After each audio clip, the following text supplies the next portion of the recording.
Good afternoon. I'd like to call this meeting to order. If we could all stand up. Miss Trustee Engelkirk, would you like to lead us in the Pledge of Allegiance?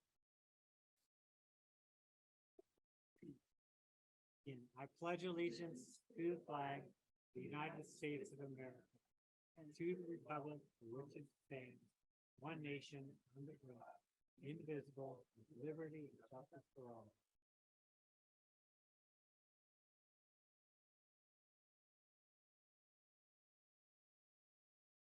Thank you. I'd like to get an approval of a flexible agenda. Mrs. Ginger Starrett has asked to pull 2A. Yeah, Oh. I'll make a motion though, Okay, President Jensen. thank you. I make a motion that we approve a flexible agenda. Okay. Okay. All in favor? Public comment?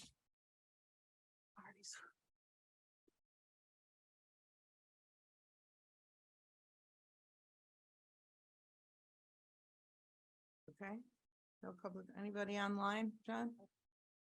Oh, yes.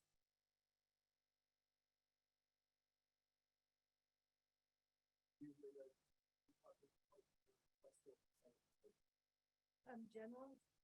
Okay, okay, ready to take a vote? On.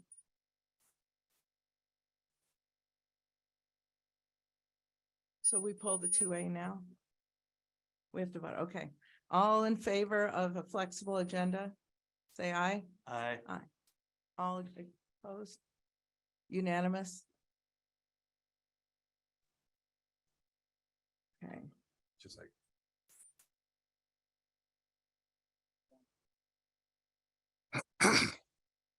Yeah, we can just have one. Trustee Burns, are you fine? We'll just assume you're a yes unless you state otherwise. Yes, Okay, thank you. yes, both.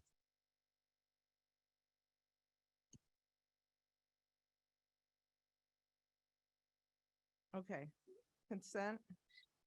I need a motion. 2A. Yeah. Anything else?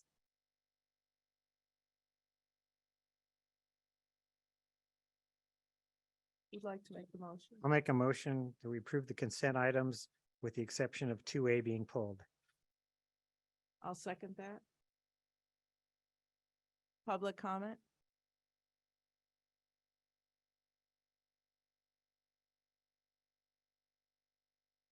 Okay, no public comment, no, nothing online, John? Okay, take a vote. All in favor? Aye. Aye, Aye. unanimous. Okay.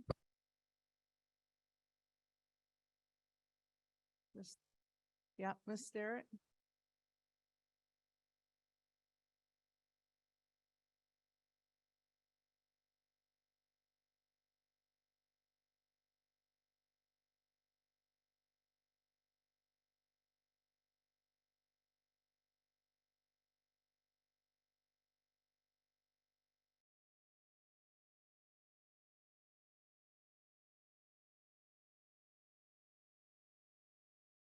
Virginia Starrett, for the record. This comment, I don't have any absolute objection to those minutes. I know last time I did, or a few times before I did, but this really isn't about the minutes. Although I would point out to anyone who has been told and is under the impression that these meetings are chaotic and nothing happens, I think they should actually try looking at the minutes and discovering just how much does get accomplished in a meeting and how much order there actually is to what is happening. There may be a few glitches here and now because there are very complex issues that come before the board and those need sorting out, but that's pretty natural to any situation where you have complex issues coming before a board. They oftentimes have parliamentary issues that they have to settle. But I did want to point out one part of the minutes in particular, and that was under the board reports part of the minutes, because it describes what the current president of the board accomplished in the month between the previous meeting. And I want to look at that. Mrs. Jansen spent time at school. She spent several Wednesdays working with alternative education students and attended a Rotary lunch at Douglas High School. She was part of the DHS Memorial Scholarship Selection Committee. She attended the Big George track meet. She visited Mrs. Dedman and Mrs. Lamb's leadership class. She visited C.C. Manelli Elementary. She attended a baseball game and went with Superintendent Lewis to the Leadership Douglas County. I want to commend the president of this board for being so actively involved with the school and the district in the service of our county and as a member of this board. So I want to thank President Jansen for her participation and her dedication to her job. Thank you. Thank you very much.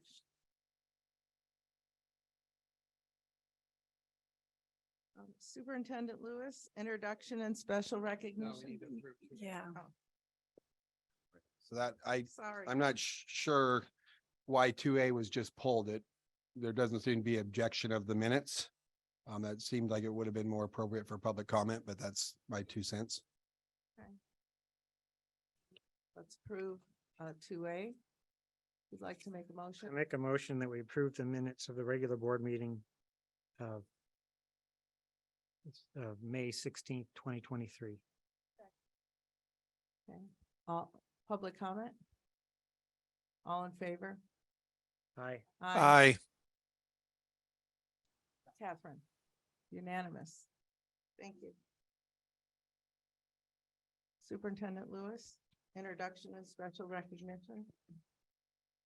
Yeah, I actually was not expecting anything, but we have a surprise visitor here today and I'd like to introduce her. I will more formally introduce her when we're expecting her, but I'd like to introduce the new principal of Gardnerville Elementary School. Dr. Marcy Guthrie is with us today, so I just wanted to recognize her. And Dr. Guthrie will spend tomorrow on campus at Gardnerville Elementary. I think she's got scheduled to meet with every staff member. And then we'll be coming back on the 19th to meet with Principal Bill Harvey and Vice Principal Amy Carter to help facilitate a smooth transition at Gardnerville Elementary. So thank you, Dr. Guthrie, for being here tonight and for your time over the next few days for that transition. Thank you, Superintendent Lewis. NASB report, Trustee Dickerson.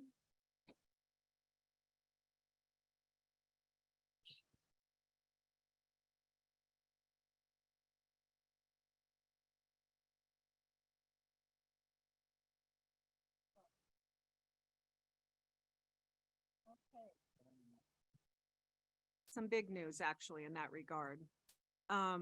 One of the big concerns with NASB is that AB 175 would pass, and that would mean that school boards, at least in Washoe and Clark, would be appointed. At least 4 people on the board.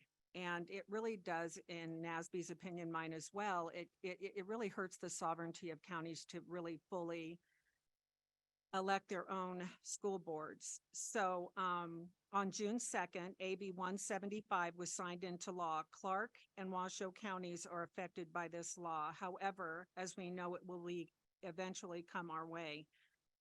NASB was opposed to this bill for good reason. There are already problems with what to do with this bill in Clark and Washoe. According to Las Vegas Review Journal, AB 175 is that it appoints school board, okay, is that there's problems, they're having chaos and whatnot in that regard, and really don't know what to do with this new law.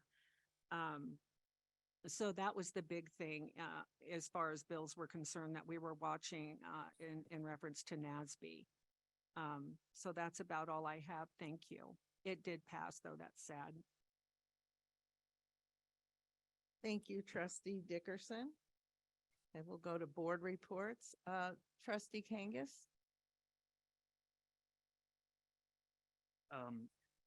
I did a few things between our last meeting and now. I did an expulsion hearing and an EOP development committee meeting. That's the emergency operation plan.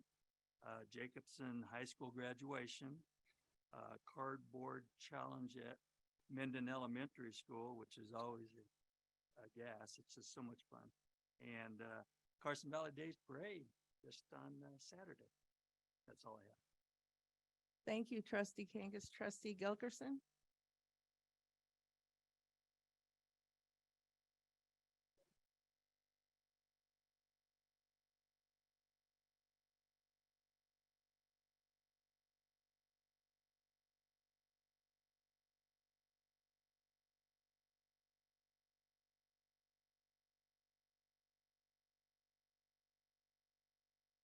Thank you, Doc. Appreciate that. It's okay. Yeah, this is good, John. It's okay. No, it's fine. Okay. Great. Thank you, President Jensen. Yes, I'm sad to report I missed a lot of the fun stuff this last month because I was sick for a couple weeks and then my husband got sick, so we've been down and out. But I did get to do a few things. We had a Park and Rec meeting scheduled for the 6th, but it was canceled and it was rescheduled to June 20th. On 6/7, I attended the chamber meeting, the Board of Directors. And if you're not familiar with the Chamber Board of Directors, it's made up of all town managers, Commissioner Garden, Visitors Authority, Hospital, Main Street, Gardenville, as well as many business members. Bentley has a representation in the Record Courier as well. And they talk about what's going on in theirs. The only thing that was mentioned at the chamber that had in regard to our school district was about, Keith, something you had sent out about Lake Tahoe, about being able to accept kids from South Lake Tahoe into Douglas County. And I guess they're looking at that as well or something, so I'm not real sure. I told them that you were on it. Another thing that I did was I also did an expulsion. On 6/8, I went over to Scarcelli Elementary School and attended a music concert of 4th and 5th graders. My goodness, there must have been 150 kids. It was a lot of children. I have to tell you, it was one of the nicest concerts I've been to. And the reason is because it was composed of different things. It wasn't just singing, which I do enjoy, but they also did some education with it where the kids got a chance to speak. And it was, the theme was the 70s, which was right up my alley. I knew the words to everything. But the kids got up and then they talked about who this song was about. They gave some history about it. And the kids got to do that. They each did little segments and it was really nice. Also, they did a musical piece just with instruments and no words. And that was really, I think it was hard for them, but it was done really well. And then of course the traditional singing. There was a young lady who did a solo on a song, a 5th grader, and boy, she did a great job, as well as a young man who played piano on one of the songs as well. That was pretty exciting. And then this morning I attended I also attended the parade, which was a lot of fun to see everybody out there. It's a great little hometown parade and you just get to talk with everybody. And then this morning I attended a Minden Elementary School Counselor Advisory that I was asked to join. And this was also Ashley Goings, the counselor over there, and what a rock star she is. She did a presentation, which I asked her if she'd come do it for us sometime because it was really well done. And it talked about social emotional learning, but it talked about the different, let me find this here, what I wrote. She talks about transparency, where everything is online. What else? Oops, I lost my place. Sorry. Anyway, she talked about transparency, where you can find every lesson online. She meets with the kindergarten through 2nd grade every week and the 3rd through 5th every other week. It talked about the tier levels that we talk about, the different tiers and what happens with those. They do an assessment at the beginning of the year, and then she pulls out a smaller piece of it for the end of the year. So she really has some good data attached to what she's doing. And I love looking at data. I'm a data person. So yeah, it was really well done. And it was really represented. There was quite a few parents and community members, and I represented the board. So yeah, I enjoyed going to that, and I will go to her lessons that she does. Thank you. Thank you, trustee Gilkerson. Trustee Engelkirk? I attended 2 expulsion hearings, and I was at the Zephyr Cove Elementary School 5th grade graduation the other day. That's it. Thank you. Trustee Dickerson? Okay, so I was able to enjoy a lunch, a Japanese lunch at Douglas Culinary, and I was able to even take my mom, which was super cool. In reference to the parade, I was supposed to be in it, be involved, but I ended up having to work, but I didn't even get to do that because my little dog had to have surgery. He got sick and was at Carson Vet. So I'm sure it was great, but little man, he had surgery. Anyway, went to a scholarship awards event, which was amazing to see these kids get gifted for their hard work. It was incredible. It was wonderful. I think any student that struggles and doesn't think that it's important to put their all into their education should actually go and witness that and see the gifts that come when you work hard. I also had to do an expulsion and also went to a graduation out at Jacobson. Carlos was the graduate, and he was the first one in his family to graduate. And it was really neat to see. His little sister was there. And so he's a great example to her. And she was looking at his document just wide-eyed, like she wants that for herself. And so that was so encouraging. And so that's what I have. Thank you. Thank you, Trustee Dickerson. Trustee Magnata? Yeah, I attended the Carson Valley Day parades and had a terrific time. And then also, me and David Burns went to Mrs. Lamb's class and told them about, what we did and what our life was and so on and so forth. It was really enlightening. Thank you. Thank you, Trustee Magnata. Well, I'm last. Well, Trustee Burns? Yes. I would Trustee like, Burns? yes, can you hear me? Yeah, yes. Okay. I just want to take the time, of course, I've been gone for quite a while, but I just want to mention two things. One is I want to show my appreciation for Karen Harper. While I've been gone, she has kept me posted, and the things that she sends through the district emails and stuff keeps me up to par with what's going on. I really appreciate that. And the other thing I want to say is John, I'm going to miss you because man, you brought me into Zoom here both times now, and it's been great. So thank you so much, John, for your work here. Thank you, Trustee Burns. Since the last board meeting, I've attended several awesome school events. On May 24th, I attended the Douglas High School Senior Awards Night at Life Point Church. I had the privilege to hand out 7 of those awards. Those kids were amazing.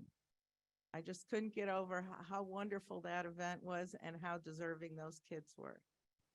I understood that there was over 200,000 in scholarships awarded to those students that evening. Congratulations to all of our amazing Douglas High School seniors who earned those scholarships.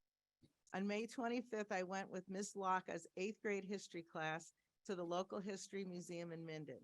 We walked there from CVMS. What a cool place. I had never been there before. The docents were wonderful and the students were perfectly well behaved. I also attended 2 expulsions during this time. On June 6th, I attended the last Restaurant Wars lunch at the culinary department at Douglas High School. It was the 3rd time I had had lunch in the culinary department. And thank you so much to Mrs. Crofton and her wonderful students for an excellent Japanese lunch. Next year, you guys have to go to Restaurant Wars. I wouldn't miss it. The food is better than most restaurants. So on June 4th, I was invited to spend the day with the Honorable Assemblyman Ken Gray at the legislature, and it was a very interesting experience. That's all I have. Thank you. Next, we're going to go to correspondence, and I'll go around. Trustee Kangas.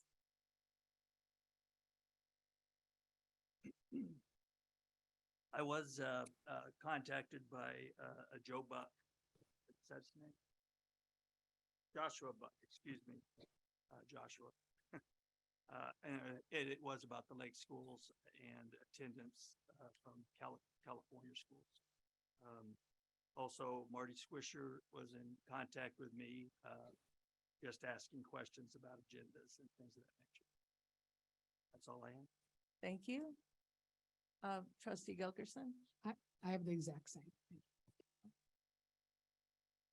Likewise. Trustee Burns? I have nothing at this time. Trustee Dickerson?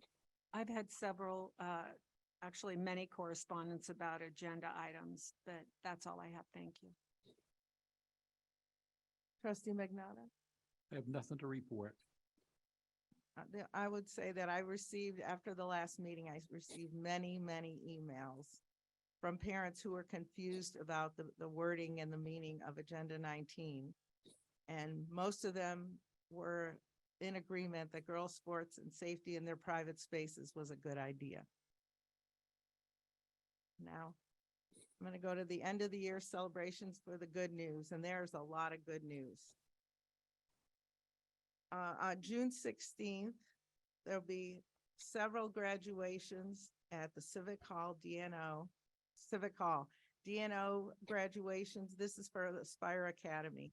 Are 12:30 to 1:15, Aspire Academy 1:45 to 2:30, HSE 2:45 to 3:30, and adult diplomas 3:45 to 4:30. Carson Valley Middle, their graduation is June 14th at 5:30. That's for the 8th grade promotion. Gardnerville Elementary has the kindergarten graduation June 15th, 9:30 a.m. Pinion Hills Elementary graduation, 5th grade promotion is the 15th at 9:30. Douglas High School graduation is June 16th at 5:30 on the softball field. Pawalu, 8th grade promotion is June 15th at 5:30. Jacks Valley kindergarten graduation is June 14th at 9:30. Scarcelli Elementary, June 15th at 9:30, the kindergarten celebration. George Whittle High School graduation ceremony, June 15th, 6 p.m. CC Manili is June 16th at 9 a.m. Oh, no, their kindergarten graduation is June 15th at 9:30 a.m. June 16th is their field day. And Minden Elementary kindergarten graduation is June 16th at 9:30. Thank you.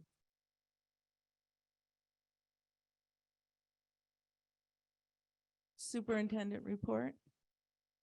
All right, thank you, President Jansen. I'd like to start off tonight by recognizing and thanking the Valley Cruisers Car Club, which donated $1,061.05 to the auto shop program at Douglas High School. So that'll be a nice boost to that program. DCSD enrollment counts through June report reflecting an enrollment of 5,305 students, which is down 5 from where we were in May and 102 down from where we were in June of 2022. Douglas County School District hosted its 8th and final mental health series event on June 6th in conjunction with parentguidance.org. The topic for the event was substance use and vaping. As you have alluded to, I guess, a few of you on the Carson Valley Day Parade. We had over 200 employees, students, and children join us to walk in the Carson Valley Days Parade last Saturday. I think it certainly helped us that we're still in school. Not many people are happy we're still in school, but we're still in school, and I think that increased the number of people. We decorated a float in Aloha theme and had 2 DCSD buses also join us to represent our school district very well. I again would like to thank DCSD staff members Blaine and Lauren Spires, Bill and Holly Harvey, Damasa Miller, Kelly McHugh, and Amy Carter for their assistance behind the scenes in coordinating both decorations and giveaways. I think they were so disgusted at our lack of organization last year that they just took this over to make sure it was done right. Douglas County leadership, as President Jansen had indicated, she and I had the honor of speaking to the leadership Douglas County group during their education day on May 16th. In addition to visiting with us, they also spent time visiting CC Manili, Pawalu, Douglas High School, and Aspire Academy. And I'd like to express my appreciation to those principals for opening up their doors and answering questions and showing off their schools. The end of May brought the end to our spring sports seasons, and it also brought 2 state championships to Douglas County School District. First, the Whitell High School girls track team are the 1A state champions, scoring 91 points and winning state championships in the long jump, 4x100 relay, and 4x200 relay. The Douglas Lady Tigers are the 5A state softball champions with their 6-4 win over Centennial High School out of Las Vegas. This is Douglas's first state softball title since 1992, and they ended the season on a 25 game winning streak to finish 33-4 for the season. It was also a season of records as Douglas's 67 home runs in 37 games shattered the NIAA all-time record for home runs in a season. The previous record was 60, which was set in 2017 and in 6 more games. Douglas hit for a .423 batting average. If you're a baseball fan, you know that's pretty impressive, which will go down as the 5th best in NIAA history. And the Tigers hit 90 doubles, which is 11th all-time for a single season. Douglas High School junior Talia Trenton, who threw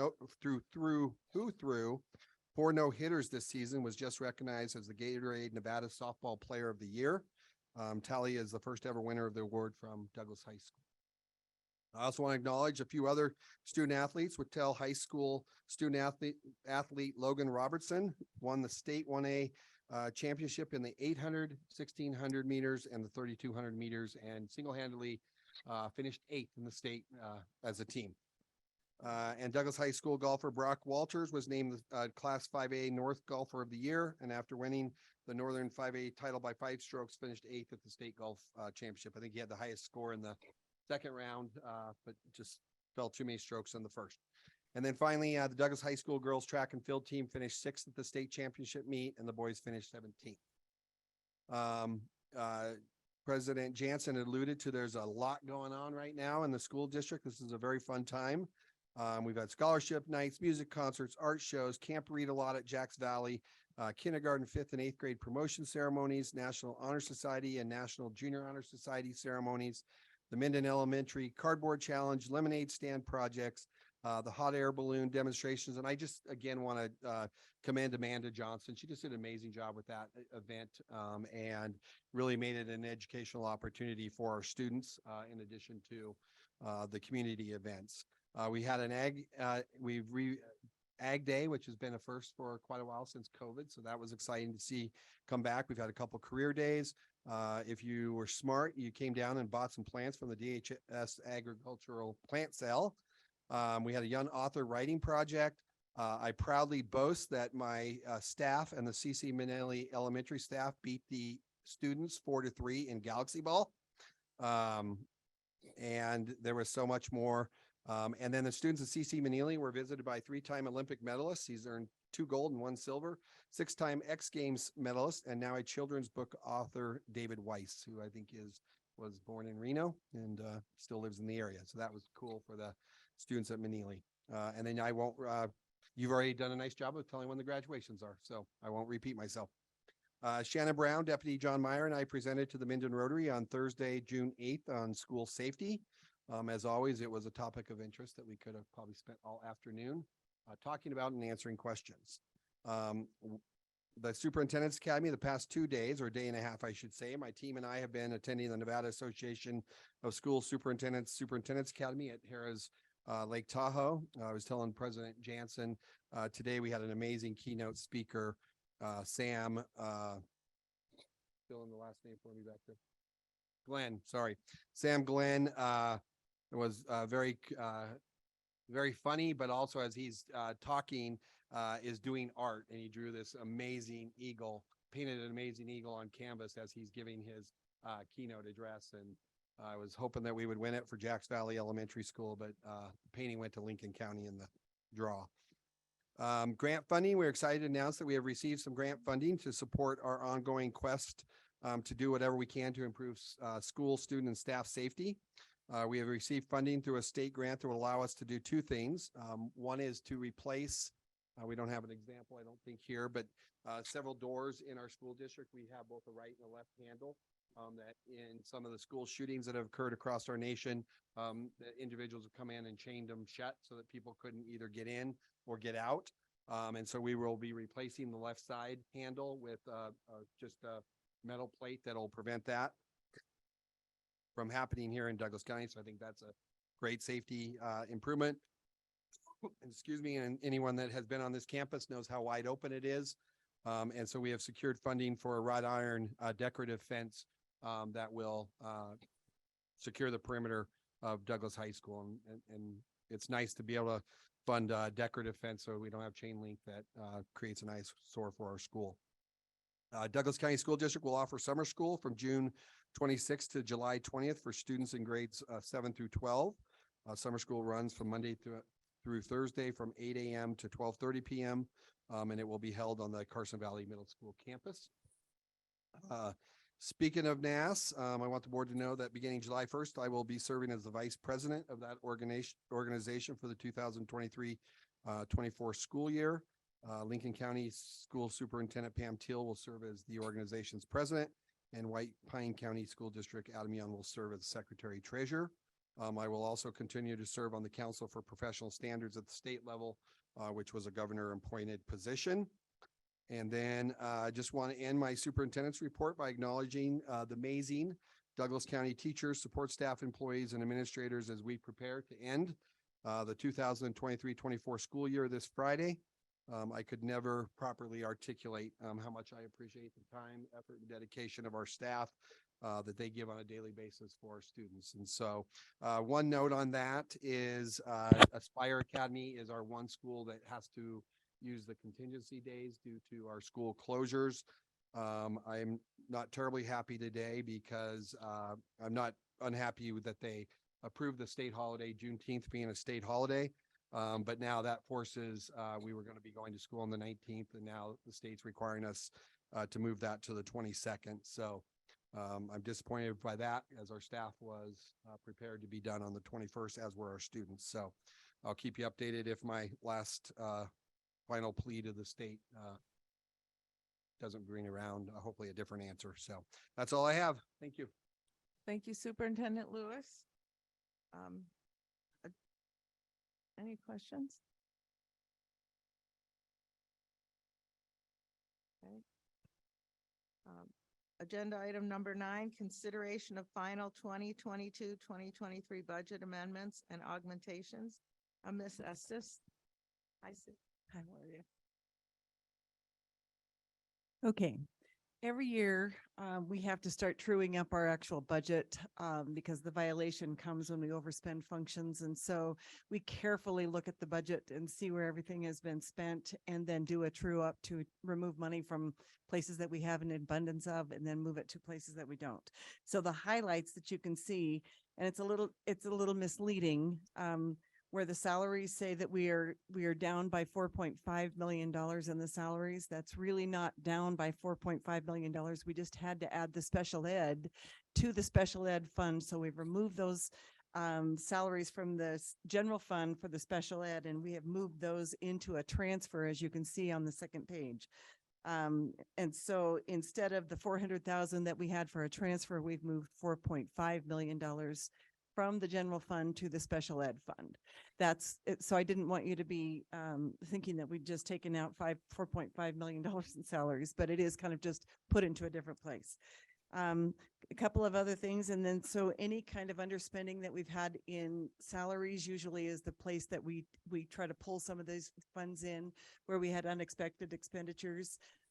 Because of the long, lengthy piece that Superintendent Lewis talked about all of the athletics and how many state events that we had actually had, it really tapped into their discretionary budgets. And so he made that agreement with them that we would pay for some of the graduation costs, because those are extended out to, you know, they're very costly anymore to actually rent the chairs and that sort of thing. So we actually did add an additional amount for the graduation costs, and pulled it from places that we had. And then we had some extra legal fees. So we added additional money there. There is just some things in the marketing budget, because we purchased a lot of the IT equipment for her that would not normally be in the budget, but we've had to add an additional amount for that. So the rest of it is pretty self-explanatory, but this is really just kind of a truing up of our total budget to move it to places where we have funds so that we don't overspend functions that become in violation. So if there's any questions about this, I'm happy to answer any of those. And basically, that's the bottom line for the budget. Thank you. You bet. Any questions?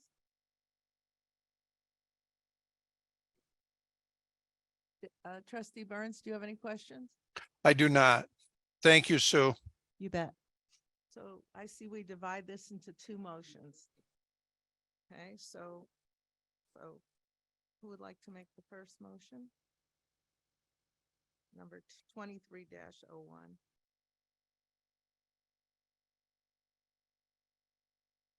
I can make a motion that we adopt resolution number 23-01. Second that motion. Okay, a public comment? No? Okay. Let's take a vote. All in favor? Aye. Aye. Aye. All opposed? I think it was unanimous. Unanimous. Okay. The second part is 23-02. Resolution. I'll make a motion. Thank you, trustee Kangas. Make a motion that we adopt resolution number 23-02 as submitted by Business Services. Okay. Public comment? Okay, let's take a vote. All in favor? Aye. The motion passes unanimously. Thank you. Thank you, Ms. Estes. Number 10, overview of Douglas County Safe Routes Action Plan for Douglas County School District. Speaker Scott Ballheimer. Western Nevada Safe Routes to School Coordinator. Thank you.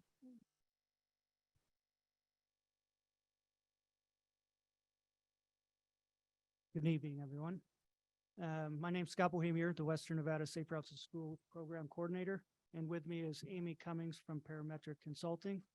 Last fall, we came to the board and talked about doing a Safe Routes to School master plan, which would look at the school zones and school areas to help increase walking and biking safety for students. So we went ahead and we got that started up, and I'll pass it over to Amy and she can kind of give you an update on where we're at with it.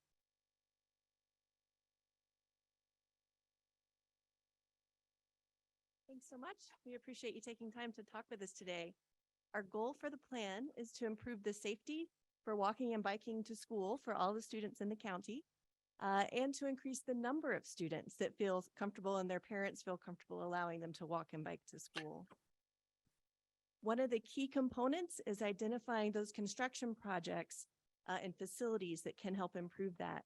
And we're anticipating that some of those will be on school property, some will be on local roads and county roads, and some will be on state facilities such as Highway 395 and State Route 88. And we do appreciate the partnership of the county and the school board and NDOT as we have been progressing through this study and having all those agencies work together. Right now, we are nearing the end of the data collection phase. So we do want to have a data-driven plan that's based on crash information, traffic information, and feedback from parents, from school administrators, from principals, and the general public. This is an overview of our schedule. We are right here in this middle phase as we are starting to develop and evaluate alternatives. We extended our public comment period for this existing conditions phase through next Friday, the June 23rd, because there is a public event today where people are going to maybe be hearing about this for the first time, and also an event on the 17th that's a safety event that's open to the community. So we're hoping to raise awareness a little bit more here over the next couple of weeks. And then have draft alternatives and another public information opportunity in August where people can see some alternatives and provide feedback on that. What we've done to date is do site visits at each of the schools, meet with principals. We had an in-person meeting on May 4th and an online virtual public meeting that was intended to run all through May, but we've extended it here through the 23rd. So that information is still available on our website and the Main Street event on June 17th. And the location for that, Scott? Heritage Park. Heritage Park from 9 till noon. As we mentioned, we have done site visits at each school, both when there are no students there, so we can see the infrastructure, and then during pickup and drop-off periods, and look at the available GIS data and digitizing information where we needed to for sidewalk conditions, connectivity, bicycle facilities, and things of that sort. Crosswalks has been a big focus to make sure we're looking at the condition and the location of crosswalks. This is a map of regional crashes. And on the website, you can see this at more detail for each school, but US 395 clearly is the biggest hotspot for crashes. And we do have schools in very close proximity to 395 and students who cross 395 as part of their daily travel. So that's a big focus for us and another reason why we appreciate NDOT's partnership as part of this study. This is a link to our website. And we have some flyers we can put on the table that have this QR code. You can also send comments to douglassrts@parametrics.com.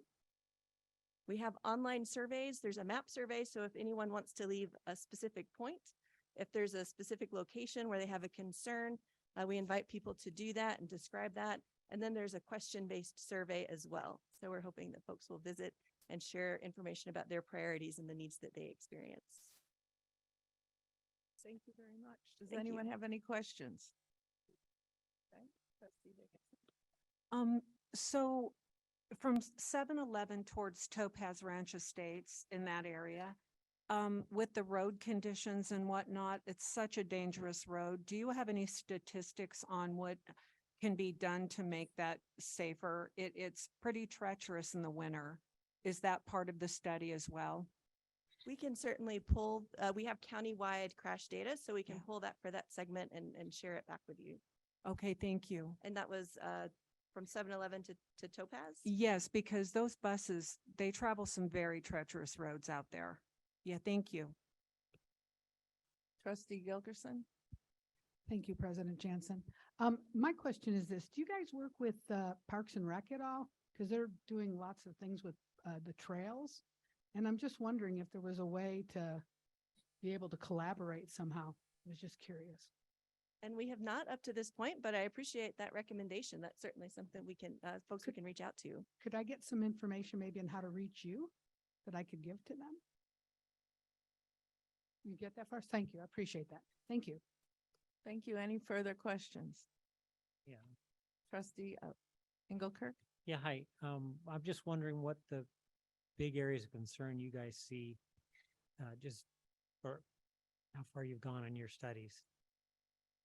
There's a wide variability at each school. The condition of infrastructure around each school is very different. Some have no sidewalks at all, and that's been identified as a major concern to have a place, especially with all the rain and snow we've had, where kids are going to be in a drier area to come and go from the school. And then, as we mentioned, the crosswalk out here going across to the Maverick has been a big concern. Congestion around the roundabout area. Those are two that have consistently risen to the top. But again, it varies. Speeds in front of Jacks Valley. That's another one that's been flagged, and safety of the pathway along there and the roadway crossings, and just generally the pedestrian crosswalks at many of the schools. Thank you. Any further questions? Yes, Okay, Trustee Burns? yes. Is there a way that we can add this information, contact information to the Douglas County School District website? So if parents go on there and they have a concern about something, that then they can see who to contact through that? Yes. Yeah, I can get you The that answer is information. yes. Yes. I have put it on my to-do list, Trustee Burns. Thank you. Thank you. Any further questions? Thank you very much. That was a Thank you. really great presentation. Thank you, and I'll leave the flyers over here on the table if anybody wants to take them. Like Amy said, the QR code's on here, and it'll take you right to the website that people can take a look at the maps and all that stuff. Thank you. Thank you. Number 11, contract for legal services with the board and district. The Board of Trustees will consider the contract for legal services with its current law firm, Maupin, Cox and Lagoy, including discussion and possible action on whether to terminate or modify the terms of such contract. B, if terminated or modified, the process of recommending or hiring different legal counsel. And C, if the board or district is sued, the authority to hire outside legal counsel to handle such specific matters. So I have something that I wrote. I have asked for this item to be placed on the agenda because I don't believe our current legal counsel is giving us confident advice regarding open meeting laws, FOIA requests, and guidance on making motions. I'm going to allow the attorneys to make their presentation, but once trust is lost between a legal team and a client, the legal ethics call for that legal team to withdraw. At this time, I'd like to call the legal team to make their presentation.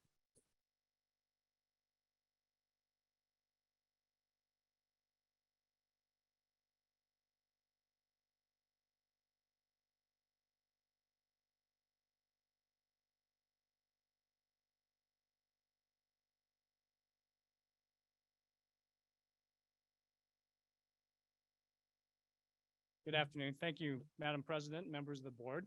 Rick Shue with the Maupin Cox Lagoy Law Firm. I relish this opportunity to reintroduce this firm to you as elected trustees and to go through our history. Just a little short history of our firm.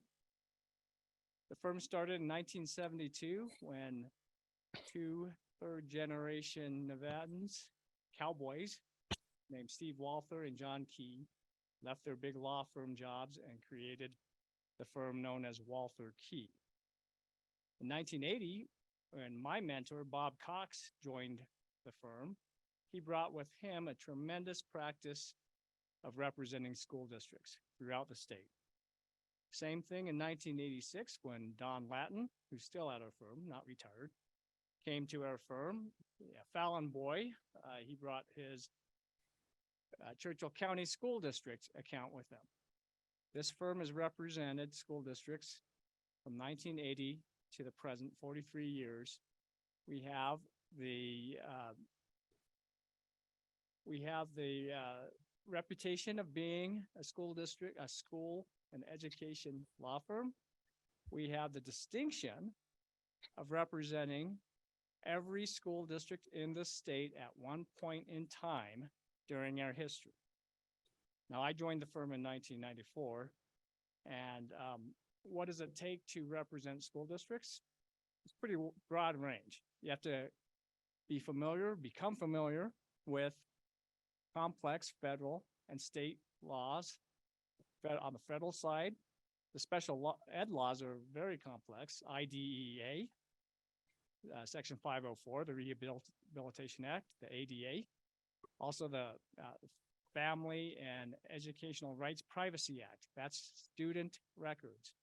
There's Title IX, discrimination against in sex for schools. So we have to be familiar with that on the federal side. On the state side, chapters 386, that's for local government school boards, all the way to chapter 393, that's school property. You also have open meeting law, you have Public Records Act, you have ethics laws that get implicated. I served 8 years on the Ethics Commission.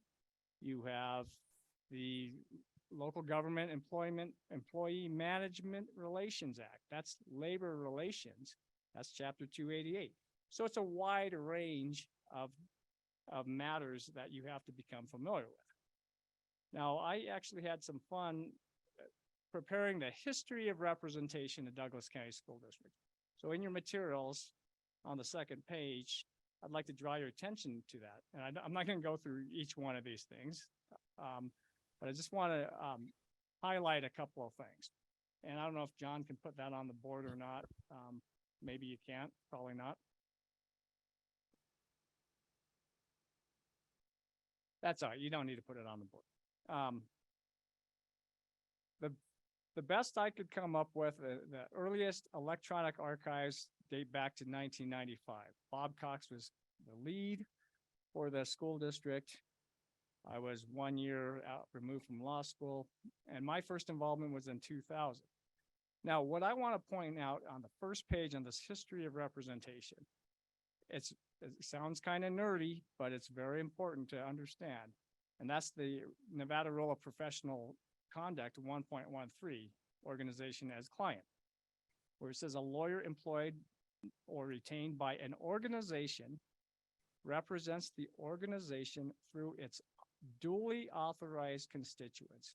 Authorized constituents is the key. That's what the theme I want to bring out throughout this. Who's the client in this? The client is Douglas County School District. That's political subdivision of the state of Nevada. Who is or are the authorized constituents? Well, it depends on the situation and the circumstances. Generally, we deal with the authorized constituent, who is the superintendent, because the superintendent is the CEO of the organization. The superintendent and deals with the day-to-day operations of the organization. And then we deal heavily with the delegates of the superintendent, typically the cabinet members of the superintendent in charge of human resources and special ed. So that's why it was interesting going through the history of our Douglas County superintendents that we've dealt with, the HR people, as well as the special ed directors that we've gone through, and to great success. Also, as an authorized constituent is this board, the Douglas County School District Board of Trustees as a whole. Okay. Also, in certain circumstances, individual trustees, to the extent that they are named, for example, in a suit, acting in their capacity as a board member, or in the public records context, each individual trustee may be deemed to be a separate governmental entity for purpose of the law and the case law interpreting the Public Records Act. So you have a wide range of authorized constituents. Now we've gone through, I put together some history of some cases. Generally, they're the ones that I'm familiar with. But as lawyers, we deal with risk management, risk avoidance, how not to expend public resources unduly in cases that involve potential liability, extraordinary expenses, in dealing with matters that come across the district. Okay, so I had a list of employee terminations, and there's not that many. To this district's credit, there aren't that many, but every once in a while, you have an employee who creates risk and creates liability for the district. And you can't just, it's not a private entity. You can't just get up and just fire someone. This is not at will. There are certain protections that employees get in the public sector. They have collective bargaining agreement protections oftentimes. Sometimes they have statutory protections. So you have to go through and understand and navigate the process on how best to go through and terminate an employee who is putting the district at risk. Similar concept with labor disputes. Labor disputes, that's part of, it's part of government. And it was kind of fun going through this because in my early days of representing this district, there were a lot more impasses, labor disputes where the employee organizations they don't have a right to strike, but they can declare impasse and go to arbitration. And you'll notice a gap. And this is a big shout out to Mr. Lewis and his predecessor, Terry White. A big gap from 2014 to 2021 of no impasse whatsoever. Because Keith Lewis had a different approach. Terry White instilled that in him, a different approach on labor negotiations to achieve labor peace, full transparency, always had settlements that were mutually beneficial to all parties. And so you had an 8-year period, 7 to 8 year period of labor peace. That's tremendous in terms of risk avoidance. So we talk about, we have that history on labor disputes, and when there were disputes, we have a history of favorable outcomes in our mind. There's some miscellaneous items that I'll get to, but the last page is something that was compiled by my partner's legal assistant, Paul Anderson. Paul Anderson does all the special ed. He basically has the market on special education cases in Nevada, certainly northern Nevada, if not the entire state. And we believe that the district is fortunate to have him. This spreadsheet's a little bit hard to read, but the reason that the assistant put this together and identified the opposing attorney is because what you'll notice is that the great majority of these special ed cases are brought by a certain law firm who has a business model. Their business model is making money off school districts by bringing and raising special ed due process issues and demanding exorbitant settlement amounts to pay their fees without any necessarily regard to the special ed student involved.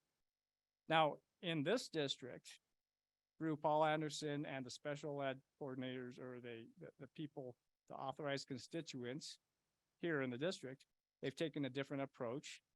They send a message to this law firm that you have to work for it and you have to make sure you have a good case, and typically they don't. So whenever you see settled in these cases, they are nominal settlements or lower settlements than would otherwise be extracted from other school districts, such as Washoe County School District, which tends to just throw money and settle the deal. So I can't speak more to it because I don't have the specifics of it. I have worked on special ed cases in the past, but Paul Anderson is your special education lawyer. Now, one more thing I want to point out. We had some miscellaneous transactions. The sale of Kingsbury Elementary School. Kingsbury Middle School. That property, a lot of controversy at the time. You have to weed through the chapter on school property, go through a resolution, basically close the school. At some point, it took forever to sell it. And then we had a real property lawyers who put together the purchase settlement agreement and even purchase sale agreement. And even after that, there was a lawsuit that was generated that we successfully defended. That was a long drawn out process that only a full service firm can offer. The final thing I want to provide or draw attention to is 2023 realignment of DHS football. Now, Paul Anderson, my partner, is general counsel for NIAA. We're also general counsel for DCSD, and there was a dispute. Now, we could not have obtained this result of realigning DHS football, which is, as I understand it, very popular in this valley, without having the benefit of the lawyers at our firm. And why do I say that? Because there was a dispute between two of our clients. We had a conflict of interest. We couldn't represent either in advocating either side. But what we did is we put our heads together where each client, NIAA and DCSD, waived the conflict to allow Mr. Anderson to work behind the scenes to fashion, essentially mediate a dispute that resulted in the realignment, and now Douglas High School gets to play 3A football. Apparently that's a pretty popular achievement, and I wanted to point that out. That comes from relationships. That comes from long-term relationships that we have built over the years.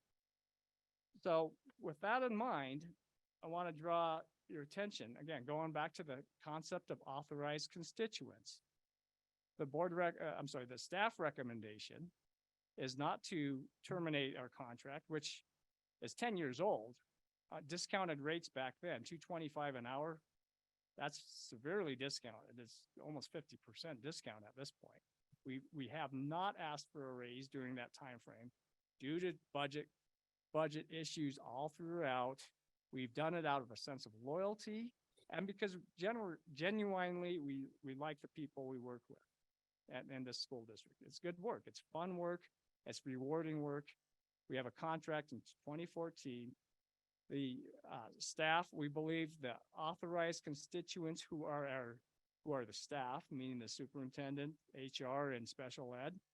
We believe that we do have trust with those authorized constituents. And we understand fully that there are board members who do not have that same level of trust. And the authorized constituent, perhaps the entire or a majority of the board doesn't have that trust. And certainly individual board members in the context that we've discussed, Public Records Act, you might not hold that trust either. So we're looking out not just our idea here on what's best for the client, the authorized representatives of the client especially, is that we are willing to do a modification of the contract to carve out the scope of our representation in terms of representing the district through the authorized representatives of the Board of Trustees as a whole and individual board members. And we think that is a good idea with respect to keeping the continuity for the staff and the trust that we have built with the staff, while allowing the board to select their own counsel who they feel would do a better job in these public meetings, open meeting law, public records. If you get a lawsuit where board members are sued, to give you, the board, the flexibility to do that. Now, is this an unprecedented move? No. Clark County School District has separate legal counsel for the board as a whole versus the district. They are able to have separate legal counsel, and that's occurred in different contexts. Also, when I was on the Ethics Commission, well, even now, that's by statute, the lawyer, there's a separate lawyer for the Ethics Commission as a whole versus Ethics Commission staff. So we are happy to modify the contract to carve out the scope of our representation there and leave everything else intact. We believe that the staff has concerns about terminating our representation. We believe that we've been loyal to them. They've been loyal to us for the past 25 years plus.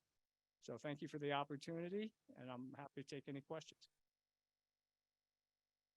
Thank you. Questions from the board? What would your new fees be if we extend your contract? Well, it wouldn't even be an extension. It'd be keep the status quo on the fees, the fee arrangement, which is a monthly retainer, and then on special litigation projects, $225 an hour. My normal billing rate is $400. Paul's billing rate's $450. Carolyn's is $400. It's a severe discount. The billing would be the same, but the representation would not include representing the board as a whole. It means you wouldn't have to see us during these meetings, which is fine. But our proposal would be everything else is the same. The fee is the same. We haven't had a raise in 10 years, and we'll keep it that way. So I just want to make a comment that your law firm has been terrific to our school district. I've been very happy with your opinions. I've been very happy with your services, and I think I make the recommendation that we keep you. Thank you. appreciate it. Trustee Dickerson?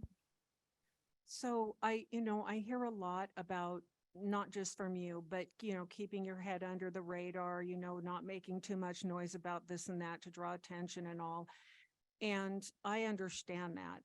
But we are in a time where that kind of an attitude can allow things to come into a school that don't belong there. And it's important to know that if there's a need to fight those things, that we have somebody that will stand up and fight them with all of their heart. Thank you. I appreciate the comment, and I agree. If the client does not have that trust in the attorney, look, it's not like I've never been fired before. It's never offended me.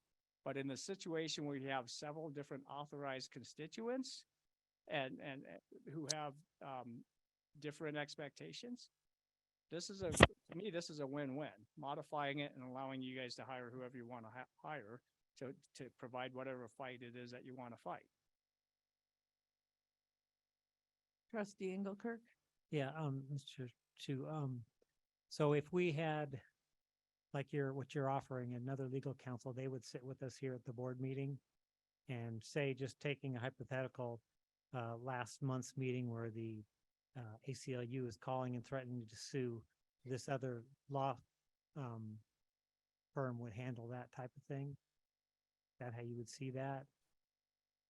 Yeah, with respect to being at the board being at the board meeting, yes, that person would be sitting where Carolyn is sitting right now and dealing with the public comment and all the issues that arise when we have these public meetings. I would also envision, Trustee Engelkirk, that any issues where there are open meeting law complaints against the district or individual board members, or maybe even public records requests, to the extent that they involve individual board members, that scope would go to this other attorney. Now, to the extent that there's requests for the district or claims against the district, we would have to get involved to some extent. For example, public records requests for school district emails. Well, that's easy. You just send it off to Keith. He sends it off to his authorized, or he delegates it to John Enter to do various searches there. So I can see an easy way to separate that, separate the scope. But with respect to your original question on who the lawyer is during these meetings, you can certainly pick whoever you prefer, person who you have more confidence in. Again, I take no offense to any of that. Can I add something to that question?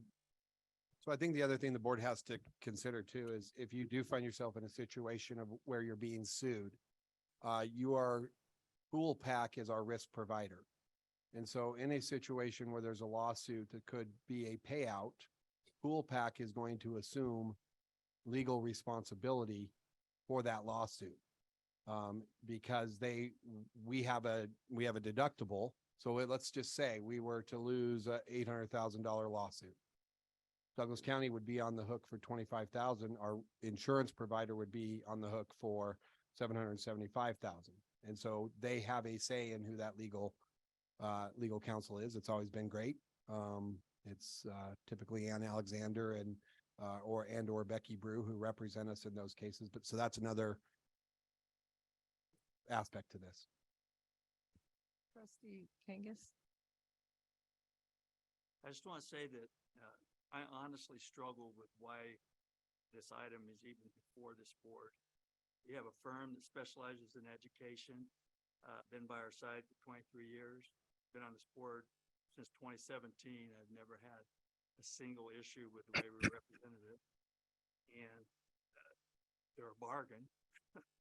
So if I haven't lost any trust whatsoever, and for me to understand, maybe you guys could be a little more, you could be a little more specific with what trust you've lost and the reason for that. Did you want to say something?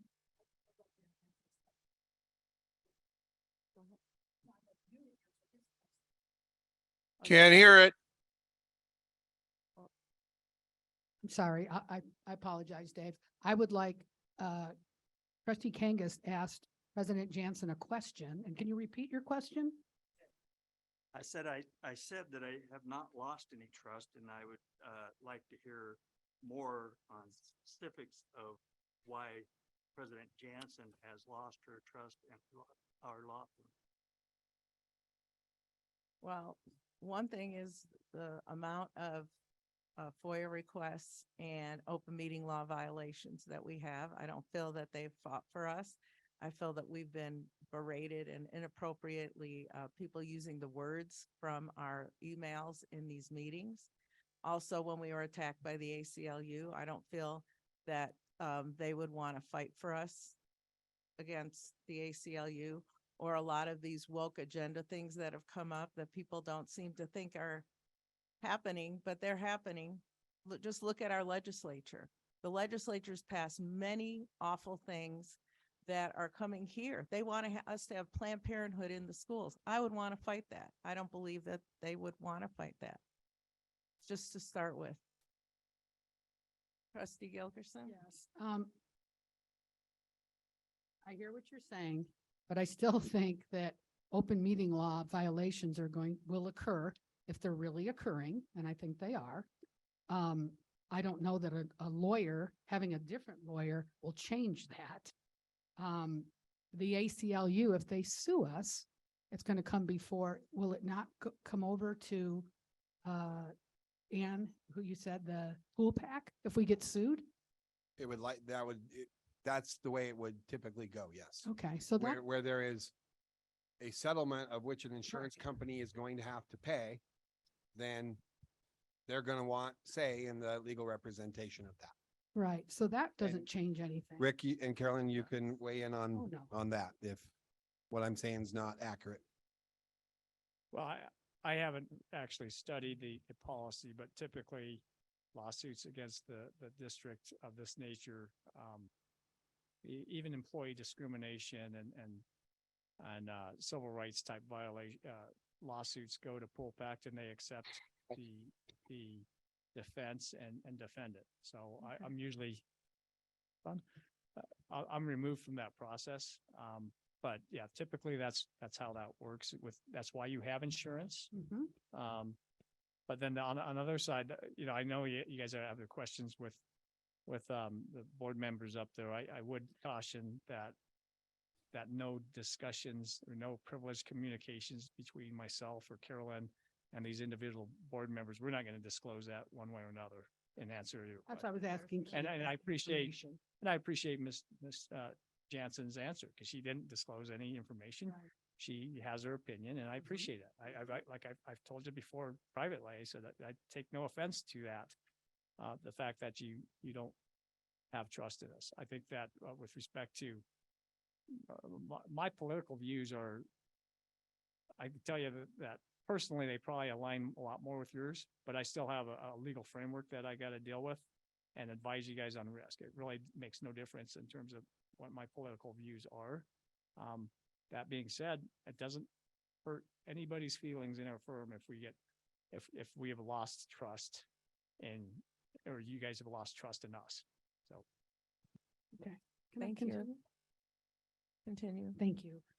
The other thing you mentioned is about laws being passed by legislature. That's something that we can't control, in my opinion. If we try to fight the legislature personally as a district, we are going to get sued. That's going to happen. I think we elect our legislature and we have a new governor and we have to trust in what they're going to do. For us to take it locally, I think is ludicrous myself. I would hate to see us lose $8 million or even $100,000 because we're suing all the time. I think our fight is not this fight. It's not whatever you call the woke agenda, which I don't understand, but I think it's become more, you said in your agenda, when you put this up here, that you do not feel that the law firm is aligned with the mission of the current board. I would like you to clarify that and tell us what your mission of the current board is. If you could do that for me. I could tell you for myself. Well, Yes. You said here for the board though. Well, I can just tell you for myself. Okay. Okay. I don't want CRT. I don't want DEI. I don't want sexualization of children. I don't want boys in the girls' bathroom. And I certainly don't want Planned Parenthood talking about abortions and changing genders to students at our school. And yes, I'm willing to fight for that. I will. That's why I ran. That's why I was elected. And you're willing to break the law. Well, I don't think it's settled law, and I've been told by many attorneys that it isn't. So I respectfully, completely disagree with you, Okay. but you are entitled to your opinion as I am Absolutely. mine. Absolutely. I think a lot of these things though don't relate to education either. That's I- my opinion. I think we're crossing over into political, into Bec- the Becky political. Pringle into the political Ma- ma- realm Madam- where Randy we don't Weiger. belong. Madam Chair, can I interject? I mean, we still have an agenda here, and I understand that there's differing views amongst board members, and I'm going to put on my lawyer hat and try to interject and try to stay in focus a little bit here.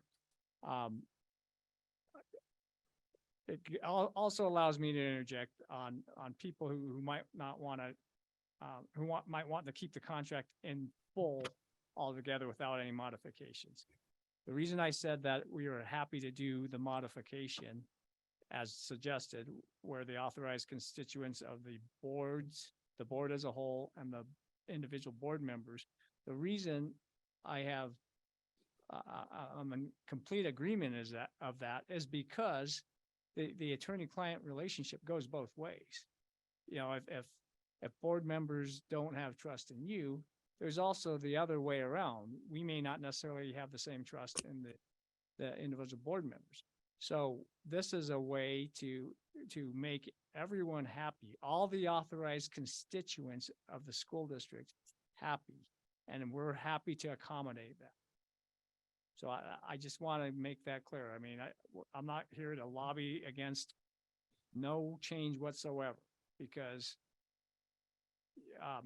you know, in terms of we've had to represent individual board members in their capacity as board members. And if that trust is broken, I'm not going to go and try to fight to repair that trust if that trust is permanently broken, both ways. So that's why, for purposes of what's being suggested here, we are happy to modify our contract so that everybody's happy. Thank you. Trustee Burns? Yes. To begin, let's make some things perfectly clear. We're in a nation that has a right to challenge any law that's in there. And just because it comes from the Congress of this state and they pass something doesn't mean that it's a legal one. It can be fought. I did it with Senate Bill 143, and that bill is dead in this state because the people took a stand about it. So we have a right to come against the things. In fact, we have a responsibility to come against those things that we feel that is not proper. And I am very strong and very convinced that if we don't take a stand now, the school system as we know it is already changed and it's going to get worse. We have a responsibility to the parents in our community to back those parents. And you saw last month how the parents stood on these issues. 9 out of 10 is about my calculation. 9 out of 10 agreed with us in taking this stand. And I'm not willing to back down from that. Now, I know that Rick knows where I stand on a lot of things that we disagreed. I felt that things should have been maybe handled a little bit different. I dealt with a lot of Teamster Union attorneys. I know what it takes to fight. If you know, and if Rick doesn't want to, that's fine. I'm not saying he has to. But I'm also saying on the other point is I want somebody in there that's going to represent what we see in this community and where we take a stand to represent this community. If you don't want to do that, that's okay. But I think at this point, we need to look at everything. We need to look at new legal counsel. I'm not going to sit here. I can give you a whole list. I'm not going to sit here and badmouth Rick or Carolyn. That's not what this is about. And I'm not going to do an attack. I wouldn't want to be attacked, and I'm not going to attack them. I'm saying we disagree on things, and that's where I'm at with it. So my position is going to be that we need to look at and see other legal counsel to represent us.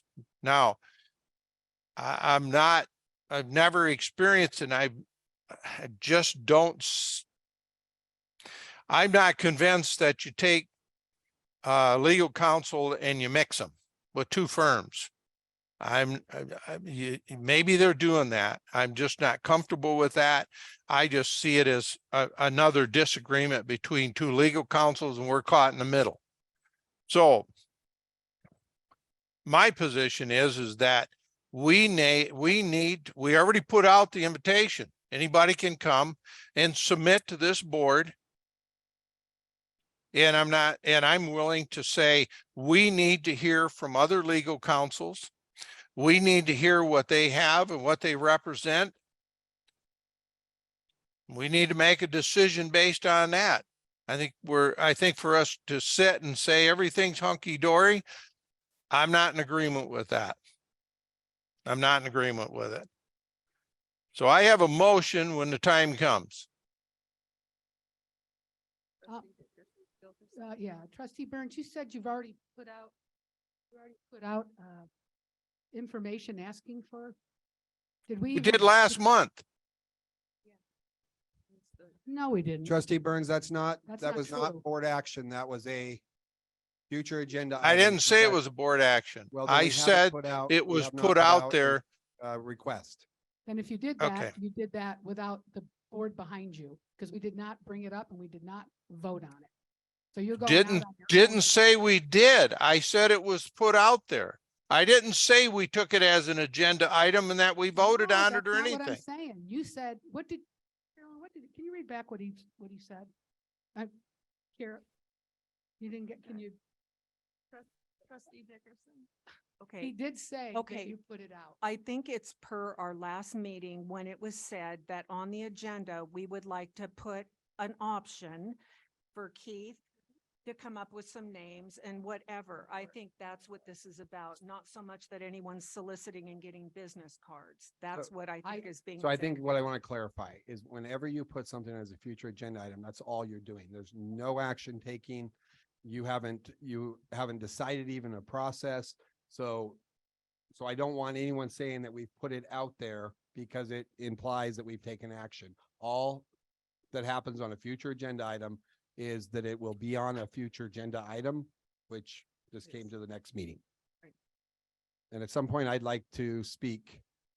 But that's not what he said. He did say he went out there and he did ask. It was a whatever.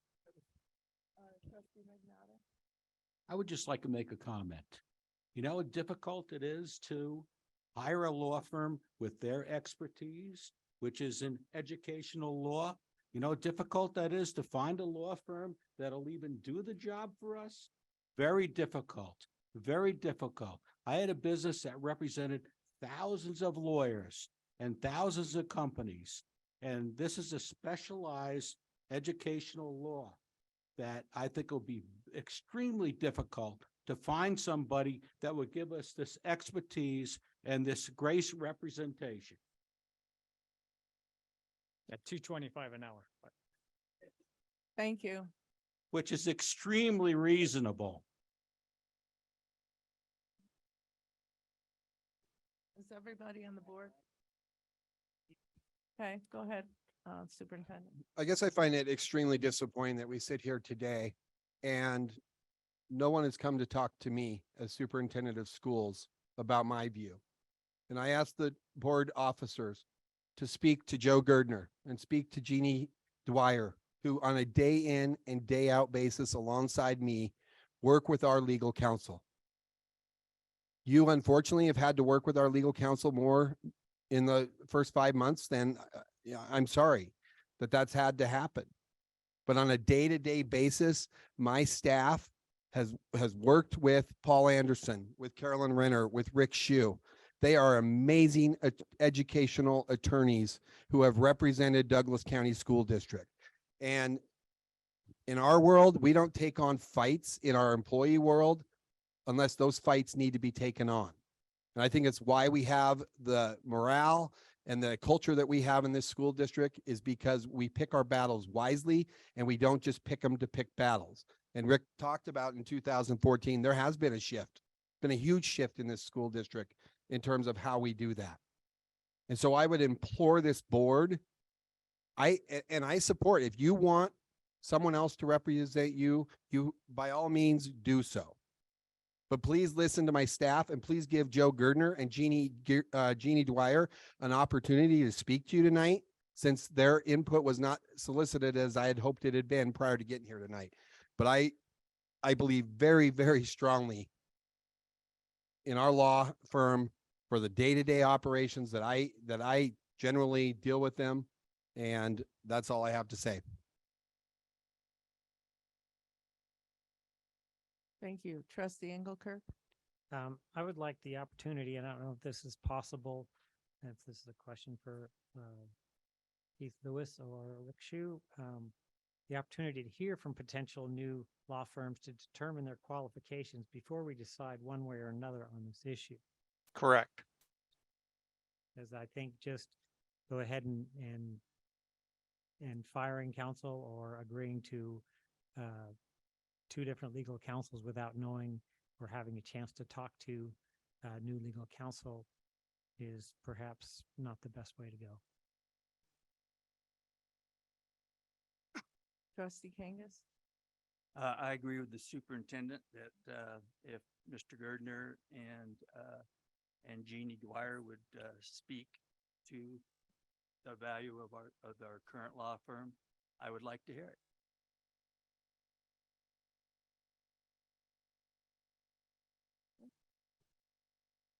Mr. Gardner, would you like to speak? Thank you, President Jansen. I'd be happy to speak. And what I'd like to speak to is the relationship that we have with our attorneys, Rick and Carolyn and Paul. I think back right now to a time last year when we had an issue that we needed guidance on, and I reached out to with a text to Rick. He was on vacation, I think in Yellowstone, where he had very poor service. He traveled to where he had good cell service, or maybe it was Yosemite, to call me and help me with legal guidance late at night.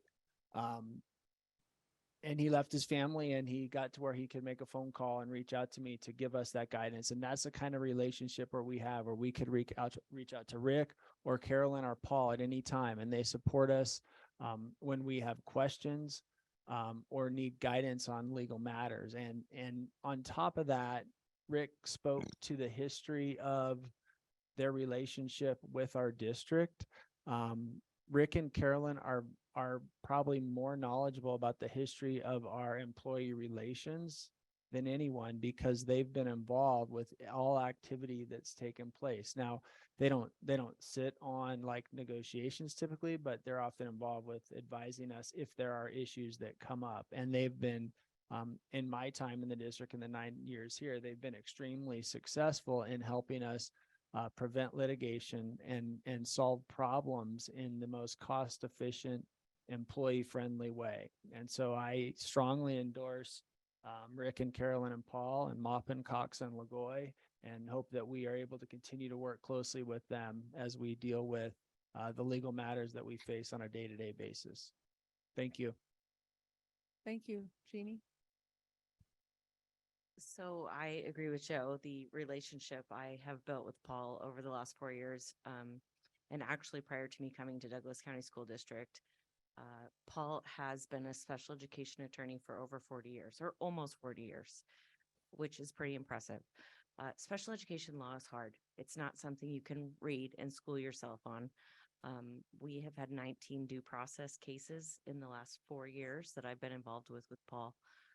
This last year, we've had 2, and one of them was withdrawn from the parent.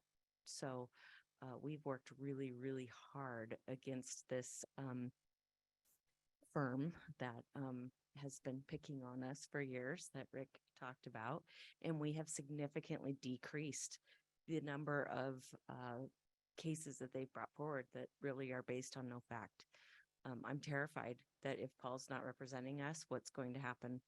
And I do want you to know there's a lot of talk about pool pact and this, we're on the hook for $25,000 and then pool pact covers the rest. That doesn't include our attorney's fees, our court fees, hearing officers, recording, all those things. So typically a due process hearing For us, it costs us $90,000, our school district. That money comes out of our general fund, comes out of what we use to pay for all the things we do for all kids. And so, thinking about 19 due process cases over the last 4 years, how much that could have tallied up to be in funds. And so, I don't know, the value of the relationship is very big. Also the knowledge base, the years I've been practicing in special education for over 25 years, and still we get cases that stump us and we have to go through. I have binders this thick of law that I have to look through to try to figure out. And Paul helps me with all of that any time of the day or night, on weekends, whenever we need him, he's there for us. And we just have a really great relationship with him. He's also very good at helping me understand the risk, right? Keith and I, what are the risks that we're taking on here? Is this a good case? Have we erred? Have we done something wrong? And how do we fix it and move forward so we don't make those mistakes again? So part of my job is compliance and training and making sure that teachers have the tools to do what's right for students with disabilities in our district. And Paul helps us with that. He is always a phone call away. And the work he's helped us do to decrease the number of due process cases in our district has helped us to do our jobs and train teachers and work closely with teachers to do what's right for kids. So I would ask you to please beg you, let us keep Mop and Cox and LaGoy to represent us in our day-to-day issues that arise. Thank you. Thank you. Any other comments from the board? I have one more, and this will be my final comment, but it appears to me this boils down to protecting our school district, protecting personal interests on the board, and I can't grab onto that at all. Trustee Burns? Yeah, I have personal convictions. Not going to change from those. That's why I ran for the school board. And, one of them, I'll bring it out. When we had this deal with the passing the gender use of the bathrooms and what your gender is that you're born with, we have a superintendent that was set against it, was absolutely not going to agree with it. And I just looked at it and said, gee, must be our legal counsel probably going to follow right with him. And I'm just not in agreement with that. Never will be. If you all sitting here and what I'm hearing is, let's cut to not disrupt anything. Let's not do anything different, and let's just do whatever they say and whatever laws. Well, you got the wrong guy. I won't agree with that. Never will. You fight for if you don't fight for what you believe, if you don't take a stand, you stand for nothing. And I'm going to stand for what I believe is right and what I was elected to do. And that's the people that back me. And that's where I'm going to stand. I believe that we need to look at legal counsel all over again. I'm not setting anything in stone here until we find out and we hear. I think Doug is right on. I think we need to hear everything. Hey, don't know. Maybe there is no one out there better that we can trust. Maybe we stick with the one we have. Maybe we do a split and have two different ones, which I disagree with.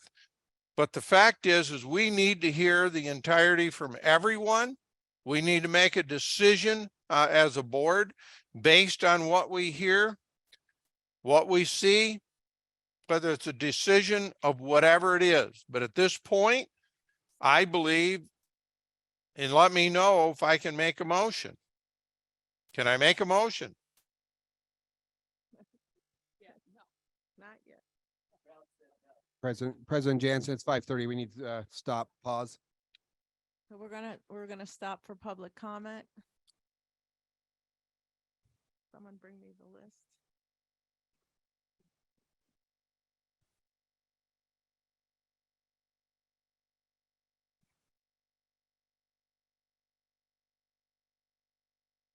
I'll read it. I'll read it. Comments from the public are invited at this time on topics not specifically addressed elsewhere in the agenda. A sign-up sheet is provided and individuals who wish to address the board are asked to indicate their desire to speak on the topic on which they will speak. Individuals wishing to address the board at this time will be limited to 3 minutes. The board is precluded from acting on items raised during public comment that are not already on the agenda.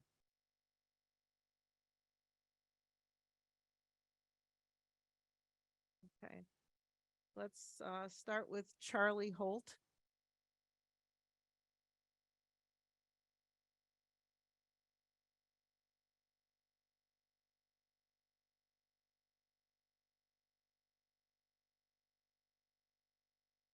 Good evening.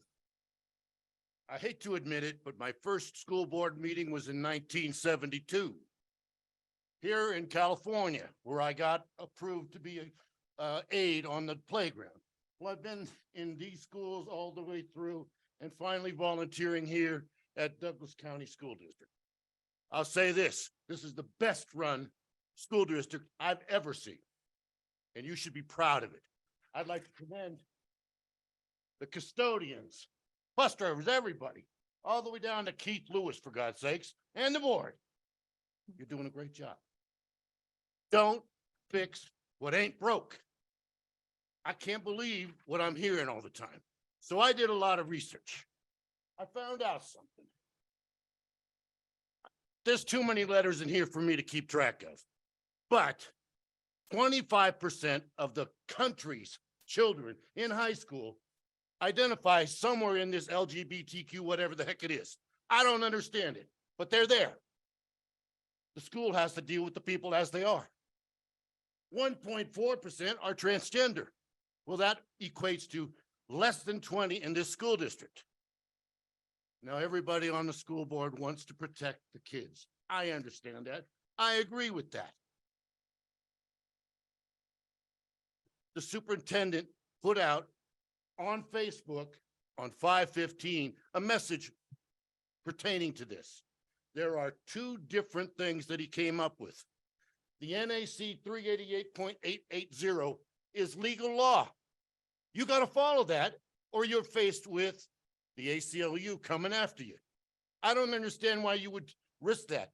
I understand why you would go lobby at the legislature and try to change something, but please don't go against the law. That's going to cost us money.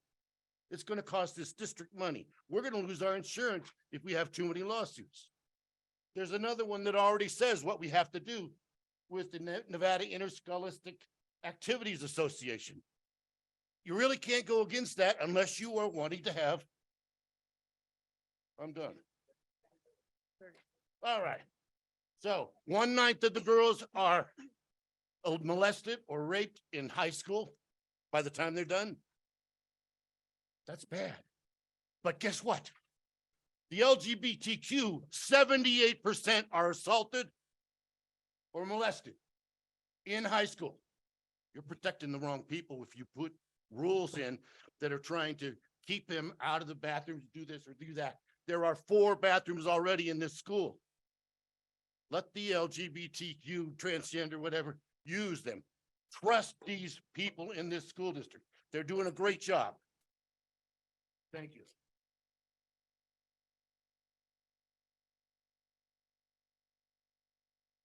Thank you, Mr. Holt. Leslie Hokelson.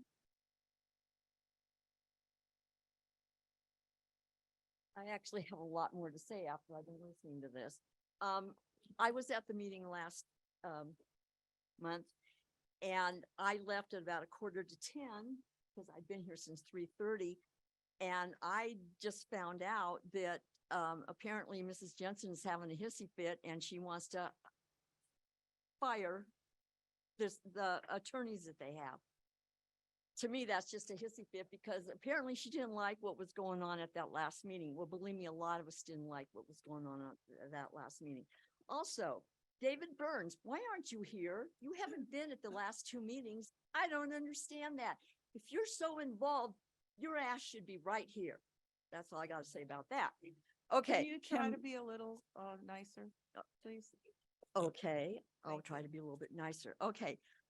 Now you've changed the whole, what was supposed to be on last time. We didn't get to the book bans and all that. So, and I see that it's not on this one either, but book bans are about censorship, marginalizing people, marginalizing ideas and facts. Al Sharpton said, if you can remove what you see, they can remove what you be. They want their vision of American history. That's the, if kids only hear a singular kind of perception, they can guide you where they want to guide you. That's exactly what you guys are trying to do. That's the end of the quote. Our American history is what it is. It's facts, and it's not all pretty. No one has the right to make it other than what it is, warts and all. And you guys are trying to change that. It's very upsetting. It's very upsetting. And I guess that's all what I got to say. But the world is watching. The world is watching what you guys are trying to do. And it's very sad, and it makes me want to cry, and it makes a lot of people want to cry. And the other thing, Doug Engelkirk, when you got up and said in your statement, that was so upsetting to me, saying that these people have mental illness. What facts do you have for that? For you to get up there and say that and being representing the people of Douglas County to say that they have mental illness, I'm sorry. You don't have that right. You do not have that right. Thank you.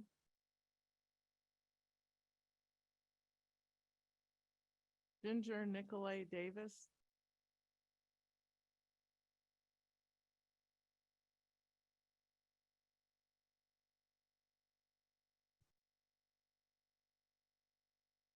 Hi there.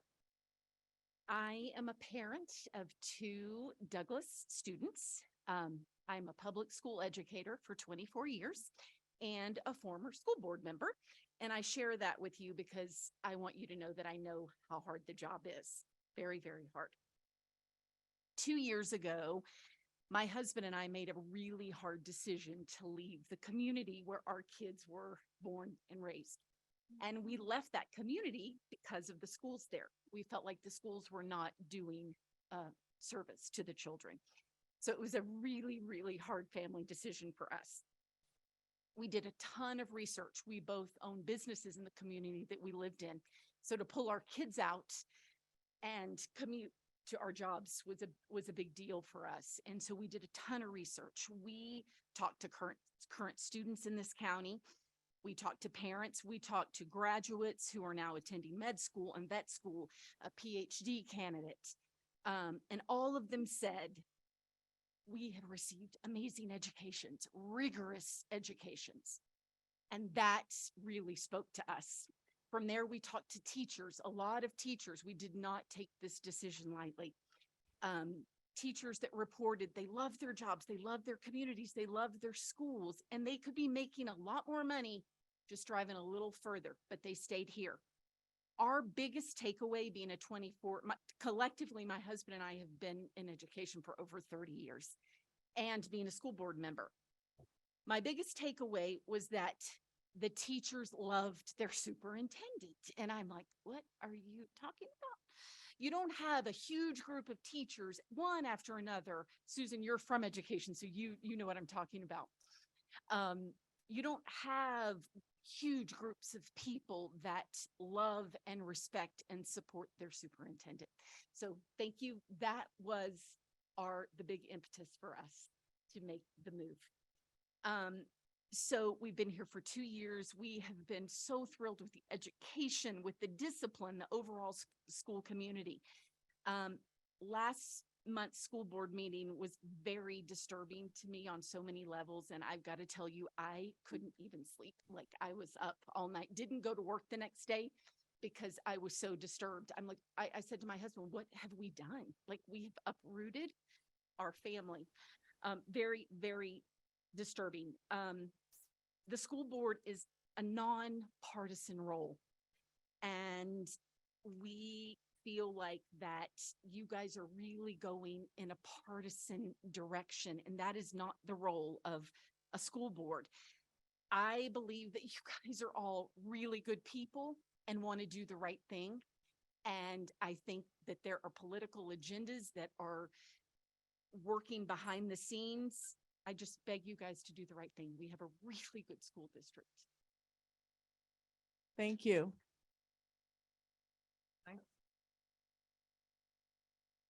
Laura Cadu. Cado.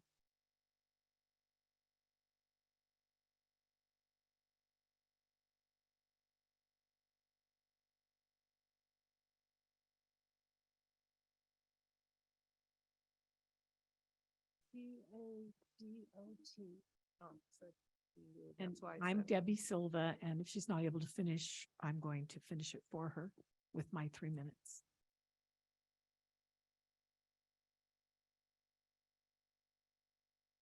Laura Cadeau for the record.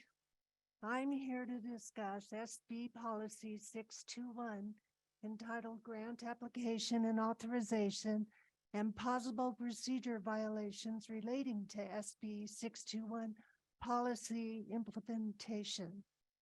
On March 20th, the board failed to deliberate as required under Nevada Revised Statute 24.015.2, which states deliberate means collectively to examine, weigh, and reflect upon the reasons for or against the action. The term includes, without limitations, the collective discussion or exchange of facts preliminary to the ultimate decisions. Facts were not presented by the board. Community members, staff, teachers, and even Superintendent Lewis expressed valid concerns regarding the lack of terms defined within the policy. Superintendent Lewis actually stated, "I struggle with the exception that was put online for me." Terms and concepts in question are intersectionality, oppressed and oppressors, equity of outcomes, or the sexualization of students, including but not limited to the teaching of non-traditional pronouns or genders. This board felt, and I'll quote Trustee Engelkert, that, quote, "Hopefully the mood of the board and the feelings of what we are trying to accomplish here are clear to those that are going to be seeking grant funding," unquote. No, term definitions help to create clarity and understanding so that current staff and future staff can act on policy. Trustee Burns stated, quote, "It's very important that when we decide to make a decision or come against something or speak against something or question it, we need to know what it says," unquote.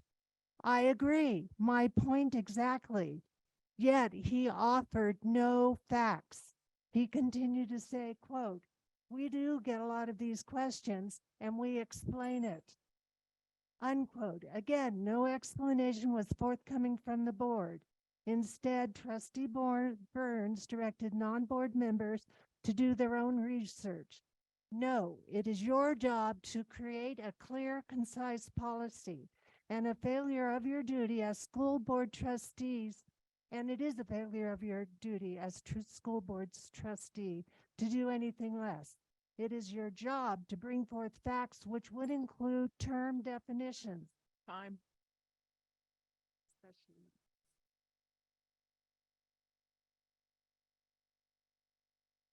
ahead, Ms. Silver.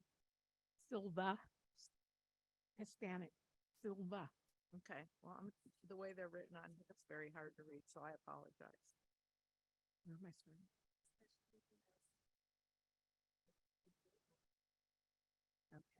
It is your job to bring forth facts, which would include term definitions, especially when asked by your teachers and staff and required by the Nevada Revised Statutes, which states that an exchange of facts is needed before an ultimate decision. By failing to present term definitions, you also put in jeopardy the ability and opportunity to receive funding from potential grants. As a taxpayer, this is extremely concerning. On March 20th, 2023, Trustee Burns stated, We have guidelines to make sure that these things meet the standard for this area, Douglas County, and the people here and what they are asking for as a majority. Trustee Engelkirk stated we were elected to the board by the whole county, all of us. So I think that's our job to represent the county.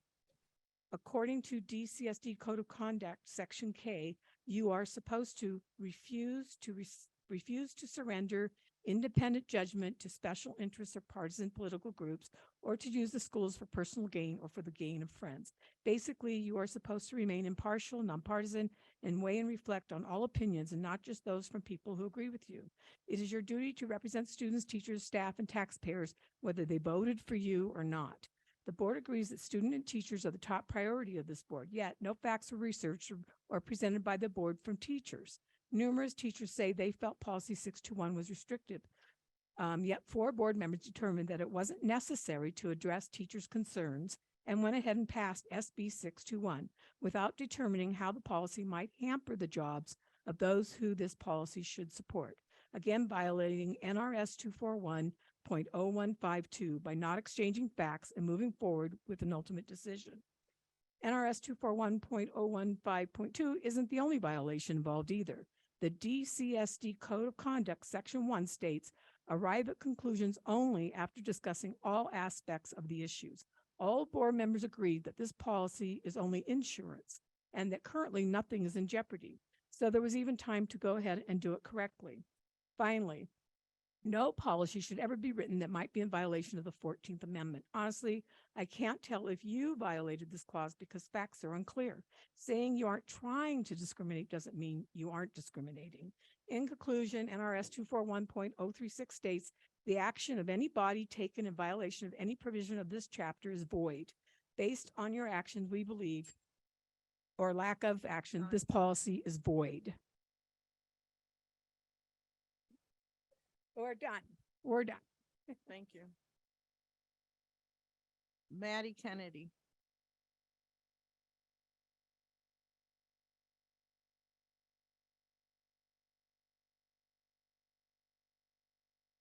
Okay.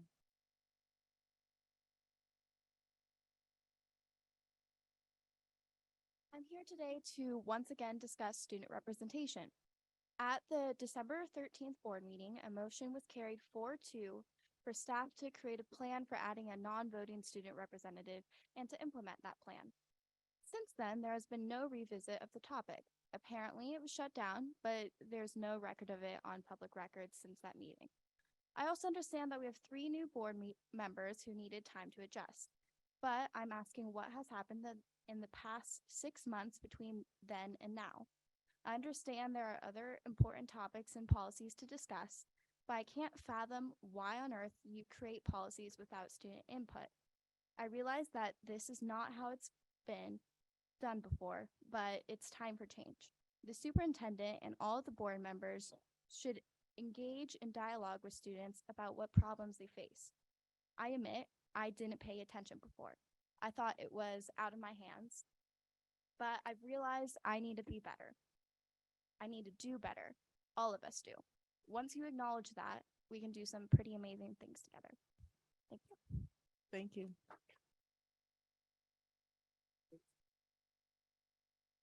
Virginia Sarrett.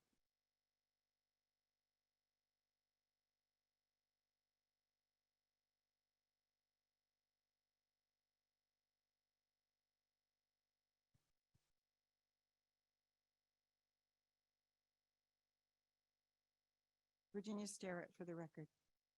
At the May meeting, where much of value was said on both sides about the conflict concerning girls' privacy and fairness in girls' sports competitions that has arisen due to the progressive left pushing transgender identity on students as young as 5, which is bringing politics into the schools.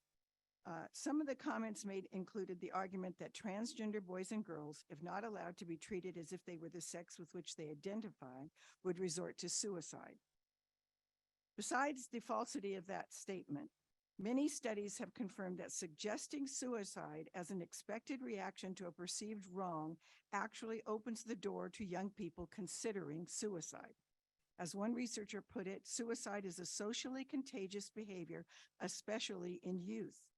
With this in mind, anyone using the affirm or suicide argument is violating well-recognized, research-based guidelines on how to talk responsibly about suicide.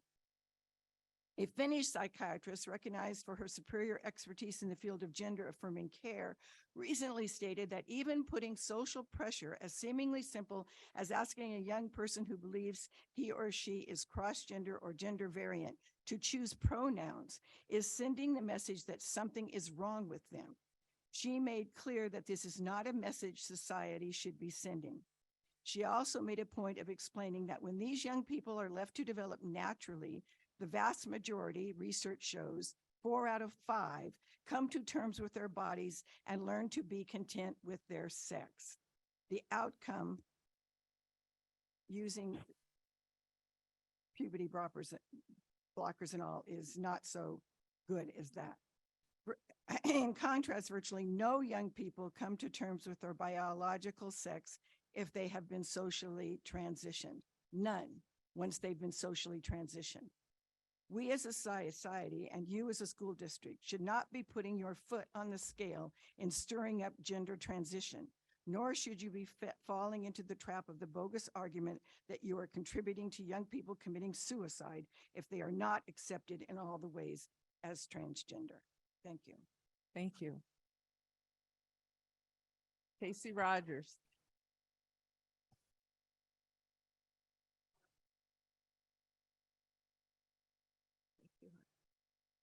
Thank you, hon.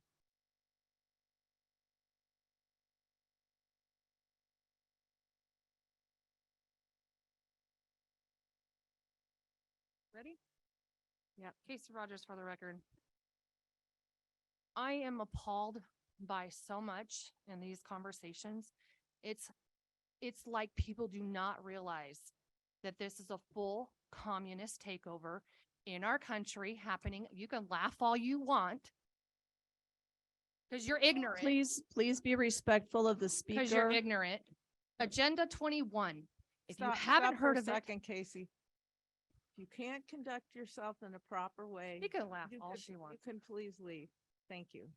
Agenda 21, the World Economic Forum, are in full effect trying to take over the entire globe. If you don't know that, that's your problem. It is a full communist takeover. If you don't know what happened during the Holocaust, we are in the final Holocaust, where a global pandemic was released to the start of a communist takeover. And I'd like to say the BS about nonpartisan is a total sham. This last board was completely for the DEI, leftist ideology, the sexualization of our children, the CRT, if they could get it in.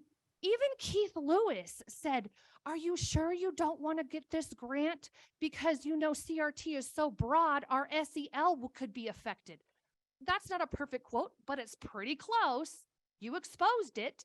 You keep saying it's not in the community, but it is, or in our schools, and it is. And it's very evident that the teachers want it here, including some of your counselors. I'd like to say something on the effect. I happen to like Lawyer Shu, but I didn't like watching back when you had some confrontation and they sat there and ignored you. I watched, I don't know, Catherine, whatever your name is, the lady, she sat there and literally ignored you while you were asking her to defend you in a public comment, whether what was being said was legally okay or not. And it didn't happen. And I would like to also say that when masks were going around way back when, they already knew that they didn't work. The virus is so small that it goes through the masks. And yet these lawyers here allowed our children to be masked. Our entire community was masked, and the damn sheriff was out there unmasked, and all of his people were unmasked. How do I know that? I couldn't go into the doctor facility, but the dang sheriff went right back there to the doctor to ask them to see me because I refused to wear a mask. When are you going to stand up This is a communist takeover. Do you want to starve to death and die? Thank you.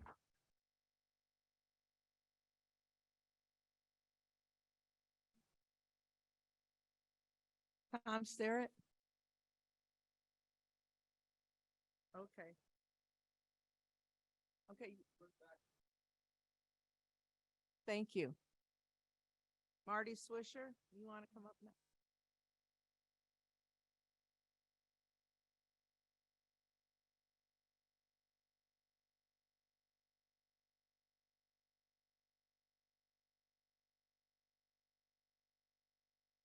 Marty Swisher. I've reached out to the school board with individual emails twice since the last 2 meetings. When I saw agenda items 19 and 20, I had specific questions on both agenda items. 2 of the board members responded with answers to most of my questions. But the remaining board members, one of them asked me questions. Okay, I'm a constituent, I'm a member of this community. I have questions. I'd like to have them answered so I can be prepared to come to a board meeting and dialogue about the issues that we're facing. I don't feel like I can do that if I don't have information from where you stand so that I can understand what the issues are. I had another board member that simply restated the position that that board member was taking, did not answer my questions. I had another board member that said that it will be dealt with on a future agenda. I know that. That's why I'm trying to prepare. Another board member said that there was no comment to be made because he didn't want to violate open meeting law. That's not accurate. Open meeting law is between members of the board, not between the public and the board. And I had one member that never answered on 2 requests. So you're big on communication. I appreciate that. I'd like that too. All I ask is when I send an email, could you please respond? And if I have questions, if you don't want to answer my questions, just say, I'm not going to answer your questions. We'll talk about it at the board meeting. But please give me the respect of making sure that if I have something that I'm asking about, that you at least recognize that I asked the questions. Thank you. Thank you.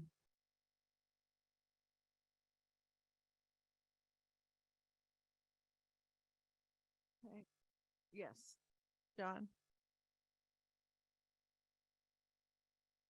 Okay, the first one we have is May Hill.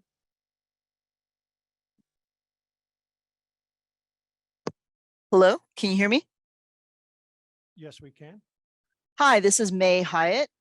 I have 2 children in the Douglas County School District. One is at Pinion Hills, one is at Douglas High School.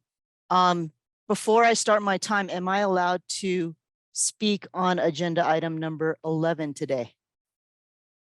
No, no agenda items and public comment. You are at the point, there's a motion on that agenda item when we go back. So this is just non-related, comments non-related to agenda items.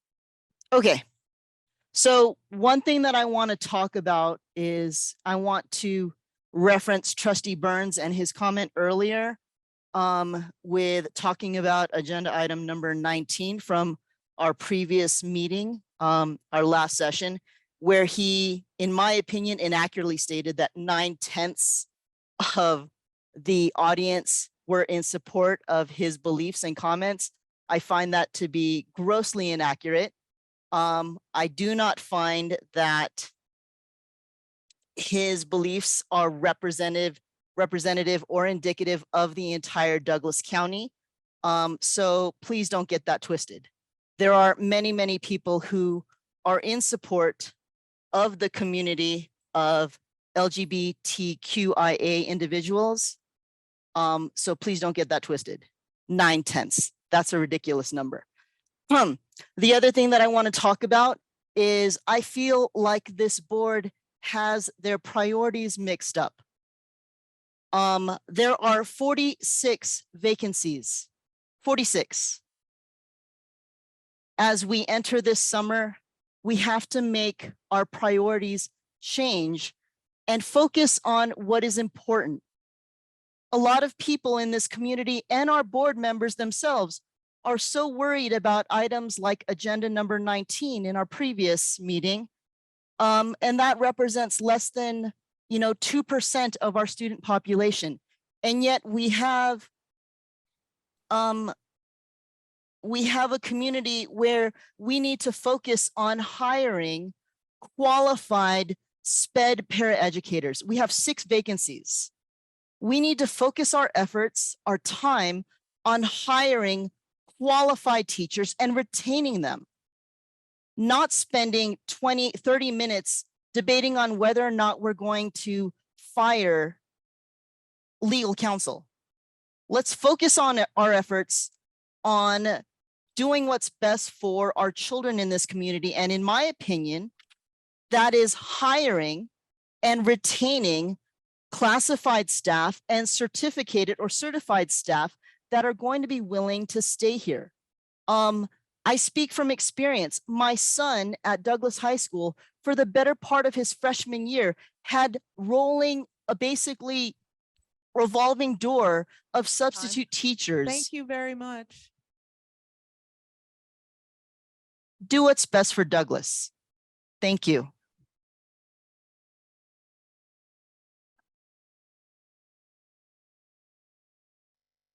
Next. Next, we have KDM. Hi, Katie M for the record, parent of 2 Douglas County School District students and school counselor.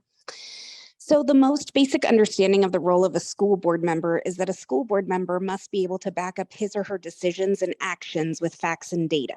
The board's actions must be transparent and accountable to the public.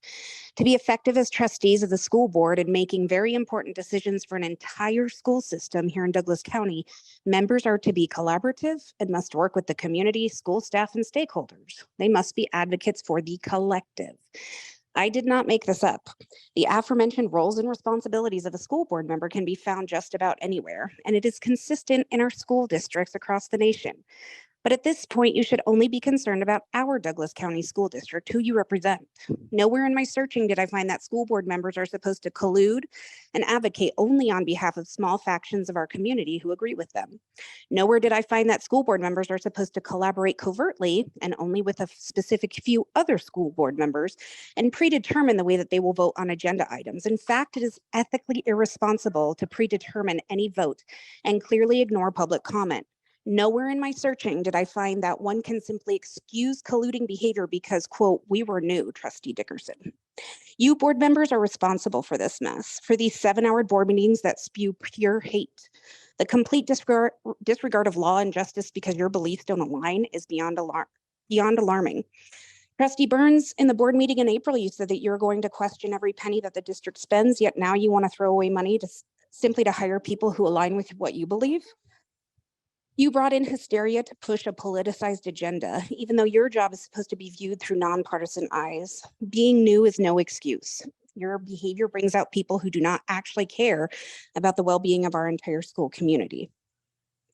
I started teaching in 2007, and both my 7 years as a teacher and going into my 9th year as a school counselor, here are the horrific experiences we help navigate daily.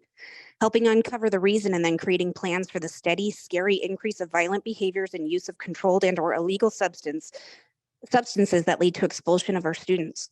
Students' deaths by suicide. Nevada is ranked 12th nationally for death by suicide, suicide being the second leading cause of death for Nevada youth. Horrific deaths of parents and helping navigate heart-wrenching grief, unfathomable neglect and abuse, family incarcerations, students in transition, not to be confused with your fear of transgender youth, but rather students served by the McKinney-Vento grant to assist in their homelessness, hunger, hourly dealings with students using and abusing social media, not to mention the adults. This list could go on and on. We look to you elected school board officials to help us, to help our students with what is actually happening. Please take some time and be reflective. Are you helping or aiding in the destruction of this school district? Situations that are continuously and actually happening to a very large number of our DCSD youth, not the fear tactics you constantly present. Let's fill all of our time not with this erroneous fear and hate spewing. Let's instead spend these board meetings finding solutions to current problems. We need your help. Though we can disagree personally when it comes to the well-being of our students and staff, which is your job, we need to be their solution and not their continued problem. Thank you. Thank you.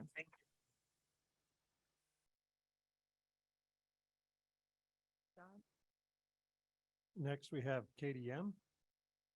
We just had her. Rick Casper, I'm sorry. Who? Pardon? Thank you. Hello, this is Rick Casper. Can you hear me? Yes, thank you.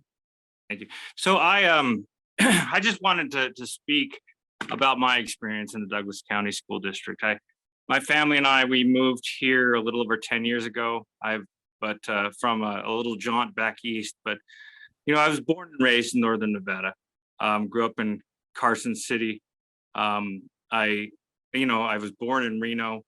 Lived here in Douglas County for over more than the last decade. And, you know, I have 5 kids, 2 of which have graduated from Douglas High School, 3 of which are still in the school system. And I just want to say, generally, I appreciate, you know, the work that goes into being on the school board. I appreciate the work that goes into being in the management, the superintendent, the leaders of our school district. I personally, I work relatively far away from where we live in Douglas County because of our school district, because of what I've seen our school district do, because it's put the well-being of our students first. And I have just been so impressed by Superintendent Lewis. I have been so impressed by the teachers, by the school district. And for those reasons, that's why we have chosen to stay in Douglas County. I choose to work far away, to commute, so that my children can continue to be in this school district. And I just want to say that I think Superintendent Lewis and those people that he has, you know, that he works with, that they should be commended, that they should be listened to. Now, obviously, the school board has to make the decisions, you know, that it's faced with. But I think it's important to listen to those like Superintendent Lewis, who have had, you know, the years and the experience and frankly, the expertise. And it's important to listen before we act. And I just wanted I just wanted to make this public comment in support of him, in support of what he has done. And I appreciate him. Thank you. Thank you.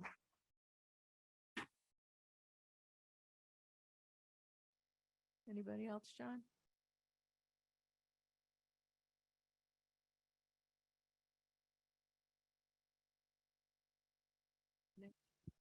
Nicholas Meyer for the record. Just want to clear up a couple of misperceptions that other people have made in public comment.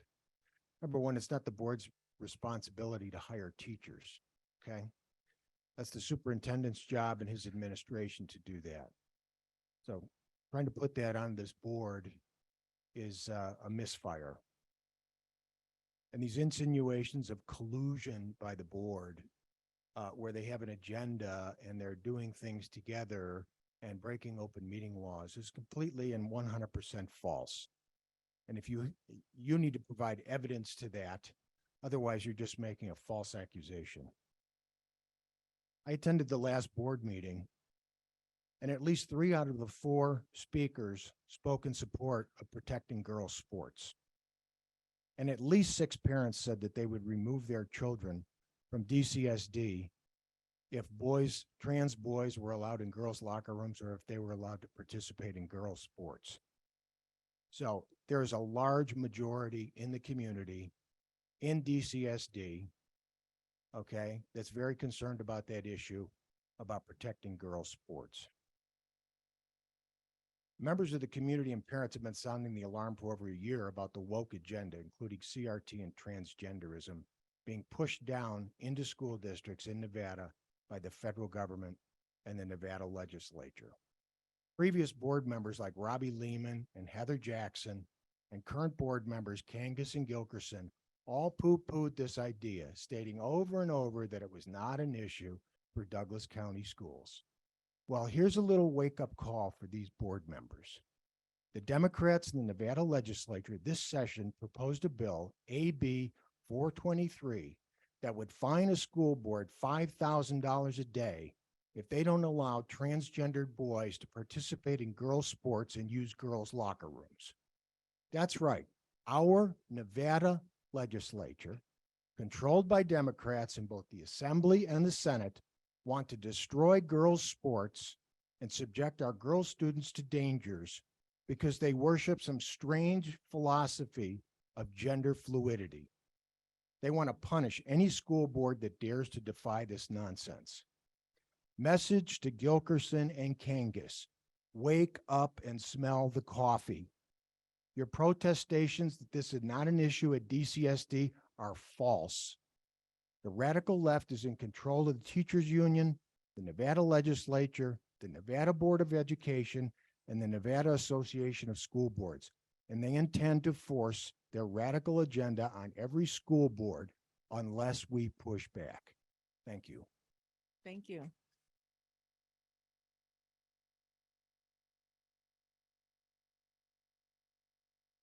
Okay, let's do one online and then somebody else, then Dave C. Todd Poe, go ahead. Go ahead. Just trying to unmute. Can you hear me? Yeah, we can hear you. All right. Todd Post, for the record, parent of 3 students in the Douglas County School District, future kindergartner, first grader, and a 4th grader.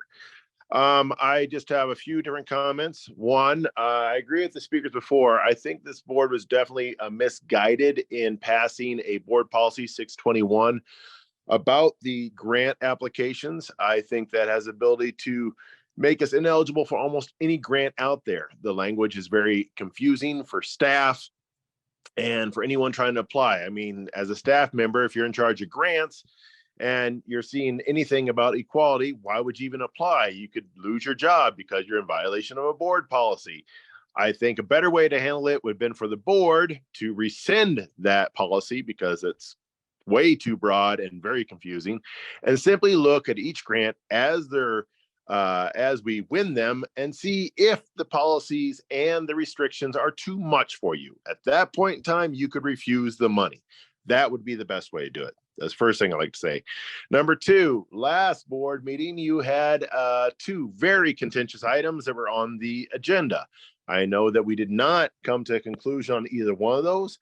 I would encourage this board to hold those policies until after the summer break, because it's very hard for parents of students who are trying to do stuff in the summer to try to make it to these boards meetings. It's bad enough to try to have to come all the time. Or if you could have notice well ahead of time, maybe a couple months ahead of time, when you're going to re-talk about those agenda items. Number 3, I really think this board needs to stop focusing on national issues. I understand what Trustee Burns is saying about you can push things back. Yes, do that privately. Do that on other times. Don't be using the district's money that should be used to educate the kids to fight political agenda battles. And number 4, if you look at this school district, we have an amazing school district. We've been voted the #1 school district in Nevada many times over. We don't even compare ourselves to the school districts like this. Let's in the state, we kind of compare ourselves to other school districts. We have an admin who does an amazing job across the board. Let's try to keep them. Let's not turn over the apple cart. You know, you guys, we got a lot of things to do here. This district is not failing. This district is not in problem. This district is being run very well. But as time goes on and this board keeps on making really contentious decisions that I'm really kind of wondering about, it's going to be very hard to maintain staff. It's going to be very hard to attract staff. And I think we could start seeing problems develop within this district. Thank you very much for your service. Talk to you later. Thank you. Dave?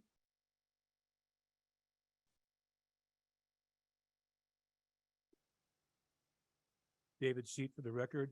Headline: Oklahoma mom sues school district after daughter severely beaten by transgender male in bathroom. LifeSite News, June 5th, 2023. Thank you. Thank you.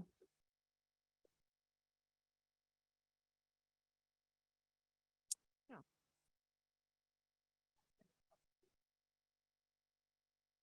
That's okay.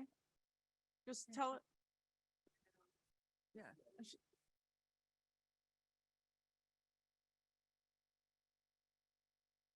Okay, let's go to that person and this young lady. I can't see very well. Cheryl Boomstrom, go ahead and speak. Good evening, board. I did not intend to speak in public comment.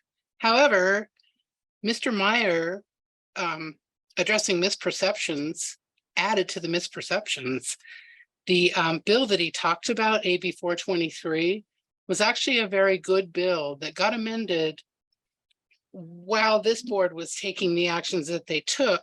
And I think in an effort to push back a little bit, that bill did not pass. That bill in a democratically controlled legislature did not pass. So the good ideas that were in the bill to begin with died with the bad idea.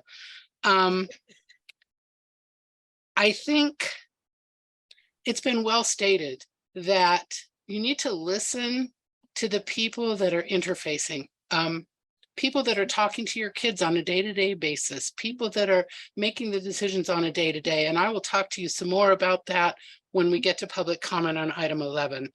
But I think what you're hearing tonight is parents saying, please hear us. Please listen to us. Please listen to your staff. Do the responsible thing. We don't have the issues that you're bringing into Douglas County in Douglas County right now. And I think that we have a professional staff who will look out for that, and that will be brought to a board meeting or brought to a public meeting or whatever to make sure that that doesn't happen here, because that's who we have in our district. And as to moving here for school district, we did that 30 years ago. I have a Douglas High School graduate who has double degrees and double minors and is happily living, not in Nevada right now, unfortunately, but we moved here for the district. We moved here for the teachers. I was engaged fully and completely through my daughter's years in Douglas High School. She started in kindergarten and she went all the way through 12th grade. In 2008, I chaired the committee that brought you the extension of the school bond. I'm afraid with this configuration of the board, that would not have happened. And some really good work was done by that issue. And the people that worked on that spent a lot of time and a lot of money and a lot of effort and love, because our kids need it. And that's the net of this. Our kids need you to be responsible. Thank you. Thank you. Susan Nalder.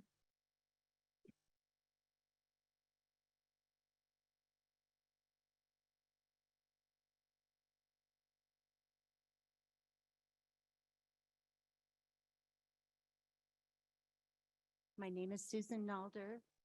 My 7 children all graduated from Douglas High School. I currently have 3 grandchildren that attend school in Douglas County, and I'm an employee of the Douglas County School District.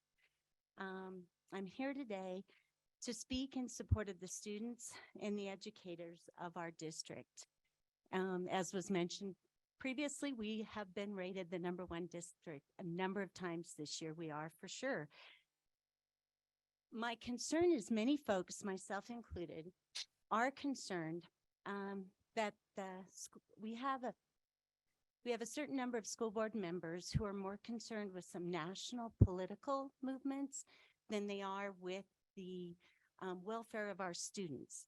And I was thinking about what could the school board do that would reassure me, reassure others in the community that the best interests of our students, not politics, is your first priority? Well, the first thing is, of course, make sure all students feel valued, they all feel welcome, and they all feel safe in our schools. That's the most important. Second, taking your responsibilities seriously by knowing and following the laws and the rules that govern your roles as school board members. Third, if you choose to not follow a law of the state of Nevada or a law of the United States of America, put your personal assets up to cover legal fees that may result.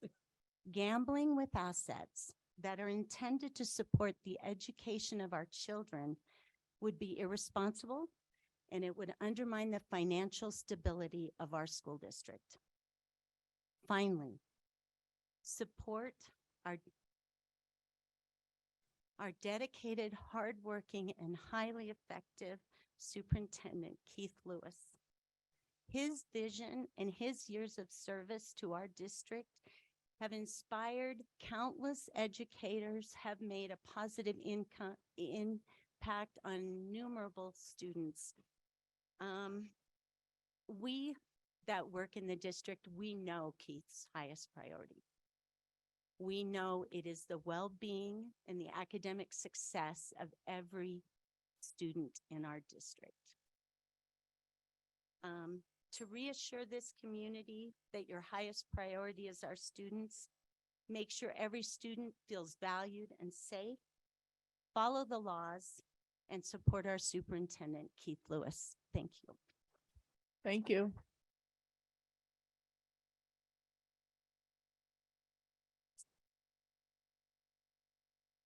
Lori McKinney. Thank you. Lori McKinney for the record. I just wanted to come up here and support Maddie. She's been up here in front of you guys for the last 2 months asking for a agenda item to address adding a student to the school board. I think opinion and a perspective from our students would be welcomed in this setting. So I'm asking for a commitment from you guys to add that to the agenda. No takers? Thank you. Thank you.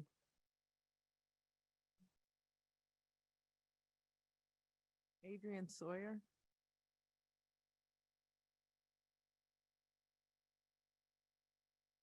Good evening. My name is Adrian Sawyer, for the record, mom of 3 Douglas County School District students. Like many, I moved here to get away from a big city and to raise a family. In the last 16 years, I have disagreed with some of the decisions the school board has made, but I always felt that the trustees were in it for the students and not for personal or political gain. That has changed with the new board members. Instead of focusing on real issues such as teacher retention, teacher pay, budgets, academics, college readiness, student well-being, and student safety, this board is taking on topics that are either not here or are already being addressed by the district. First, it was CRT. Members of this board admitted that CRT is not being taught here, but that it was coming.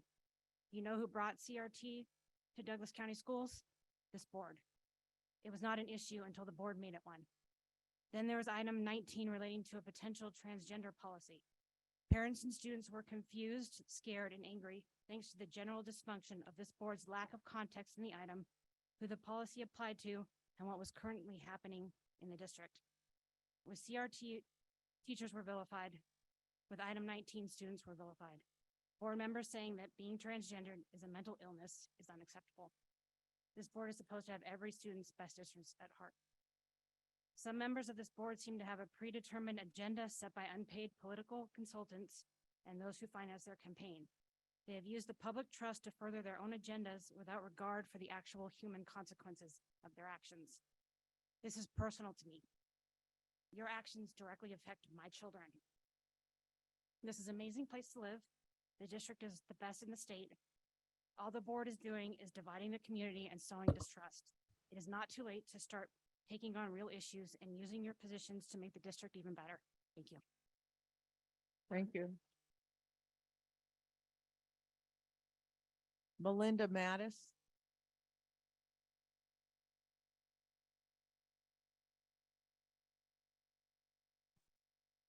Hello, Melinda Matus for the record. I am a mother of 3 kids, 3 daughters who have graduated from Douglas High School, 2002, 2004, 2006. All 3 of them had a spectacular education through Douglas School District. I now have 4 grandchildren. 2 of them are MES and they're doing fabulous. One of them will be going back to GES next year and is very excited. And the 2.5-year-old, I think, will go all the way through Douglas, I hope. I think that this school board has lost the direction of what we need for our students, for our kids. The last 2 board meetings have not addressed education, academic excellence, the happiness, the welfare, the benefits of going to school and feeling safe and cared for.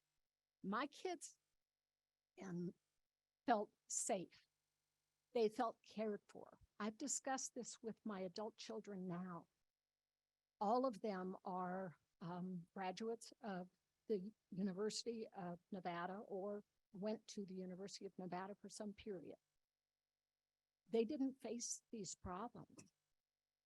They didn't face a fear that I think the kids now face and that I certainly see from my grandchildren.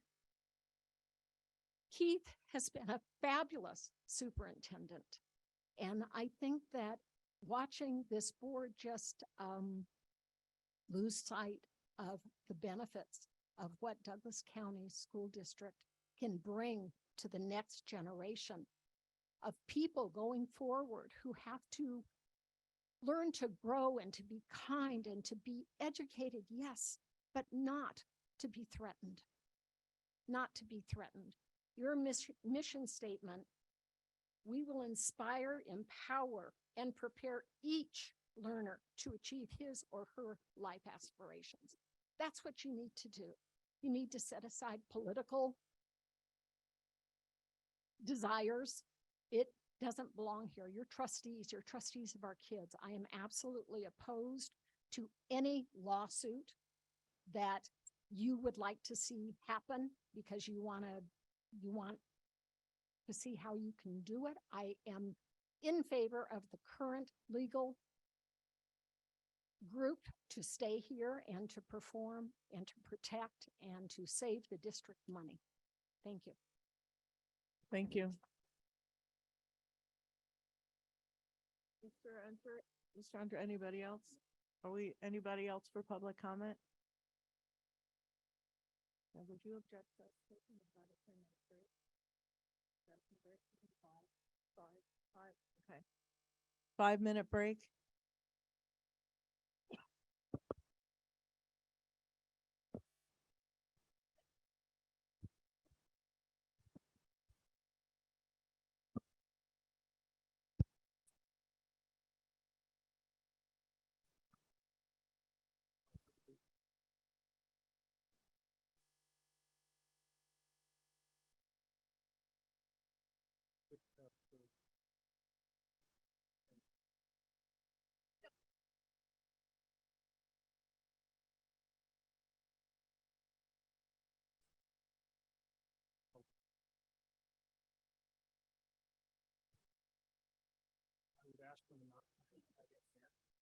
Because it interferes with the sound, all of a sudden it's like you're playing with your ear. So I just wanted to yeah, the password is not, this is the, now, this is a whole lot. It goes to telephone, number, webinar ID, this and that. That's for the telephone. Yes. Yep, one for cell phone.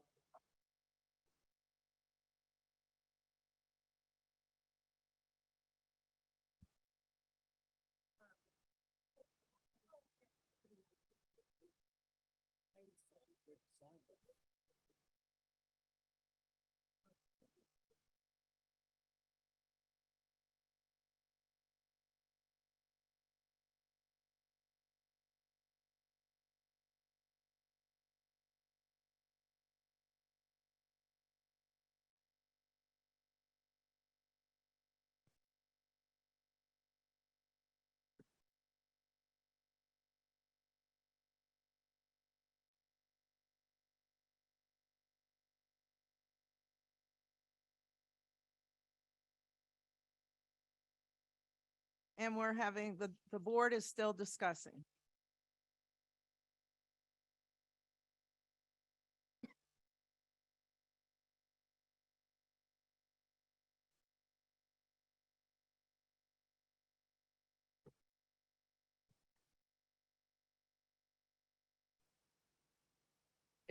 Dave, do you have anything to further discuss on agenda item 11?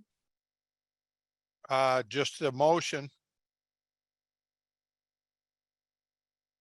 Does anyone have anything further to say? Yeah. Trustee Gilkerson? After listening to other people speaks,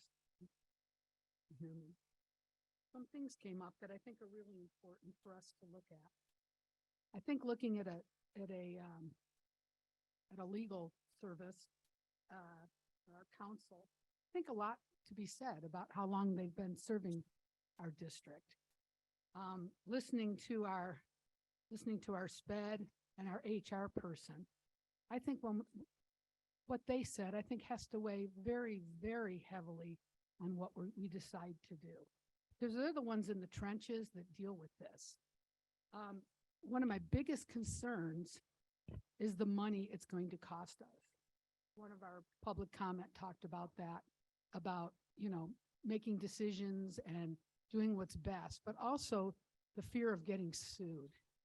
And I respect people's opinions, their political opinions, whatever, how you feel about certain things.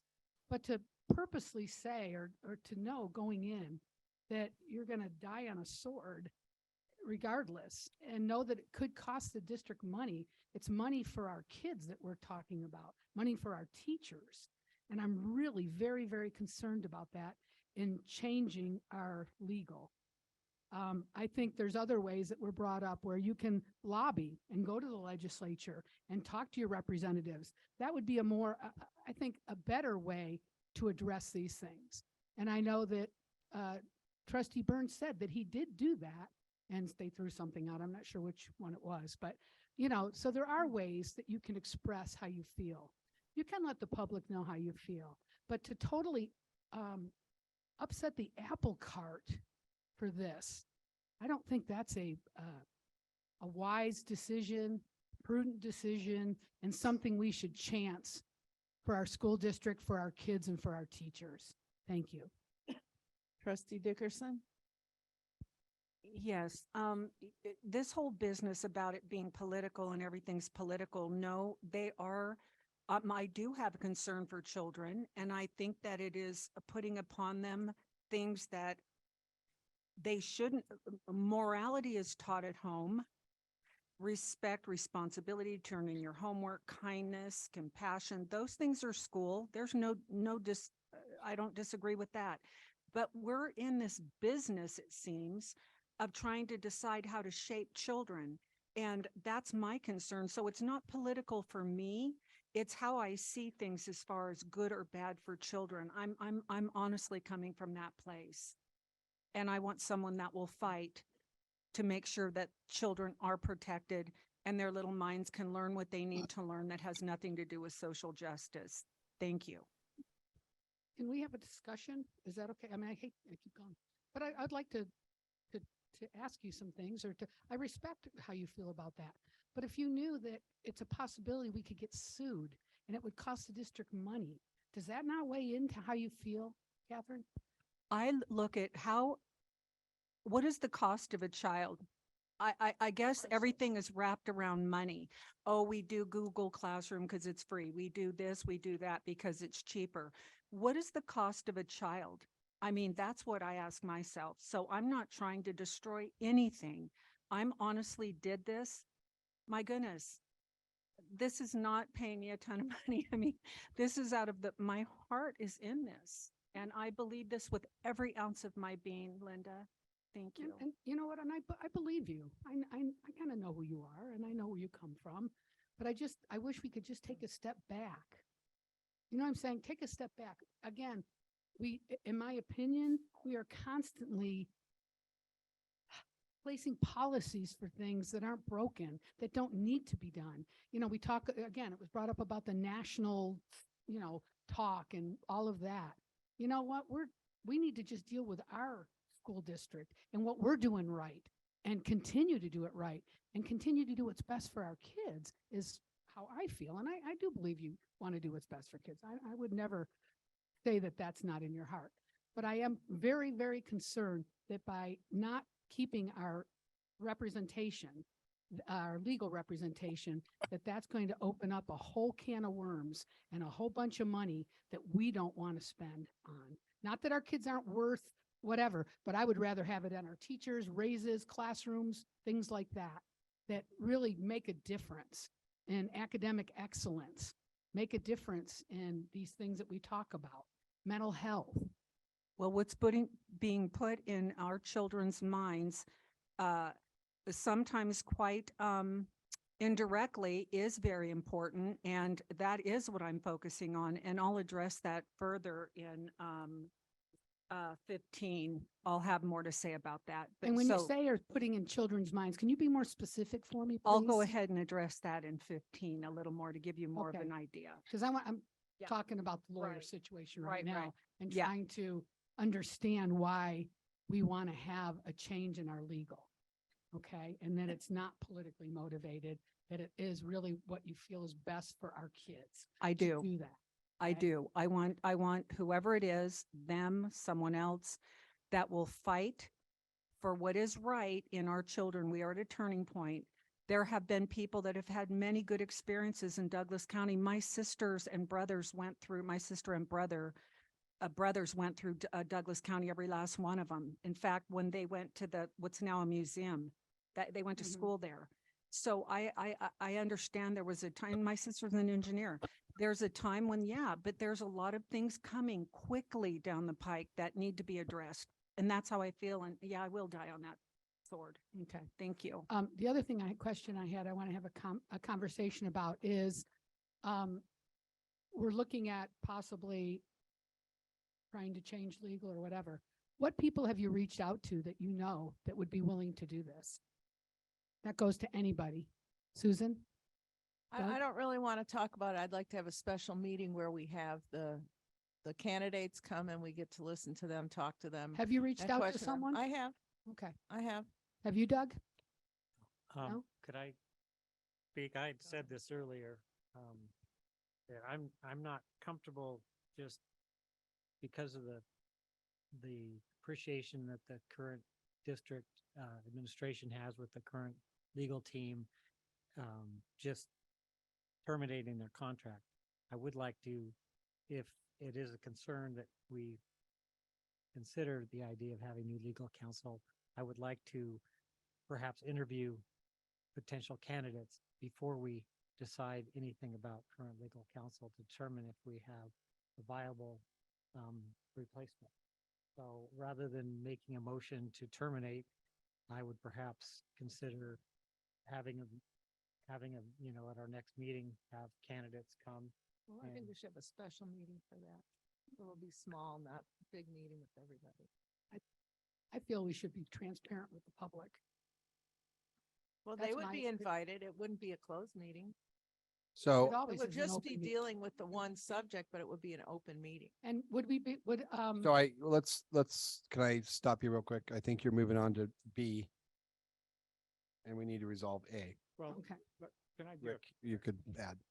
can I make a closing argument, Madam President? Okay, as the lawyer for the client of the Douglas County School District, we owe a fiduciary duty to act in the best interest of the client. And again, I'm going to go back to that concept of the duly authorized representatives. If there is only one duly authorized representative, i.e., let's say it's the board as a whole or a single board member, the board president, it'd be a no-brainer. We wouldn't be acting in the best interest as lawyers by continuing representation of someone who doesn't hold our trust. But as we've talked about before the break here, there's duly authorized constituents, in particular staff, and I'm putting on my lawyer hat on advising of risk.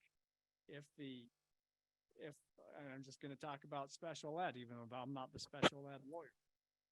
Now, Jeannie Dwyer talked about a $90,000 per due process. I'm not sure where that number comes from, but if, to the extent it includes attorney's fees, because every special ed case is a separate litigation file that Paul bills on at $225 an hour. Okay, so I can guarantee that the amount of exposure to the district will expand exponentially based on several factors. One, you're going to have that firm, basically like a shark in the water, smelling the blood in the water, jumping in and filing more.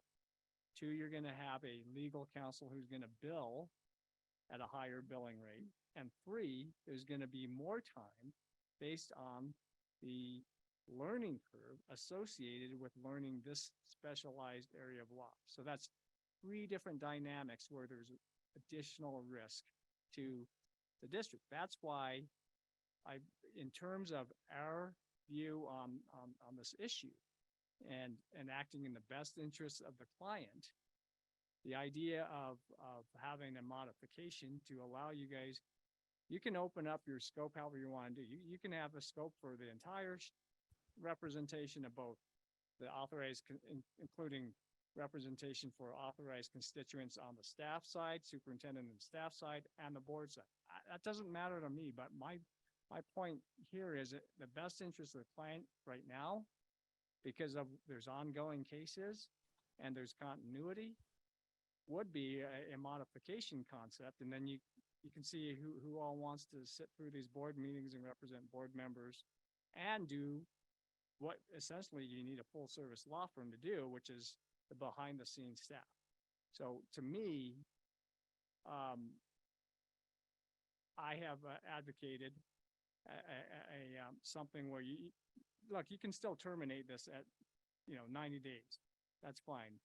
But why not just not terminate it for now, open it up the floor, not terminate number one, and modify it so that the board can get their own counsel, and open it up for people to do both that. And if you want to open it up for the full shebang, it doesn't matter to me. We're not going to go and do an RFP on this. We have a 2014 contract with very low rates.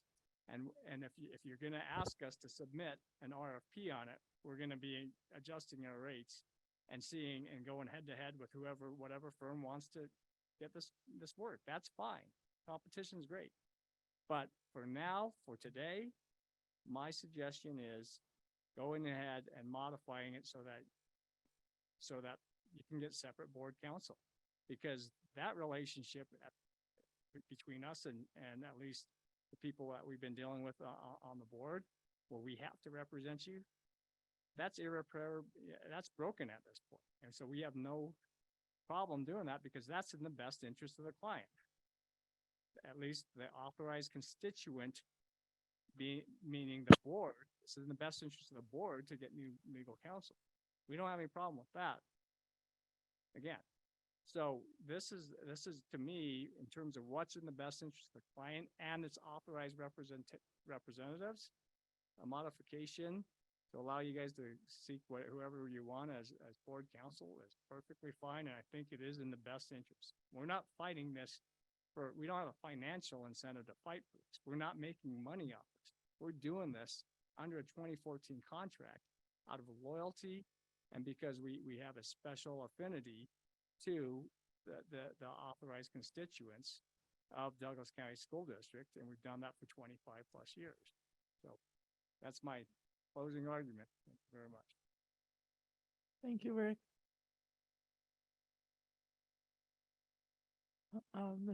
Trustee Magnata. I have a question for the board. What does a lawyer do? Here's what a lawyer does. He takes you through the process and he tries to limit your exposure. That's the two things that they do. That's all they do.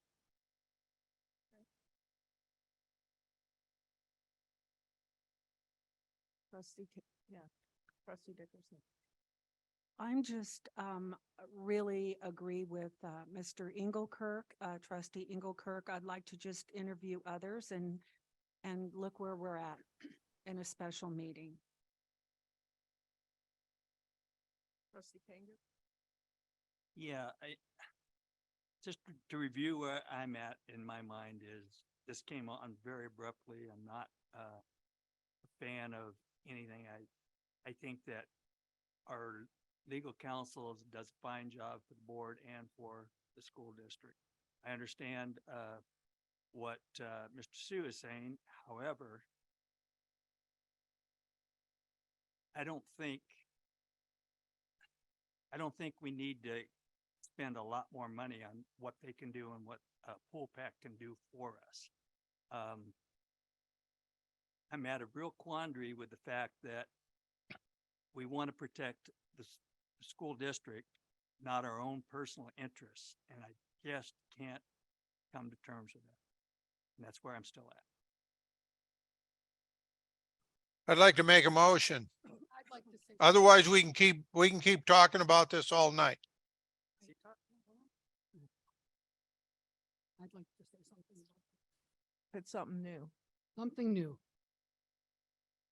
I'd like to know, one of the questions I have, I don't know, Mr. Shu, if you can answer this, or Keith, I'm not sure, or maybe our board knows. If we were to hire a second law firm, are they gonna get less, or will it be in addition to? And will it cost the district more money to have two representatives? It potentially could cost, unless someone were to come in at the same rate, which is not going to be likely. I mean, the work, we will be still paying for the work, but if the work costs more because of one firm being more, it obviously would cost us more. Let me restate that. So we're paying a $5,000 retainer a month. Is that correct? Correct. Okay, so that would stay if we add another legal firm to our. So I think that could be terms of the modification, and maybe Rick, you I'm should not probably answer modifying that. that. Yeah, okay. We So- have not been, we have I know. been at our rates since 2014 out of loyalty. Right. So yes, the answer from our perspective is you can hire whoever you want. Our term, the compensation part of it, and trustee Magnata asked the question, is what about the compensation part? We're amenable to modifying the scope while keeping the payment terms. So, And I can guarantee that if you want someone come in new, there's a learning curve. They're going to ask for a higher billing rate. They're going to be sitting in through these 5-hour plus meetings that they're going to bill for. And then, and with respect to potential lawsuits and things like that, there's a lot of litigation. There's a lot of research that's required for that. And I've done my fair share of civil rights cases back in my former life when I used to do defense work for Washoe County School District, and when they get sued for civil rights action. There's a lot of time involved in it. So to the extent that whatever their billing rate they negotiate, it's going to be more. There's no doubt about that. so if I can restate it then, if we go ahead and keep our legal that we have now, and then we hire another legal to represent the board's own personal interest, it's going to be $5,000 a month plus whatever the new legal that we would choose. So it is, no matter what, it's going to cost us more money. Thank you. Trustee Engelkirk? Mr. Shu, so how, every month you guys have a $5,000 retainer. Now, how often does the billing go over that 5,000 retainer? So the 5,000 is for general matters. That's a set number. It's when we have specific litigation files, just like every special ed case, that's a separate billing matter. Arbitrations, labor matters, those are separate billing matters at $2.25 an hour. So how often does that occur? If we have a special billing matter that we're billing on, it's over 5,000, and certainly in the last few months, it's been quite a bit more because we have special billing files on other projects, on potential litigation projects. Okay, I guess with legal companies or legal teams that I've hired, if I pay a retainer, basically, when they bill out their hours, that those hours come out of the retainer. And once the retainer's used up, then we have to supply more money for the retainer. This sounds like the 5,000 is one fee, and then That's that right. just covers general being But, around. And but the then, general is having access, full access and not any litigation, but there's always questions from staff, always coming asking about this, this and this. And we just do, we tend to it. And if it's more than whatever billing rate is, that's our loss. If it's less, that's our gain. And it's been up and down throughout the whole time. So especially at $2.25 an hour. So then just to make this clear, everyone, so if we keep our legal counsel, it's gonna cost us the 5,000 a month plus whatever other things that you turn in for special ed or whatever. So what we would be hiring, if I'm clear on this, a separate attorney for would be for things that are not specifically related to what our duties are to do. That's how I feel. I think it's a personal agenda that we want to have our own attorney so that we can reach out and do things like go against laws that are already out there that we're going to fight them and cost us more money. So I would like to just say that my opinion, I would like to just keep what we have and not even look into anything else because I don't see the reason or the purpose. Thank you. Thank you. I'm going to disagree with you because of all the open meeting law violations and the FOIA requests, which I think are inappropriate, and I don't feel we're being protected from that. So that's my opinion. And the other thing I want to say is you make us feel like we don't care about, we all care about the kids. It's not about politics. It's about, the only reason I ran is about kids. I was a teacher for 32 years in California. I see what happened there, and you think it can't happen here. That's your opinion. My opinion's different, but all of this is 1,000%. The work I do hours and hours every week is because I care so much about the kids and the teachers and all of the staff. And I want the best for everybody. And those that keep saying that's not true, they don't know me at all. I can assure you, I love the kids very much. And I care very much about the teachers. And I do think that the majority of the teachers in this district are outstanding. Just. I said I had a closing statement, but I need to clarify the statement that President Jansen, there have been no findings of open meeting law violations. Okay. There have been no findings. There are pending matters that we have not received decisions on. And that's all I'm going to say about that. But what she raises is a point with respect if she does not feel that she is being adequately represented on allegations of open meeting law violations and public records requests. That is why our suggestion on a modification makes more sense. It's going to cost the district more money, but what we're talking about is still what's in the best interest of the client. If the client does not, if that constituent of the client, this authorized constituent, the board and individual board members don't feel that they're being adequately represented, and we'll stand by our work product, but if they don't feel like they're being adequately represented, fine, go ahead and find some, and there's lots of different ways of defending cases. There's a lot of different ways, and I welcome that. That's why, from our perspective, a modification makes sense because that way the constituents that don't like our representation can find their own representation, someone who's a better fit, while the staff who believes we're already a good fit can remain, and we can protect the district from exposure the same way we have done for the last 25 plus years.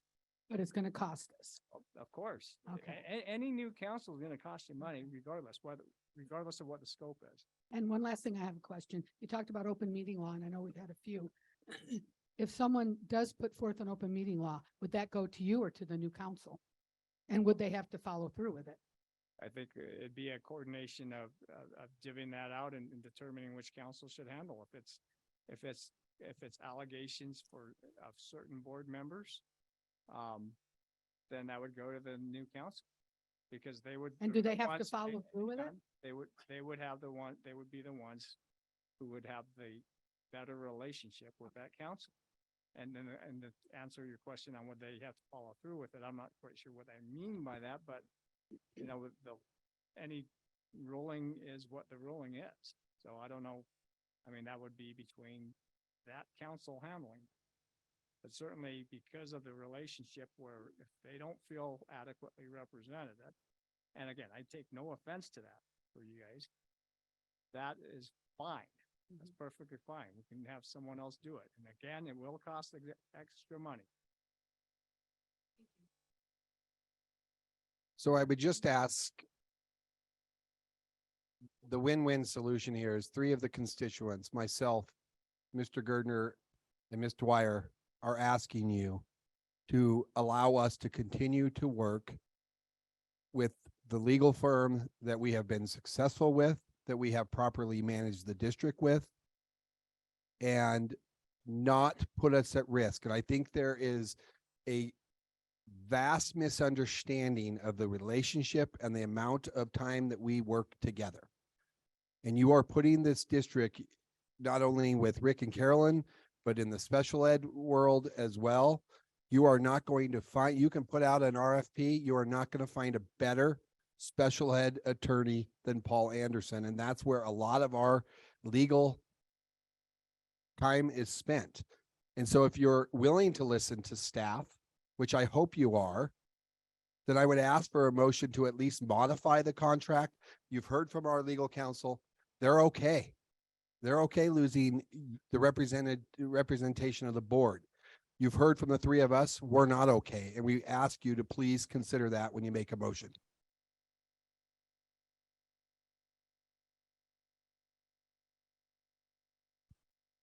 A procedural question.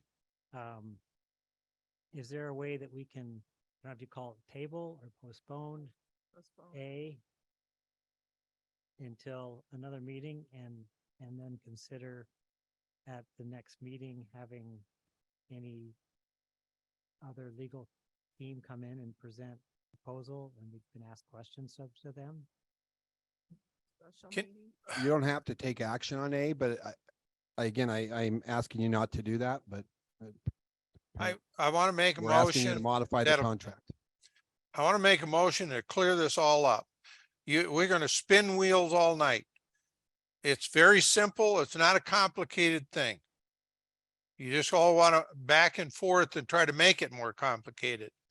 Fact is, if you just take and make a motion to terminate the contract in entirety, then you listen to everybody that wants to submit to it. Everybody.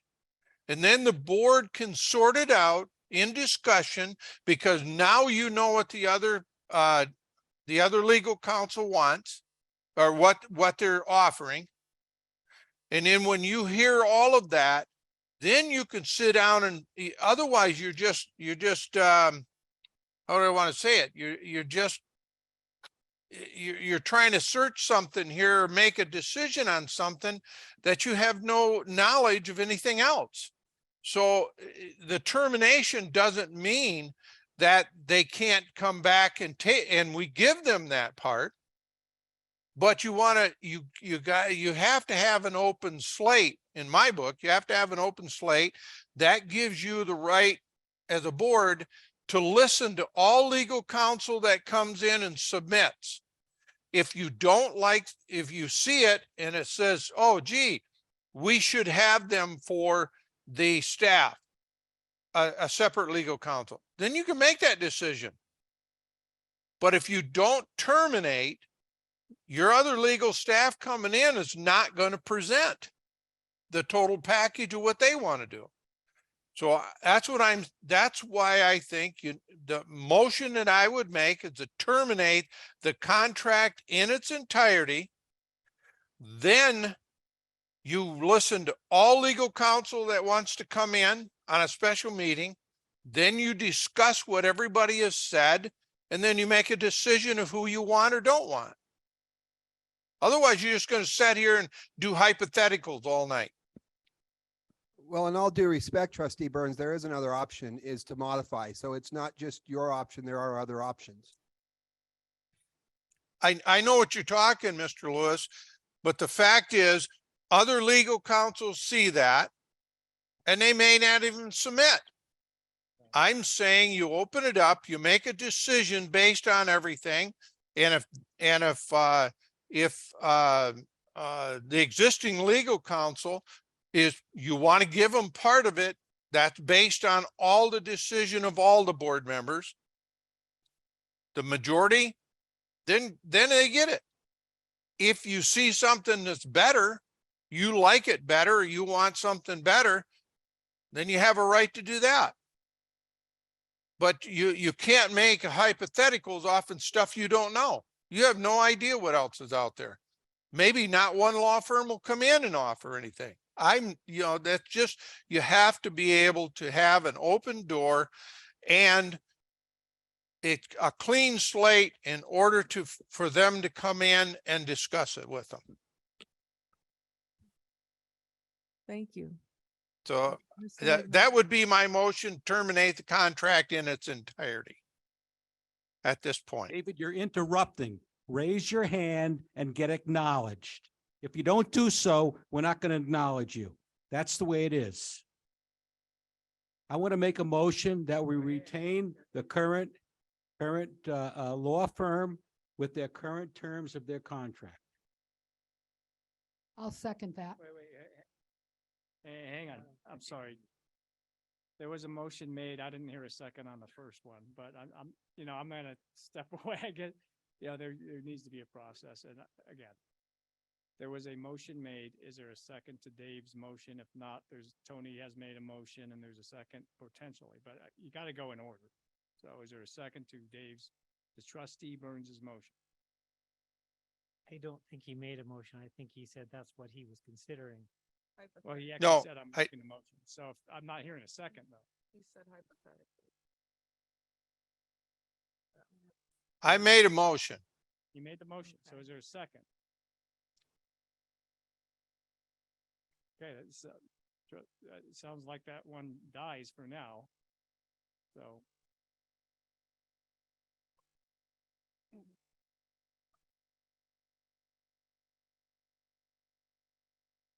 So there's no second on trustee Burns's motion. So, Mr. Trustee Magnotta, are you making a motion? So I'm making a motion that retain the current law firm under the same contract agreements that we have with them. I will second it.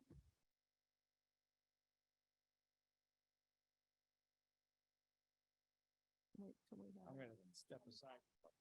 Public comment. Can we make another motion or not? No. Okay, public comment. We can discuss on the board.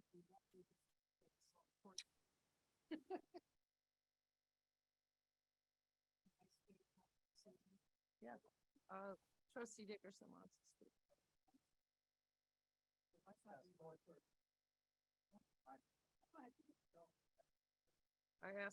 I am a fan of postponing for a special meeting so that we can interview and look at others before a decision's made. I just want that to be known. Okay, thank you.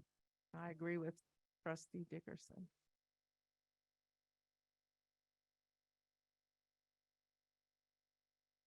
Go ahead. Go ahead. So, just so you know, that's exactly what I want. What is he want?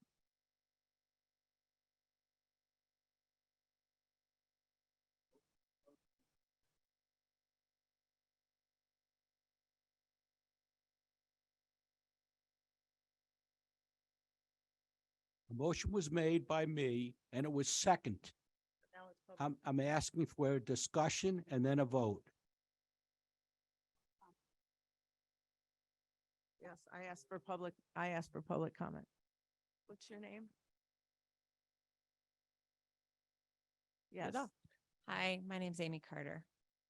I would just like to agree with what Keith and Jeannie and Joe said, that is what the district is wanting. If you are here for the people who voted for you, but really, as the board, you're here for our students and our staff. And these educators here, Joe and Keith and Jeannie, are the ones who are representing our students and our staff, who are in the field with our students and our staff, and are aware of what we are doing as educators. Earlier, Dave Burns said, I'm here to fight for the people who back me. But really, shouldn't we be fighting for our students and our staff who are doing this hard work? And our legal counsel are protecting them and protecting our district and fighting for our district and fighting for our students and our staff. And that's what we want. But opening this up to someone who doesn't know us. You talk about listening to our community and listening to the people and wanting to have this communication back and forth. But we want to bring in somebody who doesn't have a relationship with us, who doesn't know anyone here. Why fix what's not broken? I think you guys have even said that before as well. But why fix something that's not broken? Why try to spend, how long have we spent on this? 2 hours maybe tonight on this conversation, where we have so many more important things to talk about, which has also been brought up in public comment tonight. So as a member of this district, I implore you to listen to the people who are in it. So please, please listen to the people who are doing the hard work. Thank you. Thank you.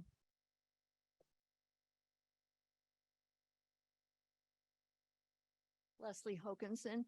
I'm just a taxpayer. And to me, it seems like a real simple situation that you guys can just put an end to it right now.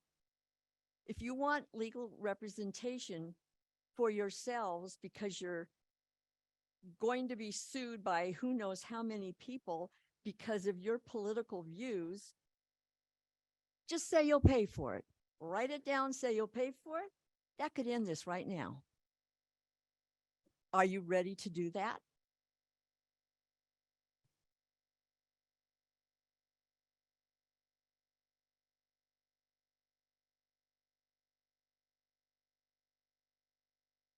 Marty Swisher. As a former employee of Douglas County School District and administrator for 18 years, I had to deal with a number of legal issues. And Lopping, Cox, and Lagoy did a fantastic job. I've worked personally with Mr. Malloy, Mr. Anderson, and Mr. Shu.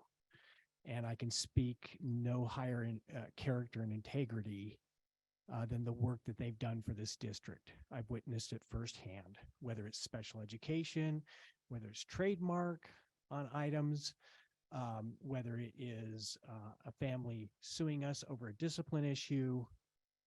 They have taken care of our school district for 28 years. I still haven't heard specific concerns. It's about the open meeting law. There's violation of open meeting law by action taken by this board. They have to come through and try to do corrective action to that. And down the road, hopefully, those things are going to get cleaned up as the board works together. I know that you all have the Nevada Open Meeting Law Manual.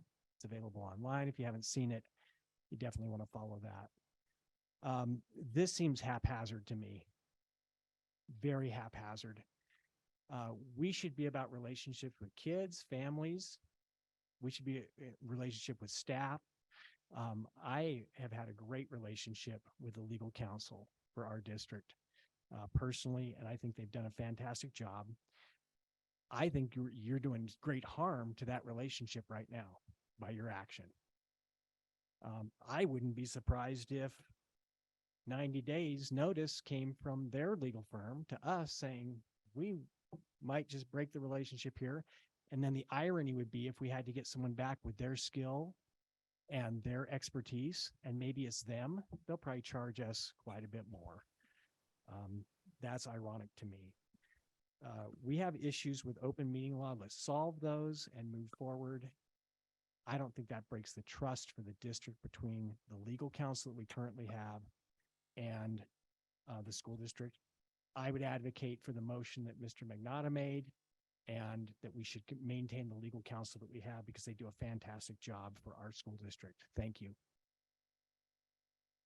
Thank you.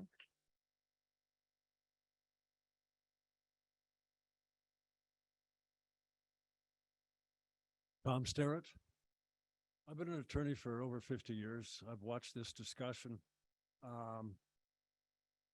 As present counsel knows, the attorney has to fully and faithfully serve the interests of the client in accordance with that client's wishes.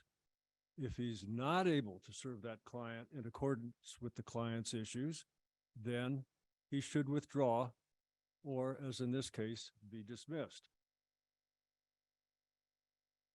It's not personal, it's business.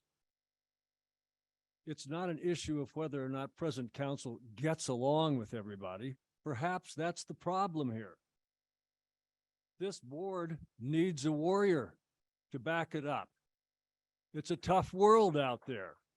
It needs someone who will fight for this board. I'm not seeing that now.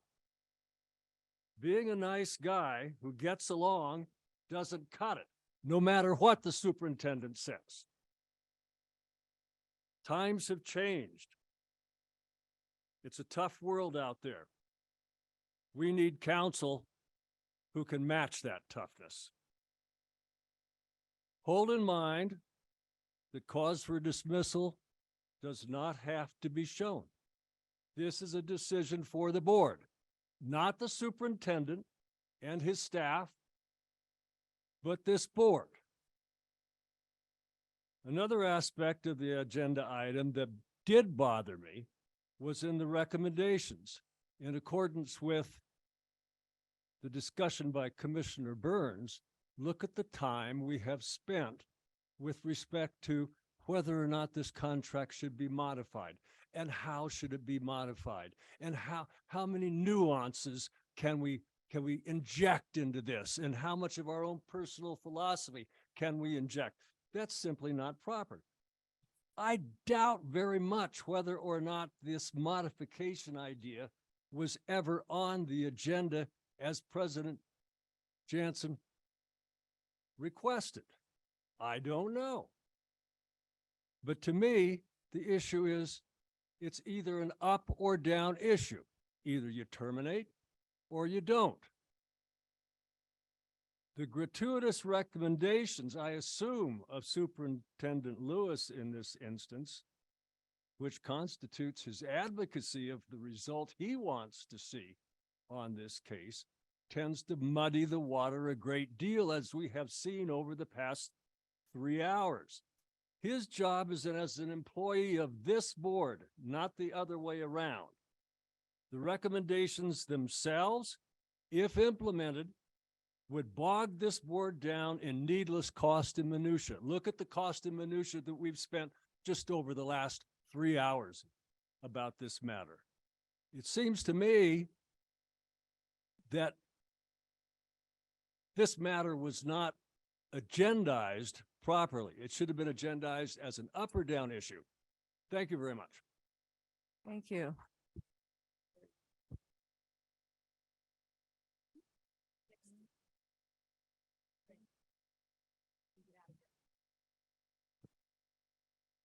Good evening. For the record, Mary Porter. I just want to address a few things. First of all, Mr. Sterrett has raised points that I thoroughly agree with. But when you're thinking about cost, if I understood what Mr. Lewis said, you pay for liability insurance, and it's actually the insurance company that is appointing counsel and paying the bills. So that aspect of cost is something that you don't have to be concerned about. It's not going to make any difference what you do. Other counsel is going to be appointed and those costs will be borne. So we're not thinking about necessarily having a huge costs because we change counsel. That's a point I want to make. Thank you. Casey Rogers for the record. Thank you, Mary. I quote, "It's when you start to realize inconsistencies or hypocrisies or lies, and you notice them and you give somebody the benefit of the doubt, or you trust them and you think it's all right, but over time you see it's not an isolated incident. It's a pattern of behavior, and over time that exposure to inconsistency builds and builds until it's something you can no longer ignore. End quote. That's Edward Snowden. You're not familiar with him? You should be. I'd just like to say 2020 should have made the hair on the back of your neck stand up. If you don't think it's a national event, which everybody keeps trying to say, and I've heard Linda speak about quit focusing national and saying that it's not affecting us. Well, it affected us. It affected us gravely. In fact, many kids became suicidal because of the mask situation, because of the isolation. And guess what? You all played the game. It has already had an effect on our children. That was foolish. The most important thing that you guys need to ask yourselves as board members right now is why? Why does everybody else back here that works for the school and these other two board members who were previous board members want to keep that council? Because they have a certain ideology. They have a certain way of thinking, and they want to keep focused on that thinking. It's time to move on. You are a new board of people, and find somebody who's going to stand up for our children. This guy did not. That lady did not. Okay? And I want to just point out one major thing I have noticed about you all. Catherine, Susan, Doug, Mr. David Burns. I noticed that you guys keep your focus on the children, while everybody else back here keeps trying to get you to focus on them. Thank you for keeping your focus where it belongs. Thank you.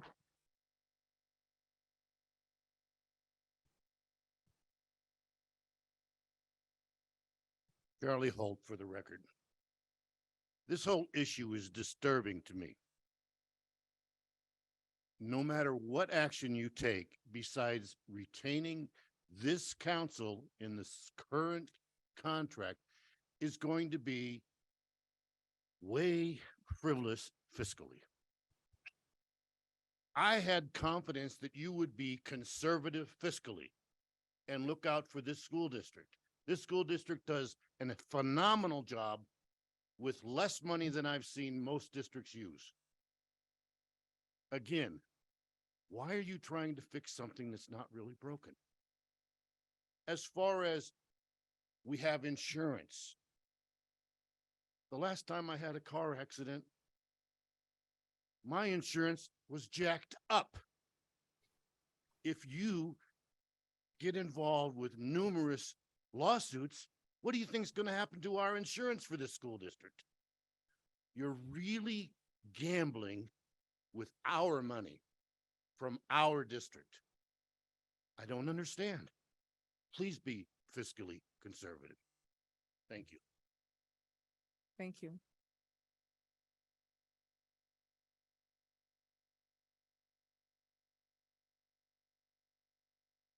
Virginia Starrett. The question as to this board and the legal counsel sitting with the board and advising the board has become, I think, now complicated and misdirected. I do not believe the present council has done a good job regarding the newer board members. It has not, in fact, in Tony Magnotta's words, reduced their exposure. What it has done is permitted their privacy and well-being to be trampled on. And because it didn't happen perhaps to the rest of you, you don't understand how that feels, but it happened to them. And I know from talking to them that it has damaged them greatly, even their health. So I don't think you fully appreciate the disappointment of the way the present council has served this board has affected the newer members. You're outside of that understanding because you didn't have it happen to you. They did. And not only that, but I've seen this council now give what I consider to be, and I have somewhat of a legal connection, bad legal advice on several occasions. For instance, in the very last meeting, the advice that was solicited from them, even in advance, about how to protect girls, fell far short from a well-researched and knowledgeable opinion. They gave lousy, surface, very thin response on what was going on in the world of the legal world on how you handle that issue. If this is such a fine firm, why then didn't they come up with an actual professional, really well-researched white paper, as they were requested to do, and have both sides of that argument researched well enough to give that advice, which they did not do in that meeting. And that's a vital question. And they failed in that meeting to do that. So, the board sets the policy for the district. And it seems like what we have now is a lot of district really running against this new membership of this board, this new direction the board is trying to send. And even this idea of modifying the contract it actually exemplifies that. It's saying, well, we'll let the board have their own counsel and do their own little thing over here, but the district's going to continue on in the direction it wants to go because it's going to have its own counsel over here helping it. This is unfortunate that this has happened. It flies in the face of the desires of this community as reflected in the results of the last election, and that we have had to talk about money so many times in this particular sitting, instead of thinking about what's happening to the kids. It should not be a first consideration, the money. It should be the kids should be the first consideration and protecting those kids. Thank you. Thank you.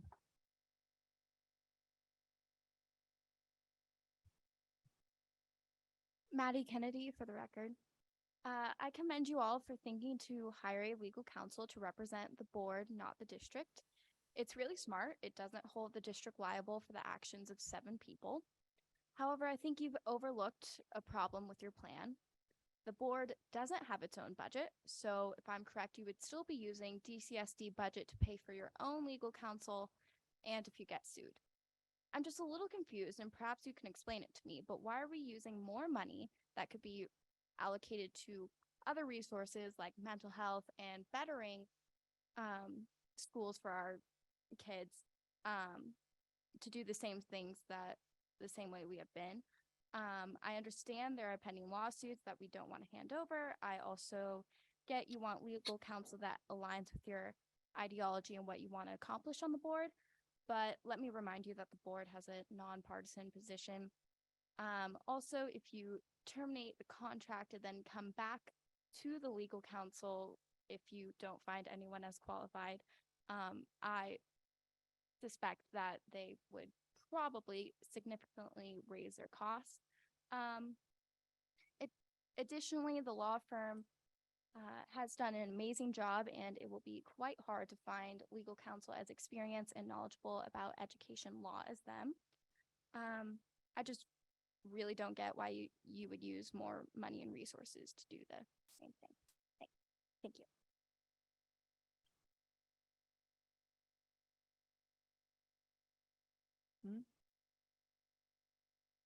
Debbie Silva.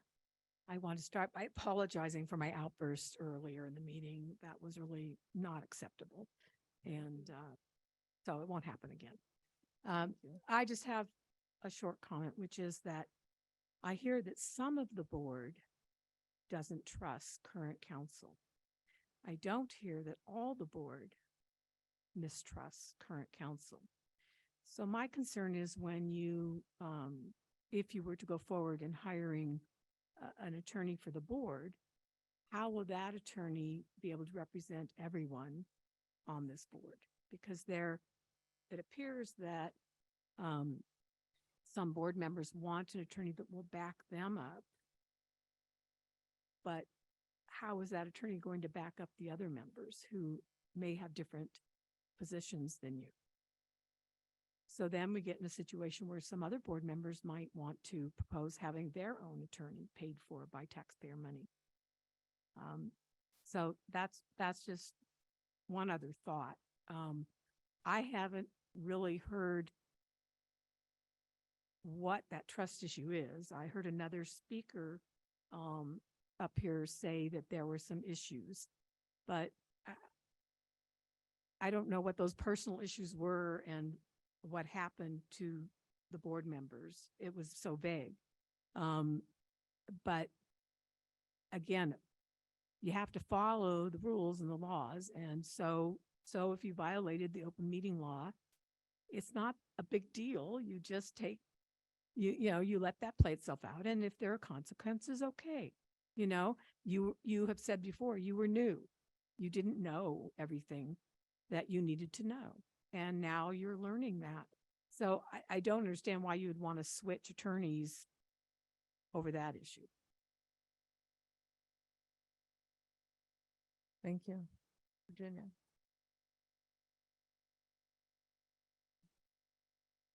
Virginia Neese, for the record. I've been listening for the last couple board meetings, and I've heard a lot of comment from the audience about the board members don't value the students. The new board members don't like the teachers. Oh, poor me, oh, poor me. But yet, every meeting, those new board members sit up there and they tell us what great schools we have. No matter how much they say we have great teachers and we have great students and we have a great educational process, they're going to be vilified because of rumors that have existed from certain people who maybe lost the election or certain people who are still on the board that say these things. The gavel had barely shut from that last meeting before the ACLU was notified by someone, a rat perhaps, in this room. So you can point the partisan finger all the time at those people, but there's more than one partisan finger to be pointed in this room, because certain things were released that should not have been released, that was inside information. So the partisan finger goes both ways. Listen to what they're saying. We have a good school. We have teachers who were teachers, who know good teachers. We have good teachers. Do you not hear what they're saying? They're about the children. And the only people that mentioned money were those people who don't want to claim partisanship. I'm sorry. Reality is what it is. Thank you.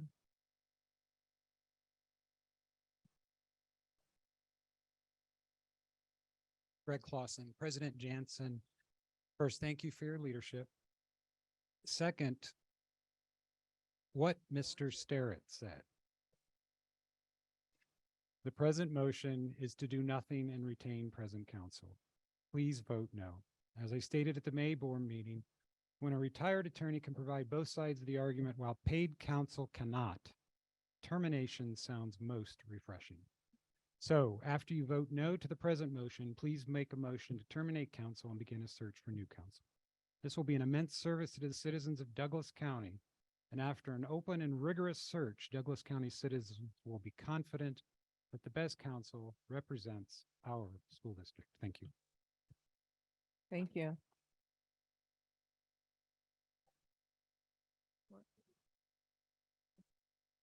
Okay. All right, take one online.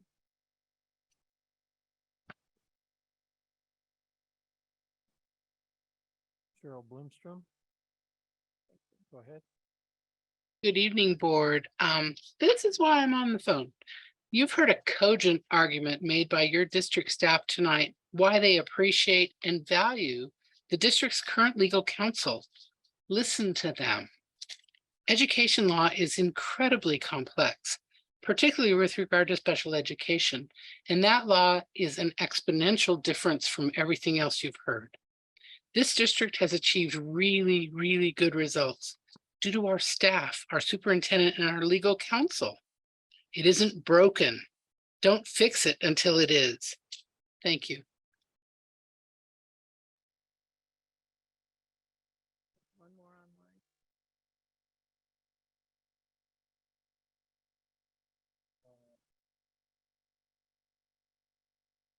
May Hyatt, go ahead.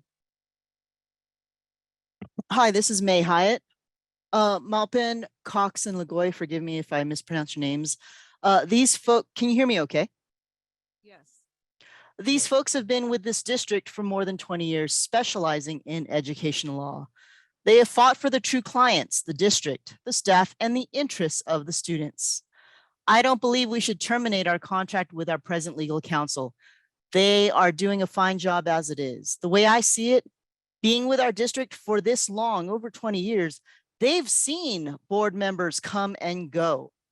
The people have changed, but their job to fight for the interests of Douglas County School District and its constituents have held firm.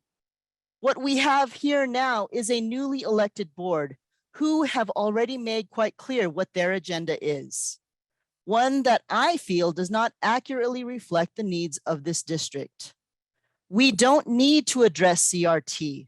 It's not being taught here. We don't need to address trans issues. The student population that identifies as trans is less than 1%.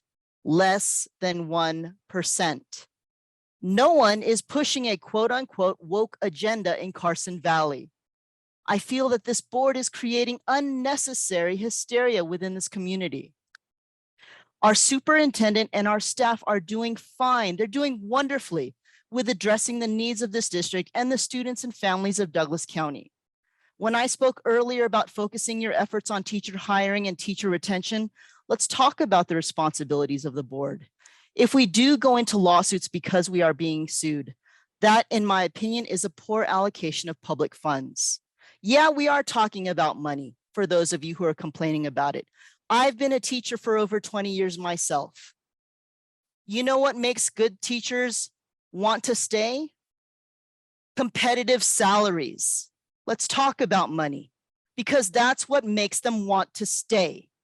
Yeah, Douglas County is a beautiful place, but if you don't get them to pay the bills, they're not going to want to stay. And if we get sued, I'm sorry, how are we going to be able to support our schools and our staff? And if the board hires new lawyers who will inevitably, I'm sorry, is Trustee Burns not listening to me anymore? I think that that's a total sign of disrespect. I'm going to pause. Please stop my time. Stop my time. I did. Time has stopped. I want all board members to hear what I have to say. Council, can I do that? No, no. Time has started. If the board member decides to hire new legal counsel, who will, I feel, inevitably charge you 2023 prices, this again is money not spent on district staff and students and teachers. This is not a wise way to spend district funds. Please prioritize our students and staff by focusing on them. Don't spend money and time arming yourselves to fight what you feel is a quote unquote woke agenda that is coming to Douglas County, because it's not. Keep Douglas County District nonpartisan. Thank you. Thank you.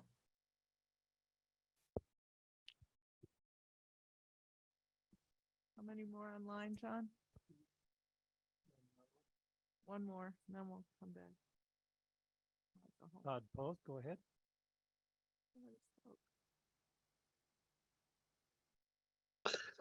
Good morning.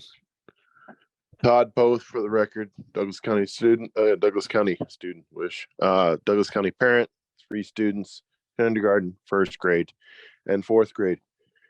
Funny we're talking about special education lawsuits, considering I just had to plug in my daughter's oxygen monitor. I have a special need child. First thing I want to point out is I do believe that every single board member on the board has the interest of the students in mind. That is their ultimate goal. You would not run for the board if that's what you didn't think. Now, I do not agree with everyone on the board, but that's totally fine. And I think some people might be misguided on what is the most important aspect for the students. But I do not think that someone out there has an agenda against the students, against the teacher, and against the district. You're trying to do what is best. One, I'm just going to state, I do appreciate the fact that you decided not to terminate this law firm right away, that agenda did not get a second. Thank you very much for a level-headed measure there. I also would like to make a public plea to the law firm to please take us into consideration as a new board tries to figure out what's going on and don't charge us a bunch of money if we have to come back to an RFP. I wouldn't blame you if you did. I think it would be very stupid to cancel the current program. We've got, I agree with Trustee Kangas. I don't even know why it's even on the agenda. We have a law firm that has an education background, has done an amazing job and protected the district for many, many years. I know there are problems with your open meeting laws and your FOIA requests. Those were made, quite frankly, from mistakes from the trustees being new trustees. You can't stop things to happen if you do something wrong. They're probably representing you very well and keeping it from actually being a big case. And I would leave it at that. Learn from your mistakes, move on, and just keep this council. You also have a fiscal responsibility to the district as well. Please don't forget that. Thank you very much. Thank you.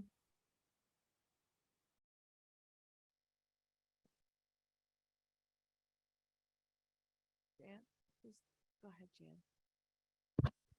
We have one left online. Great, so we'll go, have two people go here then.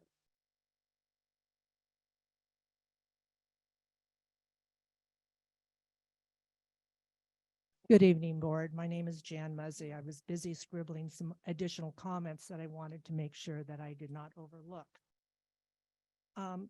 First of all, I would like to compliment Maddie Kennedy's comments during the open public meeting period when she said it was time for a change. And yes, it is indeed time for a change.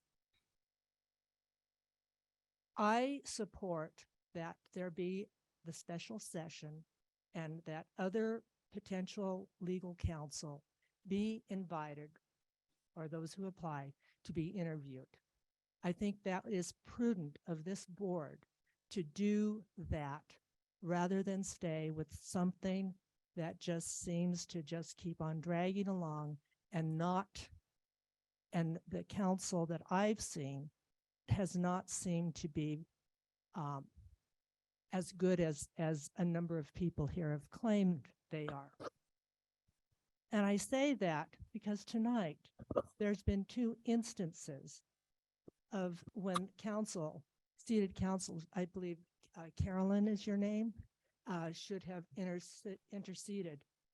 One was when we returned to item 11 after the public comments, Superintendent Lewis had to intercede and stop Trustee Gilkerson from speaking on this subject because the trustee was going in the wrong direction.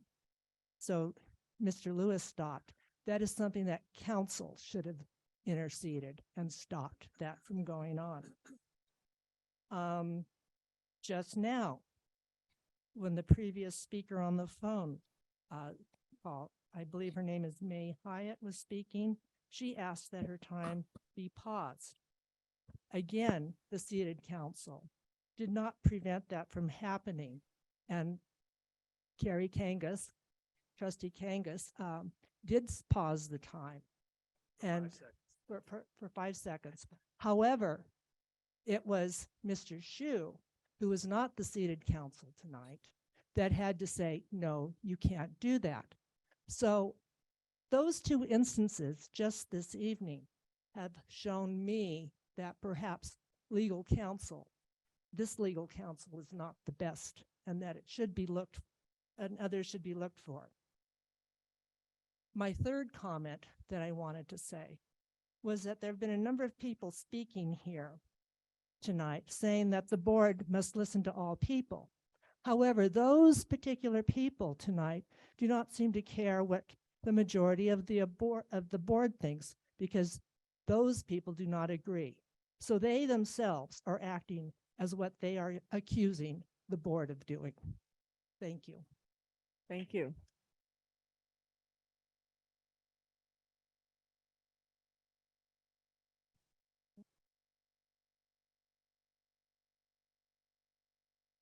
Nick Meyer for the record. First of all, I want to go on record to say that and reiterate what Mr. Rick Shu said. is that there are allegations that there were open meeting violations, but there is no action that has been done on those allegations. So at this point, they are simply allegations by persons who have provided no evidence, and there's no action from the state attorney general on those open meeting violations. Second, there is a loss of confidence, according to board members, of the current attorneys.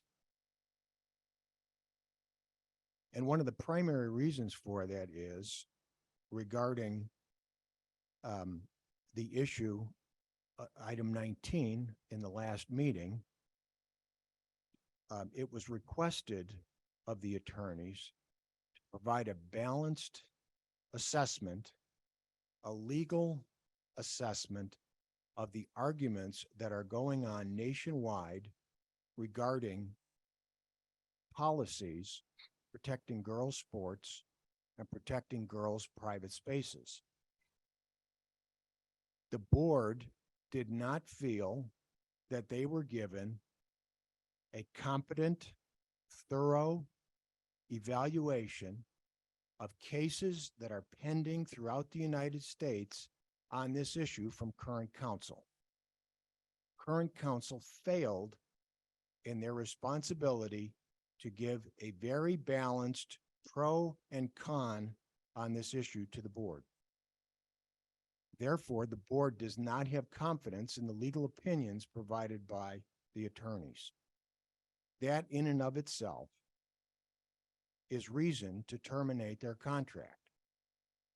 So I would urge this board, terminate the contract of the current attorneys tonight and seek new counsel to represent the board and the school district. Thank you. Thank you. Go ahead.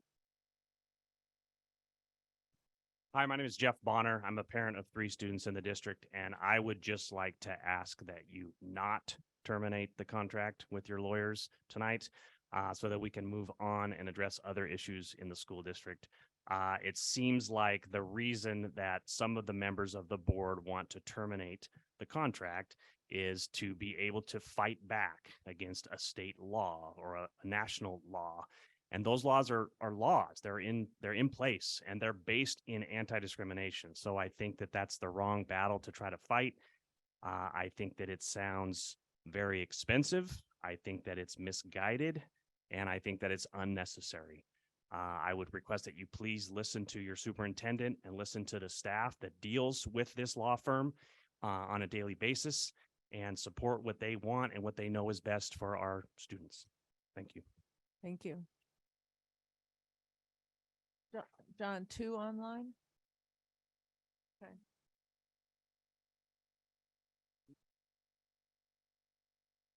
Heather Jackson, go ahead. Hi, this is Heather Jackson. Can you hear me? Yes, Heather. Perfect. Thank you. I want to start just by thanking Tony for making this motion. Thank you. Good job, Tony. And I also want to just say that Maddie has shown tonight the reason it would be good to have a student on the board.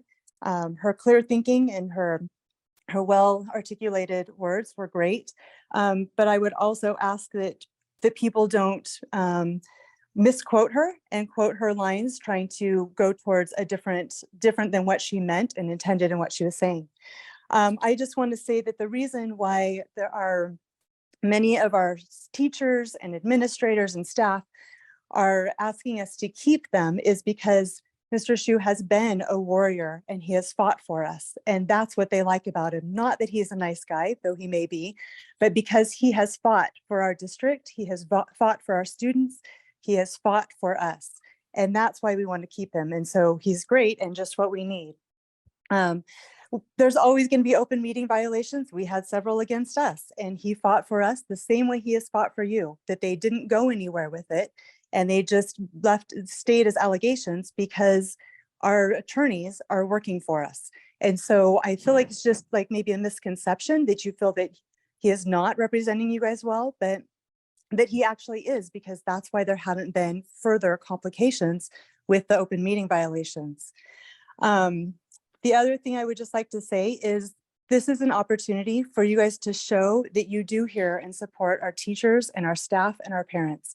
They have asked that we keep this current legal counsel that we have, and this is your chance to show them. You often say that you support our teachers. You often say that you support us.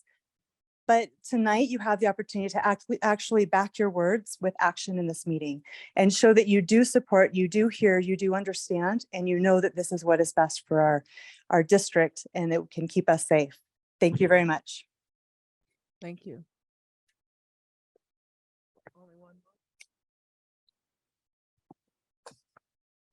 Okay, well, let's finish on there and then the young lady can go now. Yeah. Rick McGuffin, go ahead. Can you hear me? Go ahead. Yes.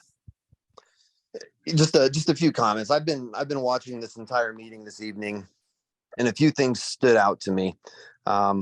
Trustee Jansen, Trustee Burns, and Trustee Dickerson all ran on campaigns that promised transparency, and the three of you have now claimed to have been damaged by the transparency that has been demanded, the same transparency that you promised.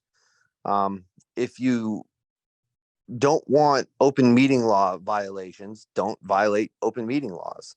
If you do not want NRS 239 requests, then limit your correspondence, or perhaps ensure that your correspondence is appropriate. Tonight's carousel of speakers is telling. You've heard from Nick Mayer, Lynn Muzzy, and the Starretts, all of whom were CC'd on an email drafted by Nick Mayer, addressed to you, which I'll refer to as Mayor's mandates. And in that email, he specifically charged the board with terminating its contract with Mop and Cox and LaGoy. Now, this was before any of you had the opportunity to work with Mr. Shu or Ms. Renner or Mr. Anderson. This was in January of 2023, perhaps even before that. So this has been maybe not on the school board agenda, but on your agenda for over 6 months. To say that this is new for you is highly inappropriate. On a professional basis, I've had the opportunity and the privilege to work with the attorneys at Mop and Cox and LaGoy. Mr. Shu and Ms. Renner are highly esteemed attorneys in Northern Nevada. The school board and the school district should be honored to have them as their counsel. I'm hesitant to say that because I don't want my endorsement to act as a poison pill, but I would gladly hire either of them as my own personal attorney. Thank you. Thank you. Young lady in red. Melinda Matus for the record. I'm curious, and I haven't heard anybody else mention this, but what happens if the legal team that the Douglas School District has now walks and you have not interviewed and you do not have anyone else? Do we shut down? What protections does our school district and the constituents of Douglas County face if a lawsuit comes forward and we have nobody to protect us?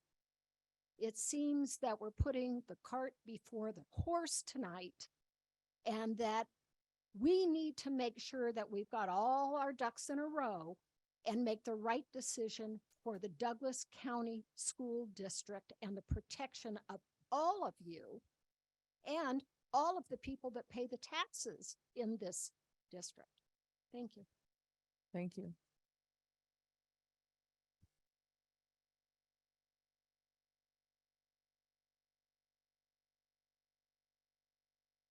Anybody else online?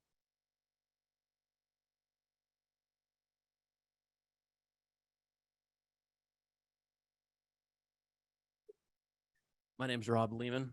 My name is not Richie McGuffin. And here in person, that's the first thing I'll correct from Mr. Meyer tonight. The second thing I'll correct from Mr. Meyer is his assertion that there's only been allegations of open meeting law violations. When an open meeting law violation gets filed, there's a couple things that can be done. You can wait and see what the Attorney General does, or you can just fix the issue. And Mr. Lehman, I just want to make sure that you're going to bring it back to agenda item number 11. I am. Thank you. And the pending motion. You can just fix the issue. And so from my understanding, the great legal counsel that was given, you were asked to just rehear the item, the grant item. And so that made that one go away. And so what prompted you to rehear the grant item to make that open meeting violation go away? It was legal counsel. It was your legal counsel sitting there fighting for you. I've made one open meeting law violation file, and I know there have been others, Richie, who have made public records requests.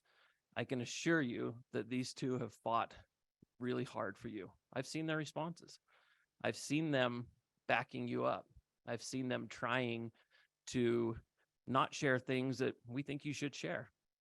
People have said multiple times that these two didn't provide a good analysis of the law. They did provide a memo. It was referenced in the meeting. It wasn't shared because there's privilege. They can't sit here and defend themselves and say, yeah, we actually did do that, because they're bound by privilege. They can't say it. You guys have the ability to come out and make that public if you'd like.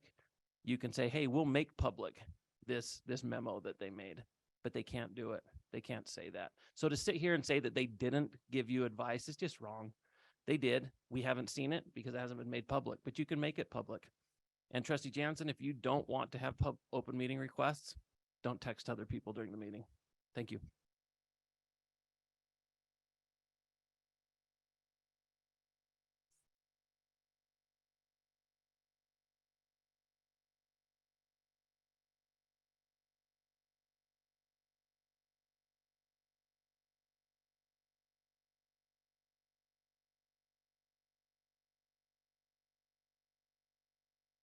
For the record, Laura Cadeau, taxpayer, and I just want to make one final pitch for the children to save the funding. Do not hire new attorneys at high prices. Stick with what is here. We have recommendations from our staff that state they're doing a good job. I haven't seen anything. I went back and reviewed all of the meetings. I don't think they've done anything that requires the termination. I think you need to be fiscally responsible when it comes to attorney fees. The quote that he talked about, the 5,000 retainer, I don't know that a new law firm would even come in at 5,000. It might be higher. Plus their hourly rate is not going to be a 2014 rate. You have to consider that our children need the funding, our schools need the funding, and irresponsible lawsuits can be avoided. Just stick with the attorneys we have. Thank you. Thank you.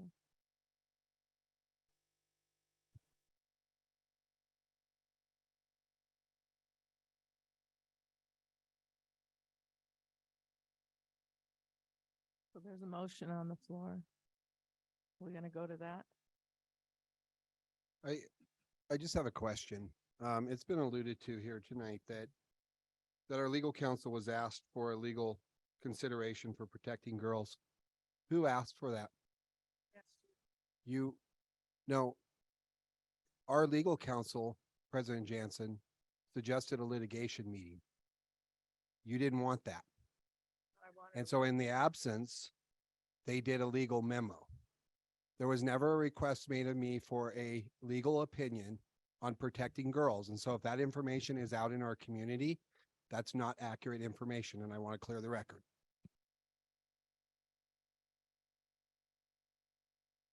I asked you specifically that I wanted a white paper. That means both sides, and I did not receive that.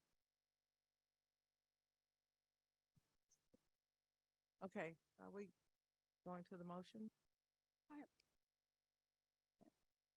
Can we, can't say nothing.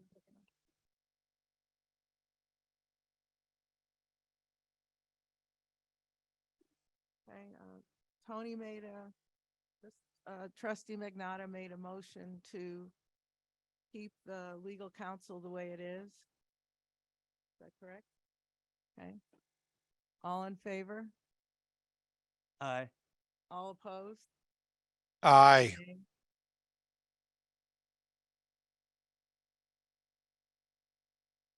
All opposed? You're abstaining?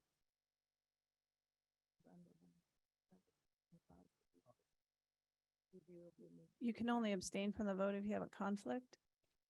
Well, I do have a conflict, and I wrote something out here. I want to be sensitive. Pecuniary conflict What? having to do with the money. Okay.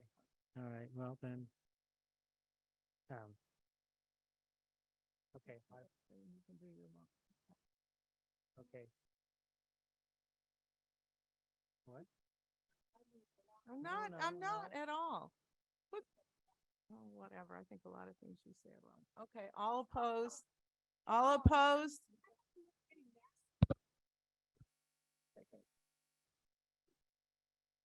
All opposed? Opposed. Aye. Four opposed, 3 in favor.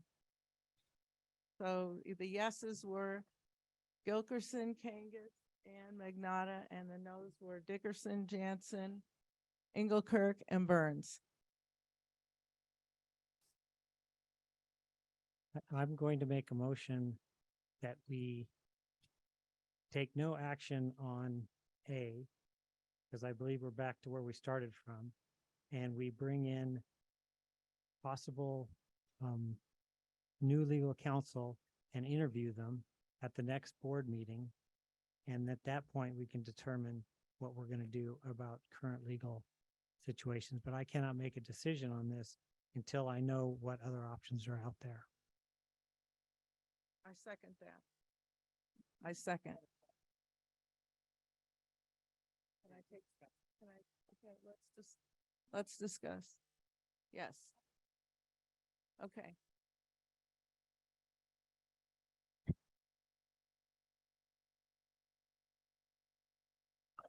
Then we.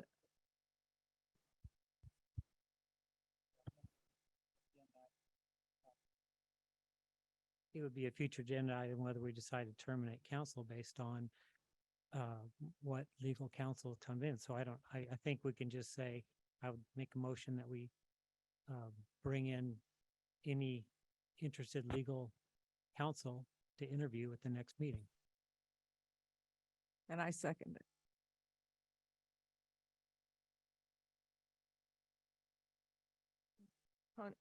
Trustee Magnata. Know what it's like trying to find a legal counsel? And who's going to be in charge of that? And who's going to schedule the meetings to interview all these law firms? Who's going to do that? Who's in charge of that? That's my question. So trustee Magnata, anybody from the board can bring in, or the superintendent can bring in a law firm. It'll be at the next meeting, as trustee Engelkirk said, and take it, if it passes, and we'll take it from there. And if you can't find any law firms, what are you going to do? Then we have a law firm that's currently employed, and they'll stay, and we'll just figure it out from there. It's rumored that you've already reached out to Joey Gilbert. Is that true? I've been talking to Joey Gilbert, yes. Okay. Anybody else that maybe we could have a little heads up look at? Well, he's got several people in groups with him. It's not just him by himself. Okay. Segal Shada, Brian Hardy, Arbuckle, and Markey and Arbuckle are all with him. Okay. And trustee Burns, do you have anyone that you spoke with that you'd bring forward? No, I haven't been around. Well, this has been going on though. It's been. Oh, I've talked to him a long time ago. Before we were elected. He talked to me when we were in campaign. He talked to me. Are you talking about Joey Gilbert? Yeah, he talked to me when we were in campaign. All right, just so we know who we've got. Thank you.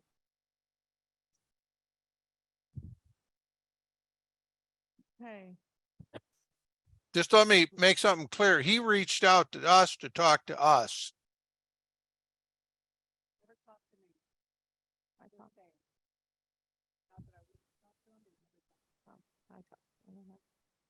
okay, we ready to take a vote? Public comment. The motion is to continue with current legal counsel.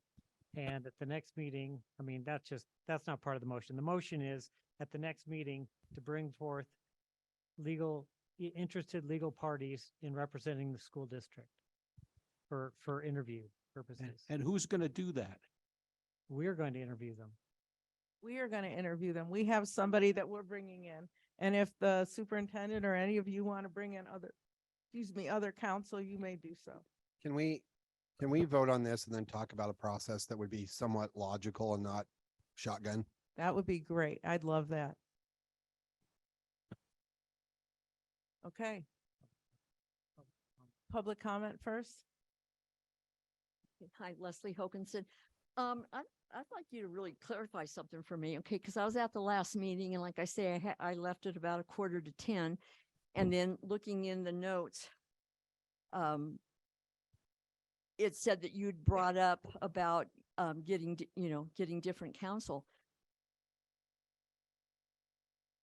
It seems to me, just from what you've said, that you've had this in mind for quite some time. It's just my opinion sitting here listening to you.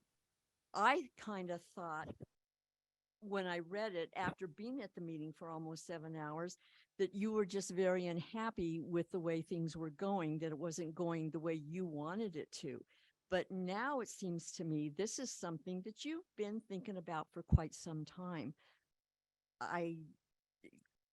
Okay. You want to answer that? Am I allowed to answer, Mr. Shu? Or just, Carolyn? just You leave can it have as a discussion, you just question? can't take action on public comment. So I can answer her. Again, there's some privileged things that happen between lawyers and clients that I don't want to share.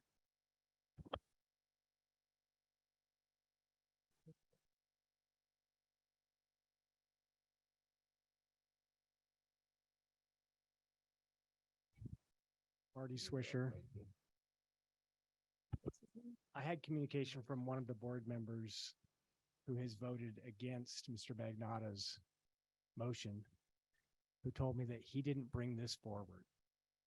And I respect that.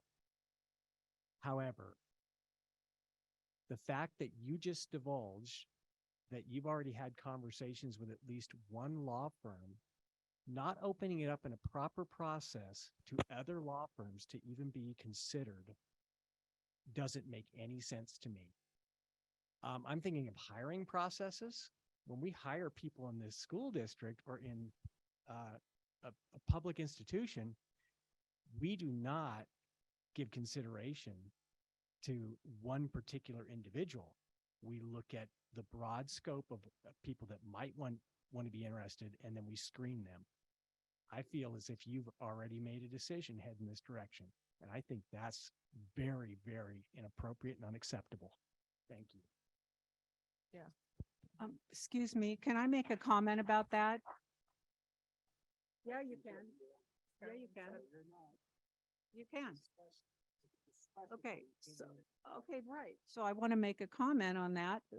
At the last meeting, if you look at that, the past agenda, it was offered to Keith to get some legal counsel and anybody else, Linda, anybody to kind of come up with somebody we can interview. So this, I mean, it's not like it wasn't put out there to go and find somebody you think might be a good fit. Thank you. Casey Rogers for the record. If I'm understanding this correctly from what Dave said, if I'm listening properly, he said that Joey reached out to you. Maybe he did because of the last meeting was awesome and he's a big fighter and he probably wants to fight exactly what's going on. So I'm pro Joey Gilbert, I will just say. And if that's what happened, because that's what was said, awesome. Listen, please, when people are speaking. Thank you. Thank you.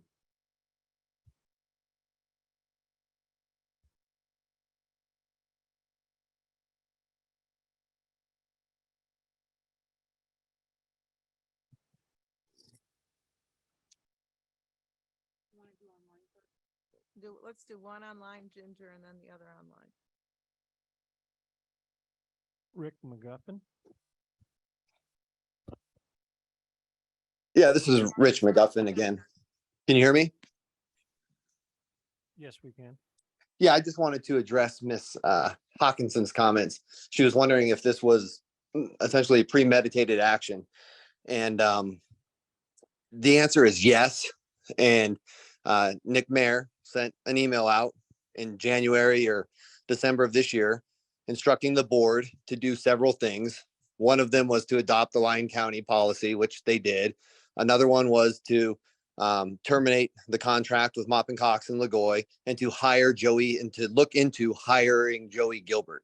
So this is something that has been under consideration by the newly elected trustees for at least 6 months. This information can be acquired via public records requests, or you can contact me directly and I'll provide it to you. There are individuals present at the meeting, one of whom is about to speak, that was CC'd on the email. But this is unfortunate that it's taking place, but it's for political purposes. People are talking about money because some of the trustees would rather fund litigation than fund programs that would benefit our children, or fund, better salaries for our fantastic teachers and the staff at Douglas County. Thank you. Okay, Virginia. Well, first, I just wanted to say that for people who are considering taking on a role like a trustee of a school, there is absolutely no ethical problem with them considering ideas that may come up in the future at all. And it's so ridiculous and petty and really grabbing at straws for people to be trying to make a big deal out of anything that people running for office are discussing about what may happen in the future based on what happens day to day. And so imagine a conversation where you say, well, what if the current legal people that are working for the school don't measure up to what you want? Well, we'll have to consider perhaps replacing them. That is not unethical to say or even think about, because they knew, the campaign people that I worked with, that they had a specific direction that they wanted to go to protect our students in this school. We could see what was happening, and their entire reason for becoming candidates was to protect students. Okay. But about this current motion, I would hope that you might modify the motion to make it a special meeting where you invite these people to come, because for it to be a general meeting like this, and depending on how many law firms actually take an interest, it could really bog down the whole interview process, and it would interfere with other probably important issues that needed to actually be conducted in a general meeting. So I would think maybe the motion could be modified so that those discussions would take place. Oh, well, good, I can finish. I only have 2 words in a special section. That's it. Thank you.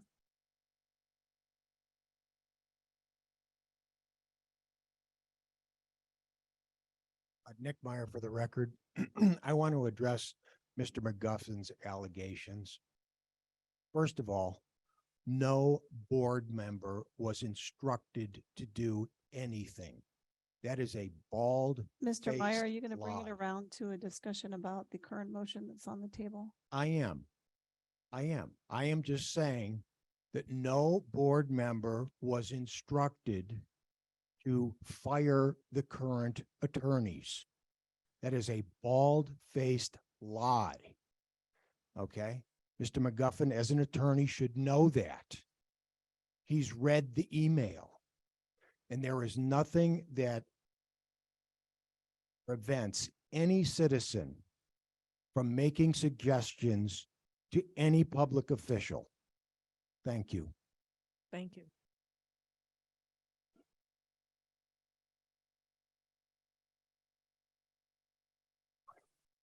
Charlie Holt. Couple of issues. First, it is unethical to consider not following what the state has mandated. And that's what some people here are suggesting we should do.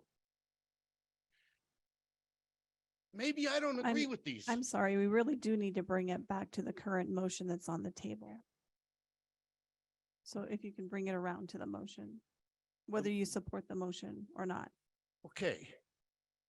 I'm saying that if we are trying to be against the law, that we're not supporting a lawyer who was supporting the law. That doesn't make sense to me. If you want to lobby for a different law, go to the legislature, lobby. Don't try to get a lawyer who will be against the law. Secondarily, I've hired people many times.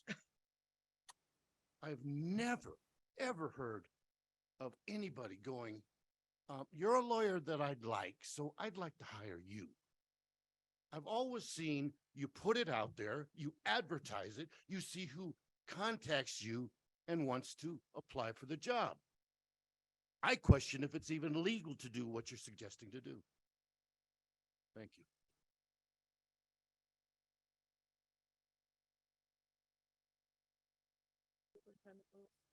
Is there anybody else? Rob Lehman.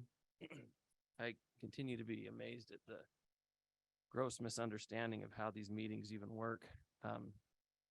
Trustee Dickerson said, well, wait a minute. We did say last meeting that you should bring people back here. You can't do that in future agenda items. All you can do is suggest a topic to talk about.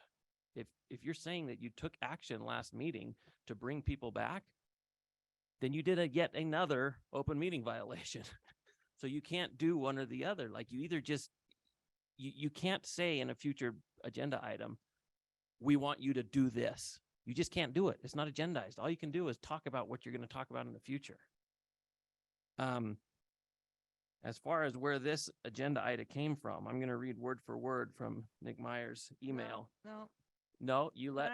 Can I stop him? You let from him reading talk those about it. emails again? Mr. Lehman, we need to keep the discussion focused on the motion that's on the table and whether. Okay, I you're in want to support or address one not. of the other comments that was made on this motion. He said, suggested topics for discussion.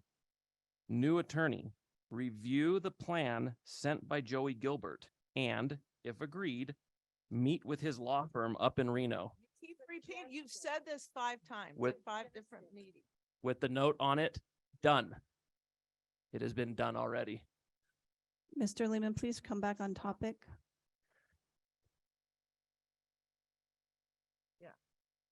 No on this motion. But feel free to let Meyer talk about whatever he wants. Okay, we're gonna vote on the new motion.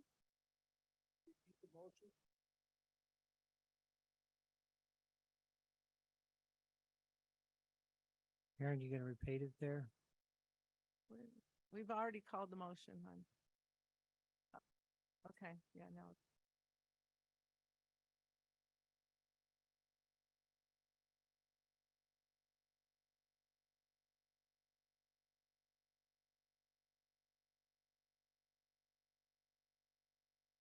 Okay.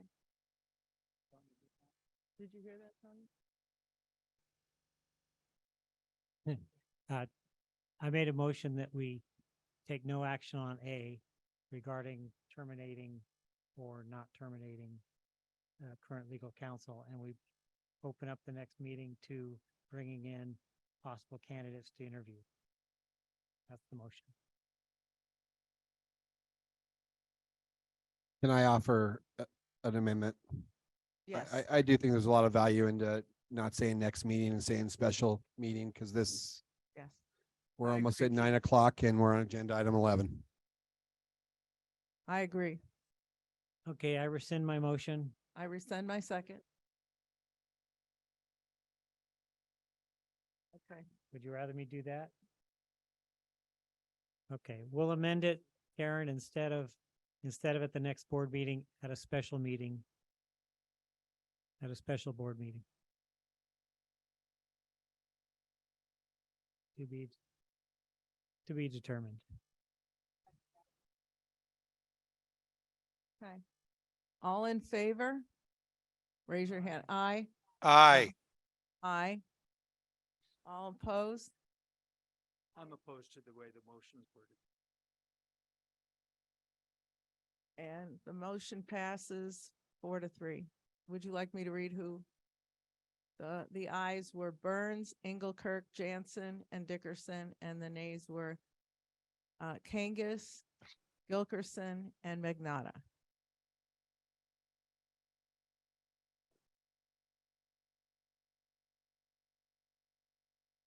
What? That's A. Oh, I'm sorry. Okay. Well, B was to So I'll just start out on B. B is now about process. I would question the professionality and the organization of everyone just show up at a board meeting with legal counsel. We don't know how many is going to show up. We don't know who they are. I don't know how we're going to agendize it. I asked this board to follow a process called a request for proposals. We put out a process of which we advertise where attorneys will see the opportunity and they can put in a request for services to the school district. What other districts, White Pine has done this recently, and they had members of the board president, members of the board who, if we get too many, narrow it down. And then bring it before the board. Those are just suggestions. But I really do believe, for full transparency, that we open this up to any attorney, legal counsel that is interested in representing Douglas County School District. Can I ask a question?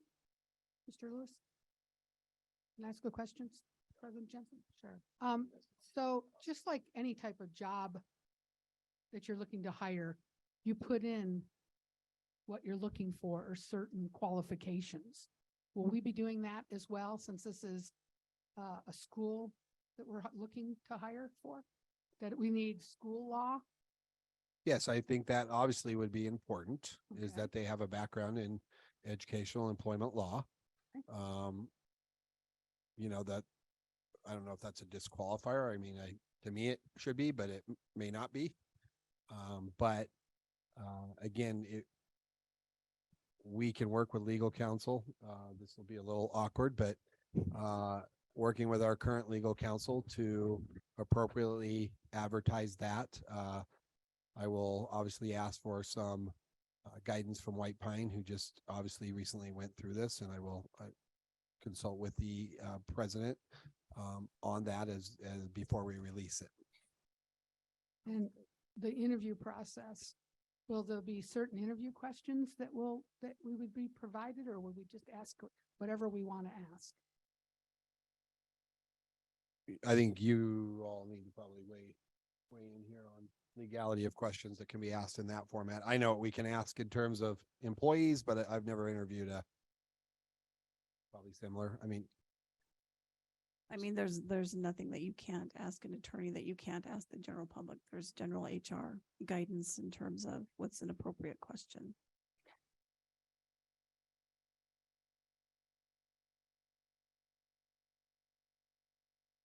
Thank you. so we'll need a motion, some kind of direction on what you want us to do. And again, we did an RFP for marketing. I mean, there are at least templates of which we adapt and seek assistance from other districts who have done it.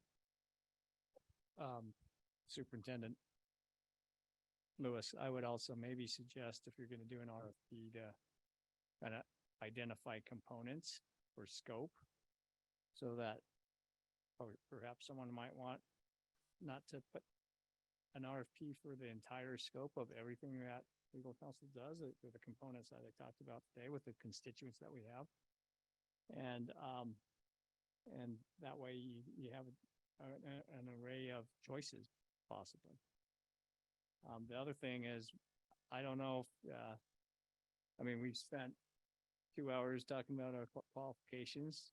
We're happy to submit something as an RFP with a different scope, but I would caution that it may be different pricing too. Thanks. So does everyone understand what he means by scope? So they'd be representing the board, the superintendent, those constituents that were discussed tonight. I'd rather leave that open and let the quality of whoever we find dictate that. So I think we should keep that kind of open and let the quality of whoever comes into interview make that determination for us. You have to set some guidelines time-wise.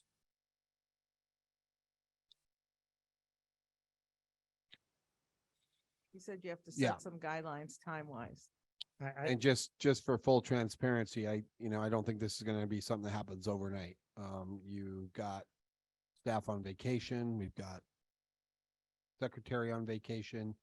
We can try to get it started so that we're not losing time while we're gone, but we'll be up against a pretty tight window going into some vacations here coming up. Okay. I mean, I think as far as I'm concerned, I think the idea of having an RFP and having some sort of qualification list. I mean, we could list what,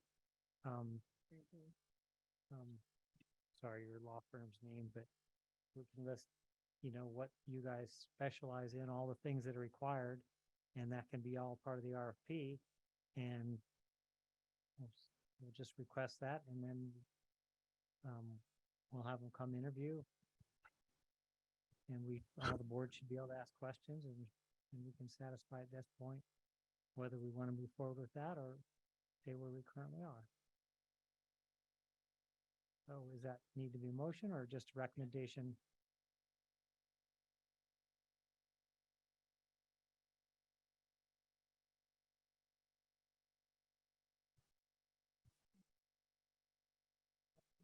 It's not gonna happen then.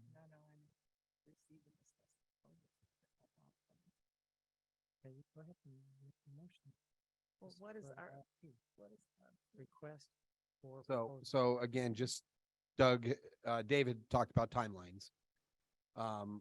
We could really be looking at about a 6-week by the time we get them here. So I just want to say that out so it doesn't look like we're doing any funny business behind the scenes, dragging our feet.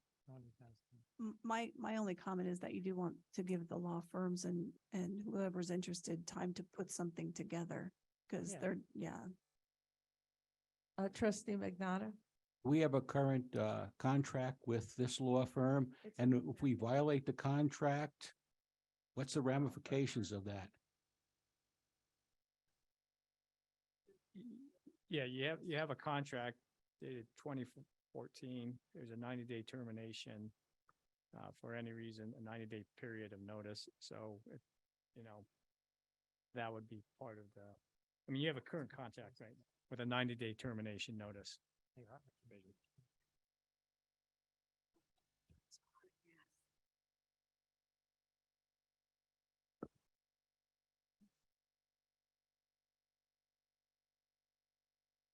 Can I ask a question of our legal?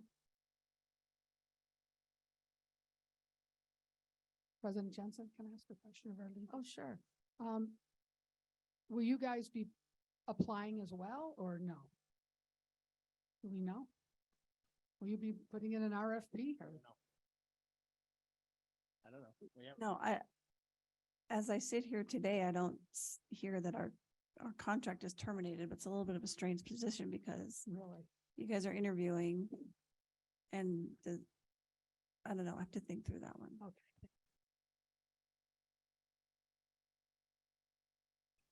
Well, you have us for 90 days regardless, whenever that notice triggers. Whether we apply, we're gonna talk amongst ourselves, that's fine. And that's, whether it be an application for the full scope or something different, that might be something that we consider internally, if that's an. Yeah, that 90 days is, doesn't affect anything as far as what the process that we're gonna go through. The 90 days is 90 days. If we were to keep existing for the district and another one for the board, the 90 days doesn't affect anything. So you don't want to stop a contract, terminate a contract if you may not be terminating it, just terminating as partial. So that doesn't affect anything. We just move forward in a 90-day. If it's a termination, then it's 90 days. So just to be clear, that's correct. The termination clause is 90 days and then, but you can't terminate part of a contract. So if you're modifying the contract, it's a modification and both parties need to agree to what that modification is. Right. The modification, so we don't have a termination. That's what I'm saying.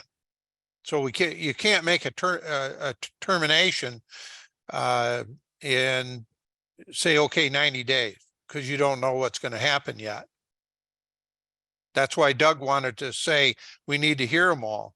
That's right. We go through that whole process because you don't know what you're terminating and what you're not.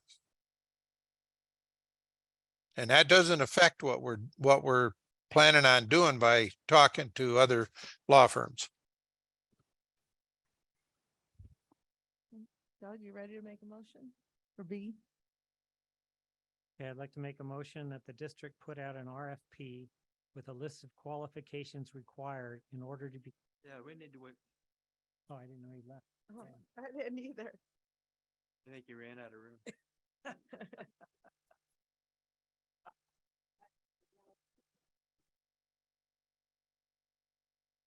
Joe's got it covered.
Okay, he's back. Okay. I'd like to make a motion that the district put out an RFP with a list of qualifications required in order to be considered as a candidate to become Douglas County School District Council, legal counsel. I second.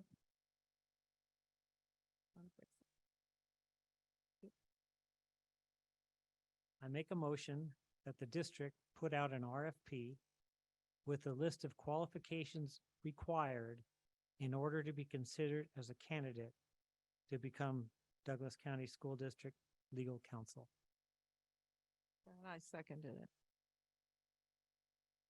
Okay, now we'll do public comment. Okay, public comment.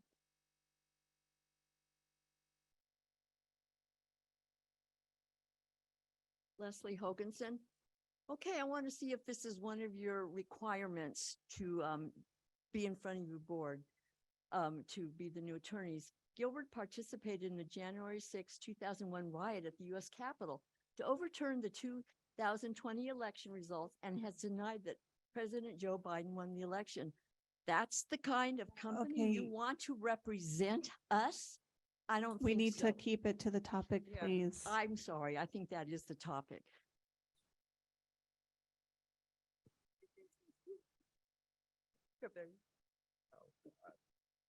Hi, Rob Lehman. If I understand the motion, it was just create an RFP with qualifications. My only question is, who's creating those qualifications? I didn't hear that in the motion. Did it say to have legal create them or staff or? I don't know where the qualifications are coming from. I just think that's something you guys might want to specify. Thanks.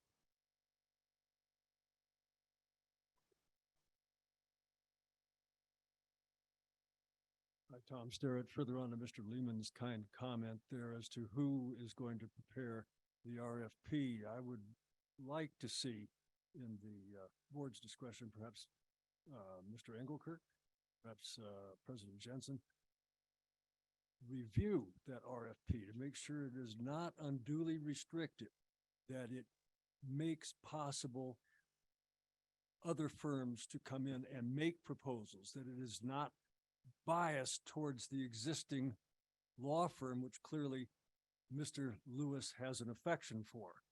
So I think that Mr. Lewis should be watched a little bit by the board. Also, with respect to his preparation of the agenda items too, should more closely confirm with what is requested by the board and not what he thinks he would like to see. That's what I'm afraid we'll see in the RFP unless there is somebody watching him. Thank you. Thank you. In regard to Bob Lehman's comments there, I requested the district was at the start of the motion, put out the RFP. So that would be Mr. Lewis and staff. Thank you. Can I ask a question real quick? Is it something, once it's put together, we can see? I mean, it's not just going to be done, one and done, right? As a board, we get to see that before it goes into effect. Or at least the president, I don't know. Need to make that part of your motion. Well, I think we have to be careful because if all the board sees it and all the board is providing input, we're going to be in an open meeting violation behind the scenes. So as I had indicated, I would Cabinet? anticipate that President Jansen and I would work on it. And President Jansen and I, not going out to the public to look at it. Okay, thank you, Keith. Hi. Yeah, along those lines, I would hope they might add to the motion that it did need to be approved by Susie Jansen, the president of the board, and perhaps Doug Engelkirk, the vice president of the board, the wording on the RFP so that, as well as Keith Lewis, so that it would be a combined effort on how that actually was worded. Not Thank just you. seen by, but approved by. Thank you. I'm comfortable with the Superintendent Lewis and President Jansen and perhaps myself just looking at it and discussing how it should look. Sounds good. So now we still have C, which is, No, let's vote on oh, let's vote. Sorry. Okay, does that need to be part of the motion? Doug? I don't think so, but I'm Okay. not an expert. Okay, so we ready to vote? Okay, all in favor of the motion? Maybe we need to read it again for Tony. You know the motion we're voting on, Tony? We're going to read it for you. I made a motion that the district put out an RFP with a list of qualifications required in order to be considered as a candidate to become Douglas County School District Legal Counsel. All in favor? Raise your hand, say aye. Aye. opposed, say nay. Okay, so the ayes, Engelkirk, Burns, Dickerson, and Jansen. The nays, Kangas, Gilkerson, and Magnata.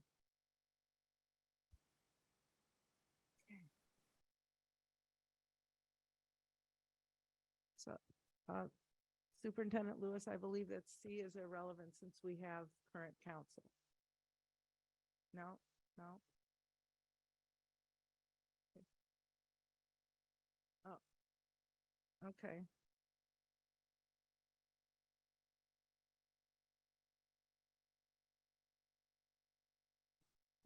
Can we take no action on that?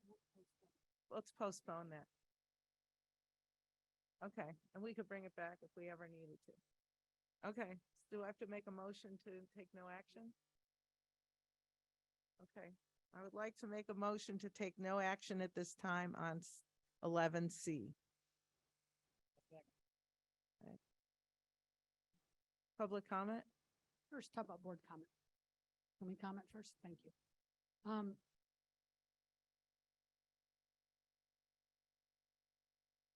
I have to say that this whole thing and an NC,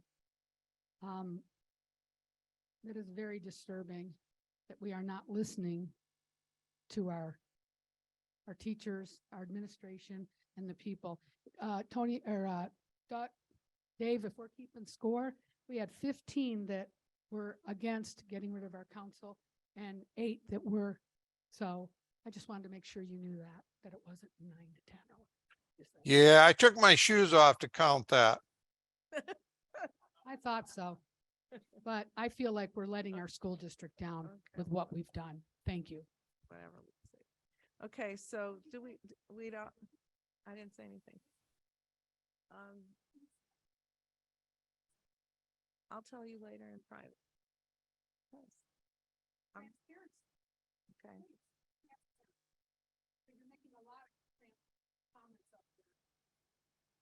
I'd like to move on. I'm really getting tired. I'm very tired. So I'd like to move on. Let it go. I'm not saying anything. Well, then keep your comments to yourself.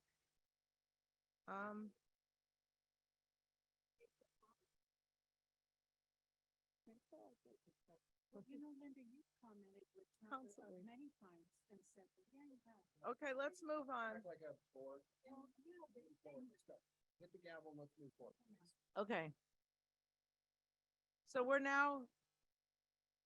we just have to vote on not moving C forward. So I don't think you had public comment yet. oh, public comment? I don't think she asked for public comment. I did. So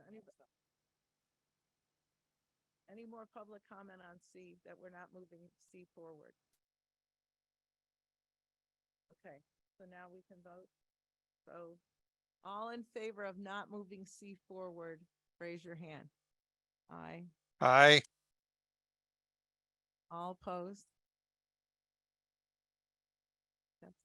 Okay.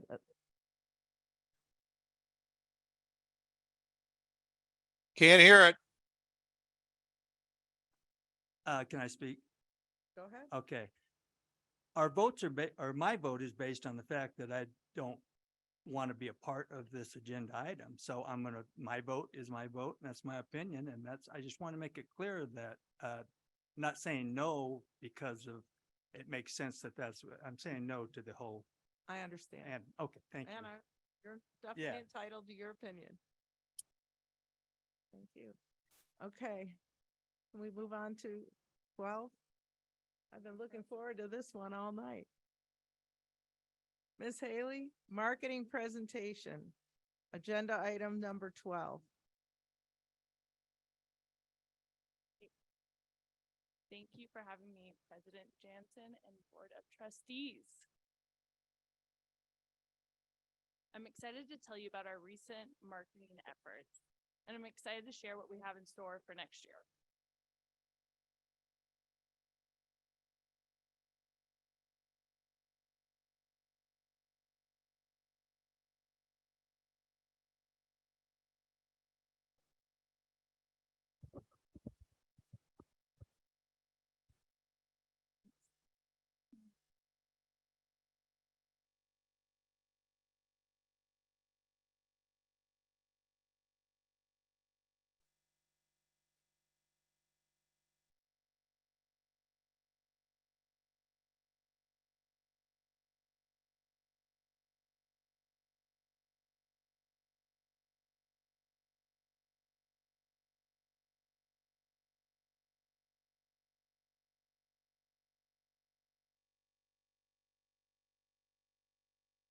Go ahead. Yeah, sure. Or, yeah, I know you were just setting that up. is it okay? All right. So back in January, we worked with Estepona Group and we created new branding for DCSC. And that included some new logos. We combined our Epic logo with our main logo. We have a new colorway, new typography, a brand guideline that I have been using for the last 6 months.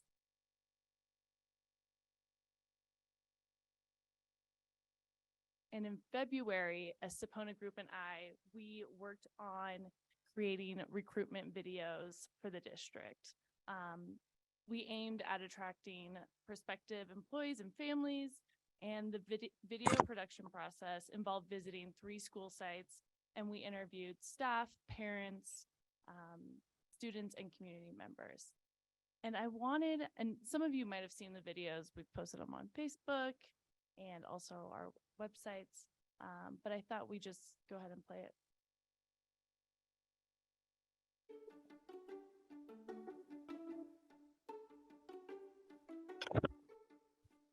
It's so beautiful here.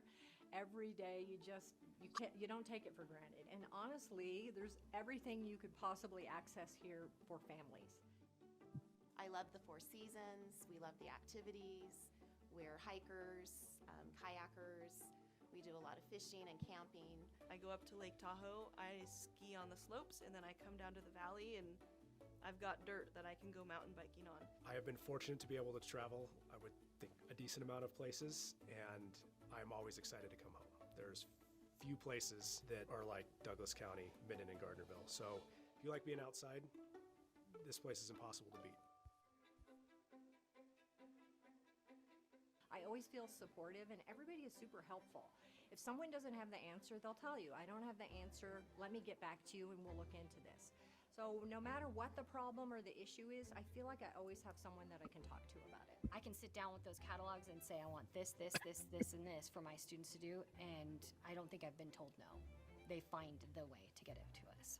I do still feel pushed and stretched, to get better each day in this district, but there's a lot of comfort to it, which is nice. I am proud that somebody can call my extension from their classroom and they will get my phone line, and often they will get me. My work-life balance is honestly great. I get all my work done during my prep. I'm in a team of 2 other teachers. There's 3 of us that teach 7th and 8th grade science. And we share materials and we split up who does what. I view Douglas County as the Goldilocks district in the sense that we are not so small that we don't have access to resources, but we're not so large that we have too much and we don't have that connection of community. 28 years ago, I came into Douglas County as an elementary PE teacher. So that's 17 years. We have now been here for almost 31 years. I think once you come here, it's hard to leave. This is Douglas County. It's a special place to live and a great place to build a career in education. Come join us.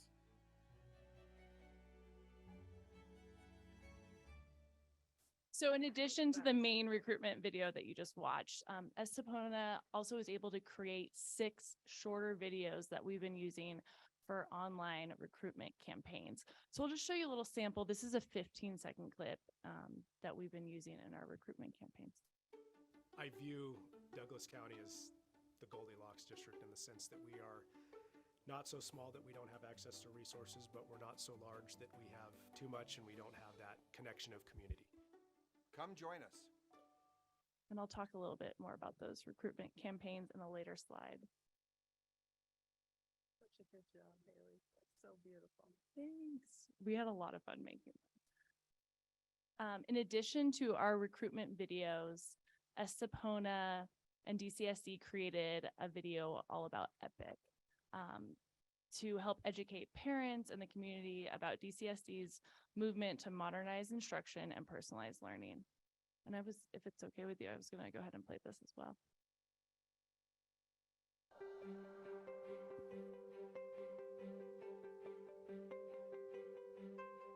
EPIC is empower, prepare, inspire, and connect.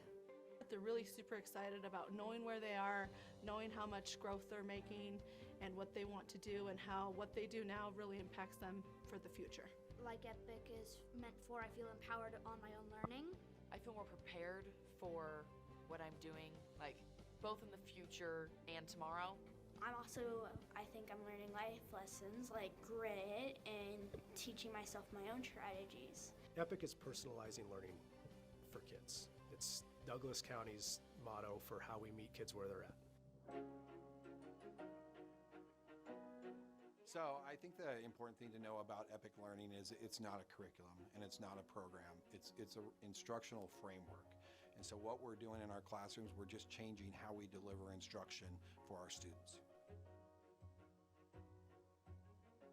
Well, I think that Douglas County has always been one of the top performing districts, not only in the state, but across the nation. And we realized that our data had kind of plateaued. Our achievement was not continuing to rise like we expected it to do, and we knew we needed to do something different. These guys do not want to sit for 90 minutes and listen to, I would want to listen to me for 90 minutes. So they want to be doing stuff, they want to be hands-on, and there's been a lot of training and ways that we can work that into our teaching, and that's coming from this model of how to engage them, how to get them involved in different things throughout the class period too. I was part of the strategic planning committee for Douglas County, and so that's where I really learned the expansion of what EPIC entails. And at first I was very apprehensive, but after hearing about the progression and the integration over the last 3 years, it sounds very exciting. I know what standards need to be taught, and everything that I'm doing as a teacher is connected to the standards. Everything the students are doing is also connected to the standards. So I feel like it's more streamlined, and I also feel like I'm able to support students more in a more beneficial way in small groups or one-on-one. I feel like students know what they need to learn and where they're going. They're able to track their learning and they see the progress they're making. I get to feel like the learning is focused on me so I can learn and how to get better instead of learning what other kids are learning.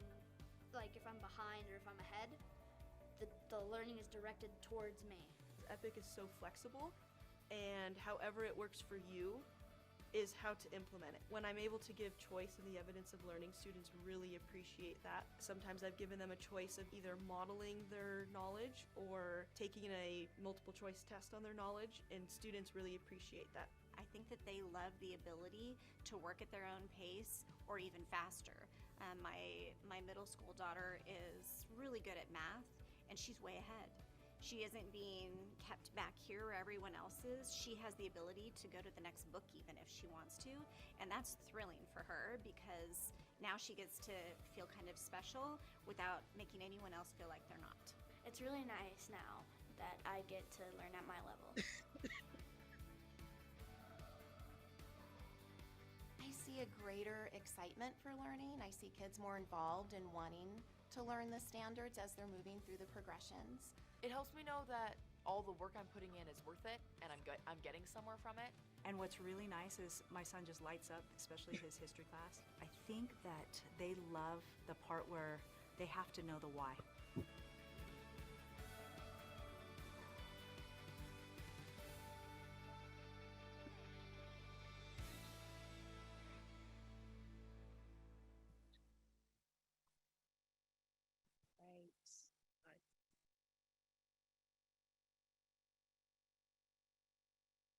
So I want to dive a little deeper into our recruitment campaigns. We have been using a platform called StackAdapt, which uses third-party information, and we're able to build custom audiences to target future employees. So for example, we built an audience called pre-movers, and we were able to include recent graduates from areas in California that we've seen people typically wanting to move away from those areas.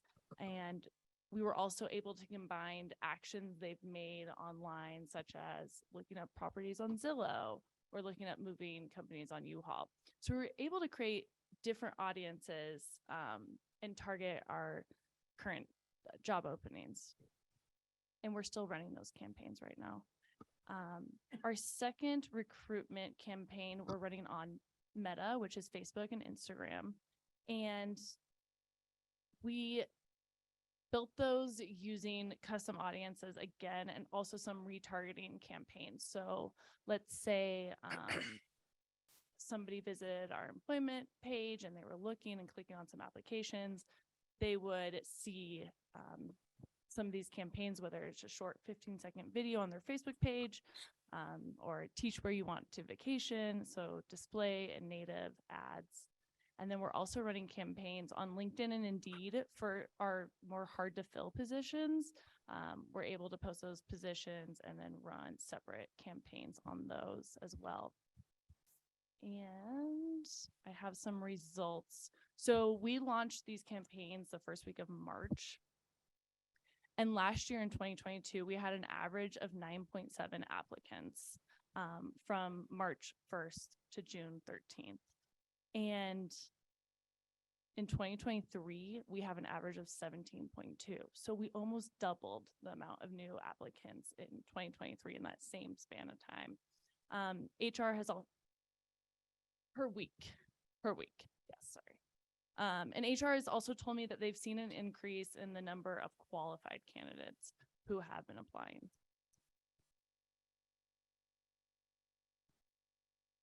Right. Something I'm really excited about, and we've been working on for the last 6 months, is we're going to be launching new websites for all the schools and a new district website. These will be ready by the start of the 23-24 school year. We're currently finishing building them out. And we're going with a new platform called Final Site.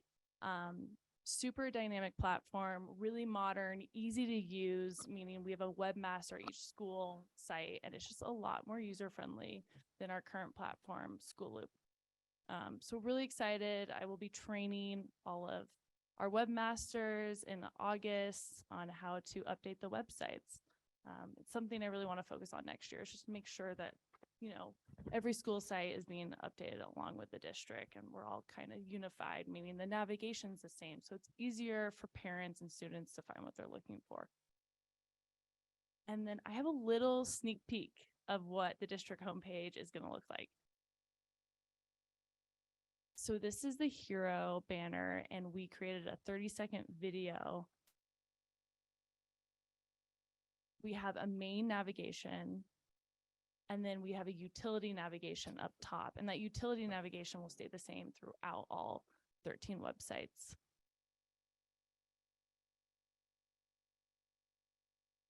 We also included Nevada on top of the video, because I know sometimes we get confused with the school district in Colorado.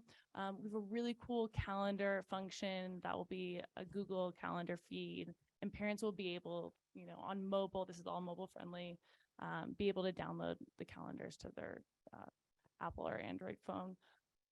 This is a really fun feature. We're utilizing a map feature, and we're going by the season. So we're going to list all the schools and then events that makes Douglas County special. And this is a little fun fact section and the footer. So just a little sneak peek, and I'm excited to show you guys the final product in August. All right. So something else I have been working on this year is we've created some new school logos. So a few schools have reached out to me and they wanted a logo refresh, a logo update. So I've had a lot of fun creating new designs, updating the colorways a little bit, adding an accent color, a little pop color. And I also created a new logo for our school nutrition program.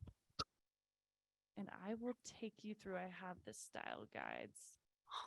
So my goal is that each school site has a circular logo that we can use,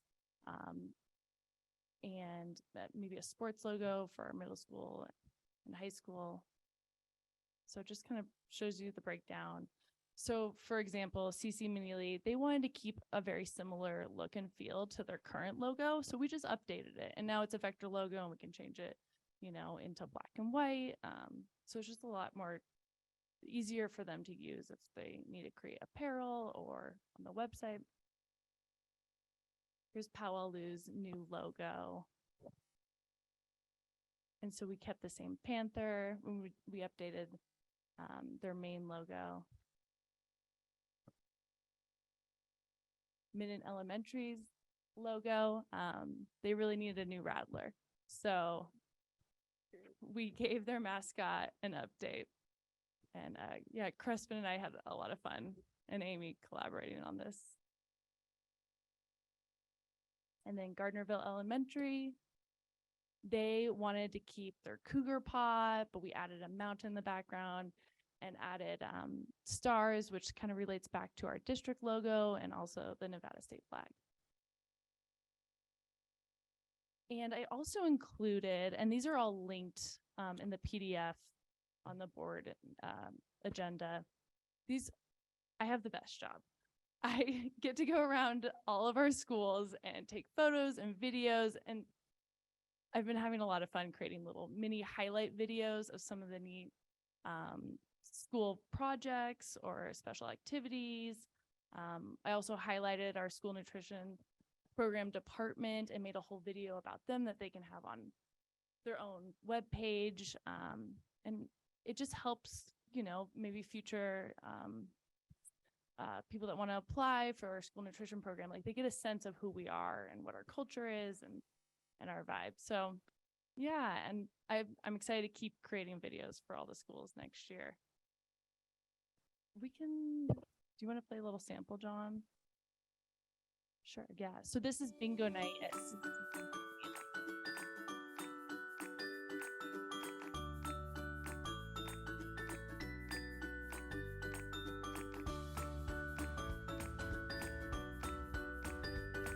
and we're able to post this on our Facebook, Community's Facebook. It's just a great way to show the community and parents all the cool things happening in our school district.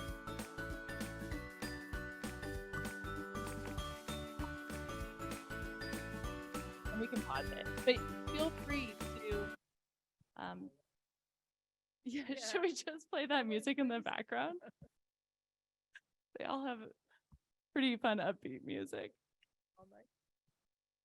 Yeah, so it's been really nice. I'm new. I started in January, and it's been really fun visiting each school and getting to know the staff members and the students.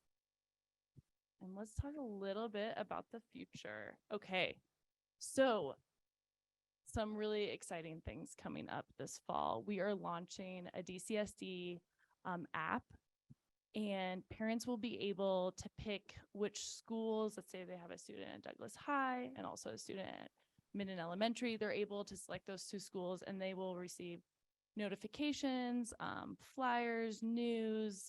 They will be able to see athletic schedules, meal menus, etc.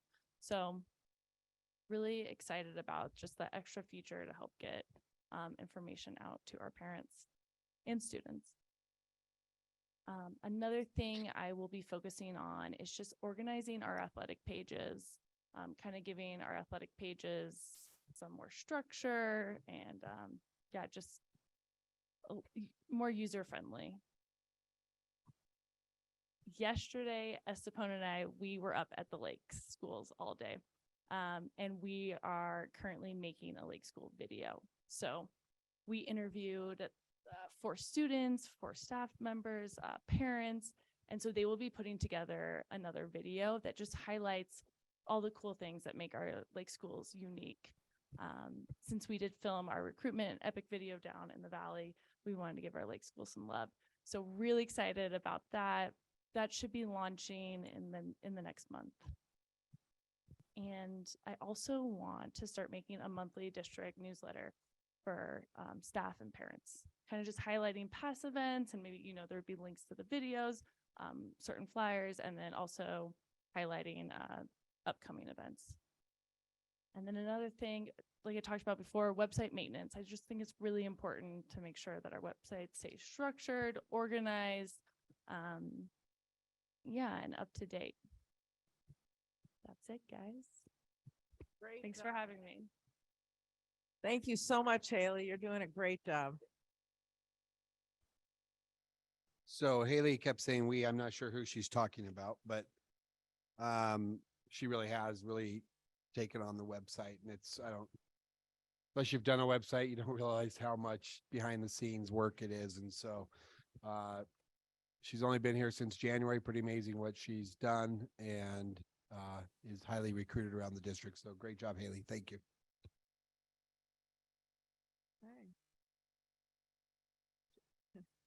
Agenda item 14, approval of board meeting dates and locations for 23-24 school year.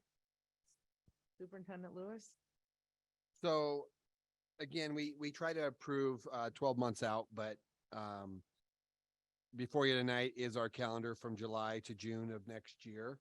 Certainly with a month's advance notice, we always have the opportunity to make any adjustments in this calendar if needed. We have traditionally gone twice to the lake, once in November, once in April, so that the schedule reflects that, with the rest of them being in the valley. We don't list location beyond that, just in case we need any flexibility. Our desire is to have our meetings here in the media center, but there could be a time where they have some other event in here and we would have to move out to the ATC or somewhere else. And so really just looking at getting an approval tonight, and with the understanding that we could always make changes. Also, just again, July 18th is not the second Tuesday. Next month, it's the third Tuesday, due to my trip back to Washington, DC. So that, and then the May is always that third week as well. So that's, otherwise they're always the second Tuesday.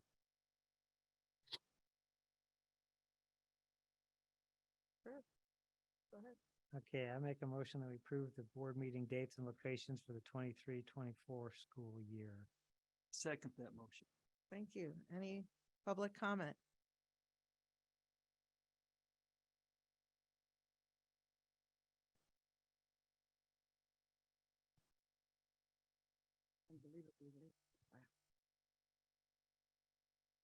First, let me state that I understand the necessity to set meeting dates and places in advance.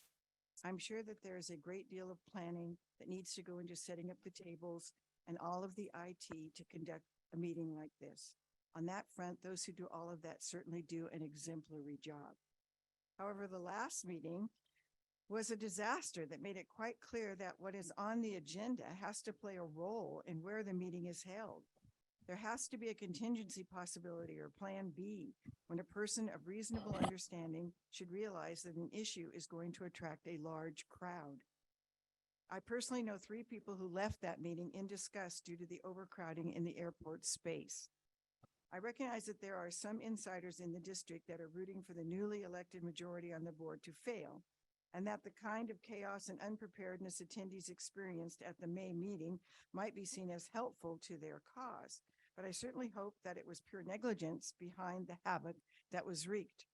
Someone should have said, you know, having an agenda item that has transgender in it is bound to create a stir. We need to be in a space that accommodates more people. I'm crossing my fingers that this board and the district staff will do all it can to make sure meetings are welcoming to all who wish to be there in the future. Thank you. Thank you. Any other public comment? I just want to comment to that for Virginia is that, as I understand it, because it was a budget meeting and it was set in advance, that's why it had to be at the air ATC. And I just want to defend Keith for that. The fact that we happen to have a contingent item on that, or 2 contingent items, that is something we will try to remedy in the future.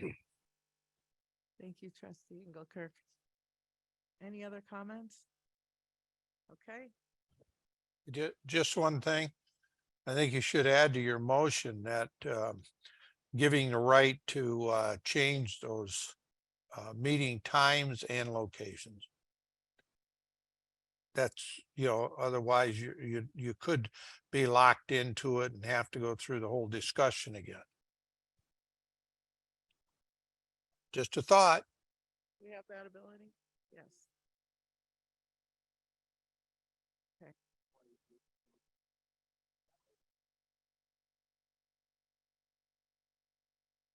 Decide where to go. Okay. Does that work for you?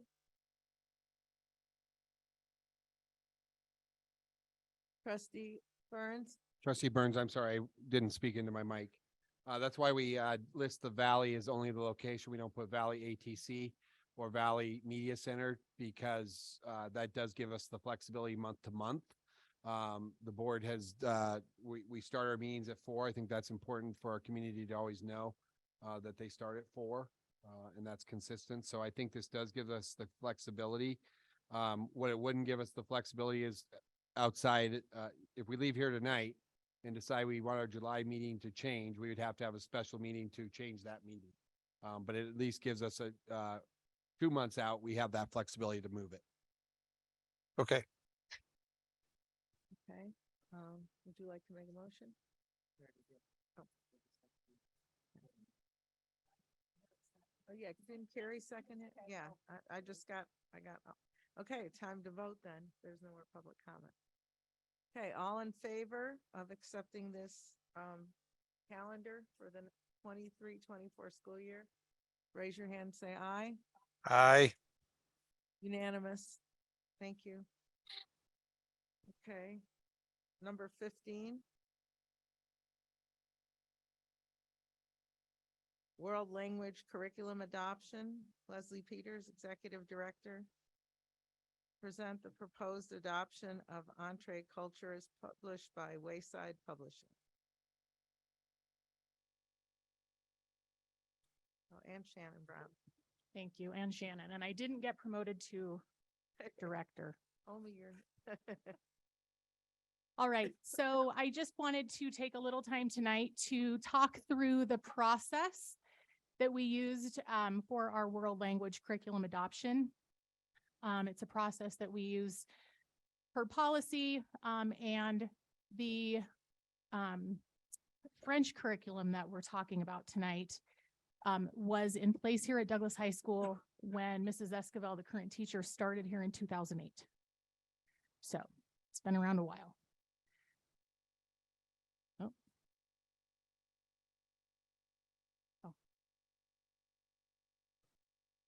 Thank you. All right, so we had a committee for this. Danny Esquivel is the world language teacher here at Douglas High School. She teaches French. Lily Power was her student teacher, a former Douglas High School student who has since been hired to become the new world language teacher, French teacher for next year.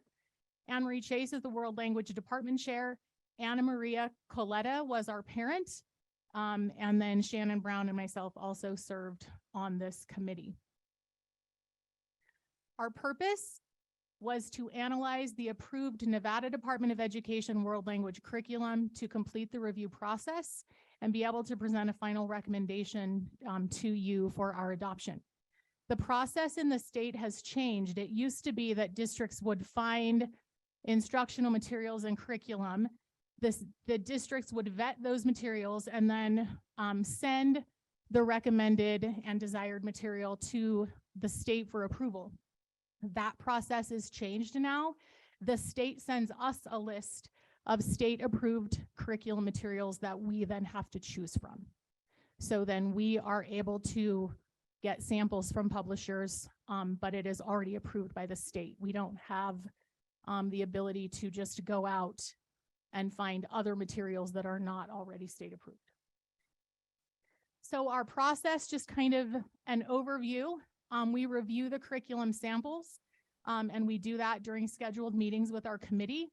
Our committee then makes a vote for the final decision, and that decision then can be shared with parents, staff, and community. Copies of the final curriculum recommendation are then made available, in this case at the district office, and we had feedback forms, and that is available for parents, staff, and other community members to review. And then the final step is that the committee recommendation and any public comments then are shared with you. And then you, as the school board, have the vote regarding the recommended curriculum. So during the process with our committee, these were kind of our big things that we did. We reviewed the Nevada Academic Content Standards for World Language. We then reviewed the classroom instructional material alignment tool for non-core curriculum from the Nevada Department of Education. So there's a form that we actually fill out for every instructional material that we look at from the publisher. And we use that tool to analyze for 4 separate things. We want to see the curriculum and materials alignment to the Nevada Academic Content Standards. We want to look at the key shifts in those standards. We want to evaluate that resource for assessment. And we also look at what kinds of instructional supports are available. So this was our adoption committee process. We initially held a meeting with all the world language teachers. That included the Spanish teacher from George Whittle High School. We had Spanish teachers from Carson Valley Middle School, as well as Spanish and French teachers from Douglas High School. And that was to determine what needs they had, so that then we would know moving forward what kind of materials we wanted to be looking for from publishers and then requesting. During that meeting, we held a Google Meet. Mrs. Esquivel was the only teacher who requested for us to look at new curriculum and instructional materials. All the Spanish teachers were okay with what they are doing. So based on that, Mrs. Esquivel and I looked at the list from the Nevada Department of Education of the approved curriculum, and we requested samples from 2 different publishers for their French materials, Wayside Publishing and Carnegie Learning. And then you'll see we had our list of meetings. We had an introductory meeting on April 10th. We all came together, we met each other, and we just kind of reviewed what our process would look like. We met again on April 25th, reviewed the curriculum, talked about, that evaluation sheet. We met again on May 9th. We had a final curriculum review and conversation around that and pros and cons of both of those materials. And we took a vote. The vote was unanimous to hopefully move forward with the Wayside Publishing materials. From May 17th through May 31st, those materials were available at the district office for public view. Mrs. Karen Sealbinder, the secretary here, sent out an Infinite Campus message to all families, letting them know that the materials were available for review. I put out, had my secretary put out a public notice in the Record Courier, letting the community know that those materials would be available from the 17th through the 31st. And Haley also took my information and posted on our social media sites. So we tried to get that information out in as many different avenues as we could, so people knew that they had opportunity to come and view the recommended materials. And then here we are tonight with our presentation to you about our steps. So Leslie, I just want to let you know that I had no idea that, because I'm not on social media and I didn't get any contact. I wish there's some way maybe that you could send the board information about this. I would have loved to have come in to look at the book. Okay. For the future. Okay. Thank you. So our community feedback opportunities, again, just kind of to reiterate, the materials that were voted on were made available. High school families were emailed. No staff, families, or community members came in to review the material, and we had a form that they could fill out and give us their feedback on things they liked, things they didn't like, but we had no one come in. So with that, our world language curriculum recommendation to the board would be for the Entre Cultares through Wayside Publishing, and we would be purchasing 3 separate levels. There are 4 levels, French 1 through French 4 here, but Mrs. Esquivel felt that level 3 could be sustained over a couple years. So, any questions? Trustee Dickerson. I do, actually. So I went and looked at it, the whole thing, to just kind of get it figured out, Wayside and so forth. And I looked and it looked fine. And then I dug a little deeper and I looked at what their views were on diversity, equity, and inclusion, which I'm pretty sure that a lot of parents did not get. And I'm going to read to you what I found. At Wayside, diversity, equity, and inclusion are much bigger than just buzzwords. They are baked into who we are.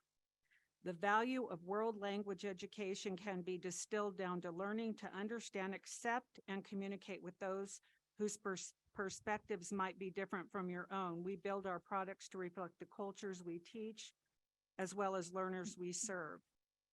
Wayside believes traditional hiring policies can hurt the most marginalized people in society, including people of color, people from working class backgrounds, women, and LGBTQ people, because we believe that these communities must be centered in the work that we do. We strongly encourage applications from people with these identities or who are members of other marginalized communities. We are committed to growing in our understanding and practices surrounding diversity, equity, and inclusion. To that end, the Wayside DEI Task Force researches best practices and recommends company-wide training opportunities, implementation, and practices that align with the DEI principles. That is concerning to me. I mean, it's baked in. It's not just a thing. So I'm not cool with this. Okay. Thank And you. I will tell you that part of our evaluating was not to evaluate the website and all the different pages. And Right. I did find what you just read. I looked at it tonight. Very far down on the bottom, we were more concerned about how this curriculum aligns with what we are trying to doing. So even thinking back to Haley's video of epic learning and individualizing instruction. And so one of the things that Mrs. Esquivel, some of her comments, there are can-do statements built into each unit. We have learning progressions in our classrooms where we unpack a standard, and then the teacher has I can statements, and students can track their progress through emerging, developing, and proficient skills. This is already built in. So they can monitor their progress and proficiency, so they can become metacognitive, think about their thinking, think about what can I do well, what do I need to do to get to that next level. There are also online resources. So when teachers are creating learning plans, so even as Denise Bernio talked tonight in the video about her daughter not having to do the same math as someone else, teachers can use these resources into learning plans. So if I'm a student that's struggling as a first-year French student, I might have a resource that the teachers put into a learning plan to help me learn about it a little more. I might be sitting next to a student who really is picking up this second language, or maybe it's a third or fourth language for a student very easily. And so they are working in their learning plan with a different resource that aligns to the text. So I will tell you, I did not do a deep dive into the website. We were looking more at the actual curriculum and how it aligns to the standards that we are expected and required by the state of Nevada to teach, to make sure that we say, yes, these students have met these standards and have earned this credit for foreign language, some of them even earning seals of biliteracy at the high school level when they graduate. It just concerns me that it's constantly showing up in everything. You know, come on now, you know, that's where I'm concerned. I'm not cool with this at all. And to that, I would agree. It's out there. It is very hard in our office when we are looking at curriculum and supports for students to find something that doesn't talk about that. However, on March 14th, this board passed a resolution that I think takes care of that. I think that by the resolution that you passed on March 14th, saying that we are not going to teach about those things, right? That I think we need to trust our teachers to do what they have been doing and not bringing those things in, because I really don't know what the answer is when the materials that are approved by the state of Nevada that we are required to use to instruct our students have that. So I think your resolution hopefully will help you feel a little bit better about that. Well, when they say things like it's baked in, it's in everything. It permeates everything. So I guess that's where we are. I mean, we just have to accept this. I just don't, but Well, thank you. Can I make comment? Yes. Leslie, here's the thing. Yes, we have that. resolution, is that clear with the teacher that whatever is in there is not going to be taught? Absolutely. If it has to do, because, you know, we've been told since before we even got elected, that, oh, none of this stuff is in this school. None of this, no critical race theory, none of this, none of this. So I'm saying if it's not there, then we have to make sure that the teacher, if something is in there, is the teacher then going to bypass that part and make sure it doesn't get taught? Absolutely. I Okay. trust our teachers to do that. I think that the teachers realize that the resolution was important to this school board. And I think that the majority of our teachers are not teaching those things that are questionable to this board and to other people in the community. And so I think we trust the teachers. Well, to- and I'm good with that. I mean, you know, I think we got great teachers, but you know where it's going to come from, students to parents, from parents to school board, if there's a problem. And I'm, you know, and that's I just going to think- come back to you guys. So. And I think the beauty of what our teachers do in our district, and I think within our instructional framework, I think we take these materials, and teachers don't teach from page 1 in the book to page 153 in the book and hit every single page. They look at what their students need. They know what the expectations are from the state. They know what the expectations are from this board in what goes on in the classrooms. And I trust them 100% to create lessons and learning plans that abide by all of those things.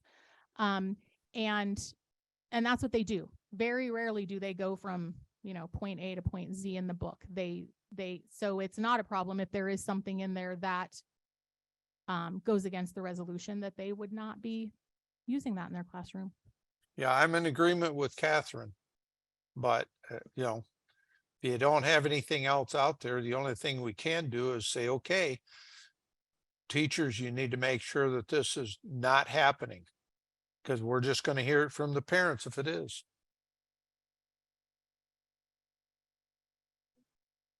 Any other comments? Linda? Yes. Catherine, I appreciate you taking the time to do that. I think that's awesome. Thank you. But when you look through, did you happen to look through the book itself to see if you saw any of those things embedded in any of the lessons by any chance? It really didn't offer that. It had different ones that you could order, but it didn't really, that was concerning enough to me baked in Right. that I really Understand. didn't, I mean, But you didn't actually get the book then? no. Okay. that's No, what I we was didn't even wondering. know until Okay. I got this, that it was even a thing, but I research everything. So you have looked through the book, correct? It's in French, so Tipo de français. I was gonna tell Catherine she probably wasn't gonna read it anyway. I don't know your foreign language, but distinct. It's baked in. How I'm not funny. good with that. But I'm then just saying. we also just established with Leslie and Shannon that they would notify us of books so Absolutely. we can come in and look at them, because I didn't even know about it. And I thank We you can for, definitely do that. I think that's a good idea. thanks. Okay, any other? for full disclosure, that page is about their hiring practices. I echo your concerns and Dave's concerns, but I would like to make a motion that we approve the adoption of Entre Culturas, published by Wayside Publishing as the primary instructional material for 9th, 10th, 11th, and 12th grade French in Douglas County School District. Second that motion. What comment?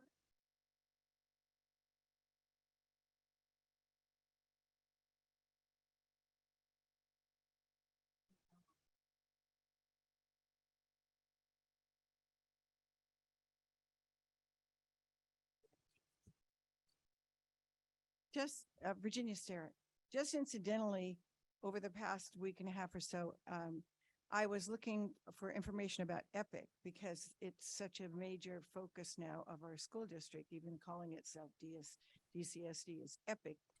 So I started doing a lot of research on it. And so one thing I came across was a promotion for using the EPIC learning system that had to do with math.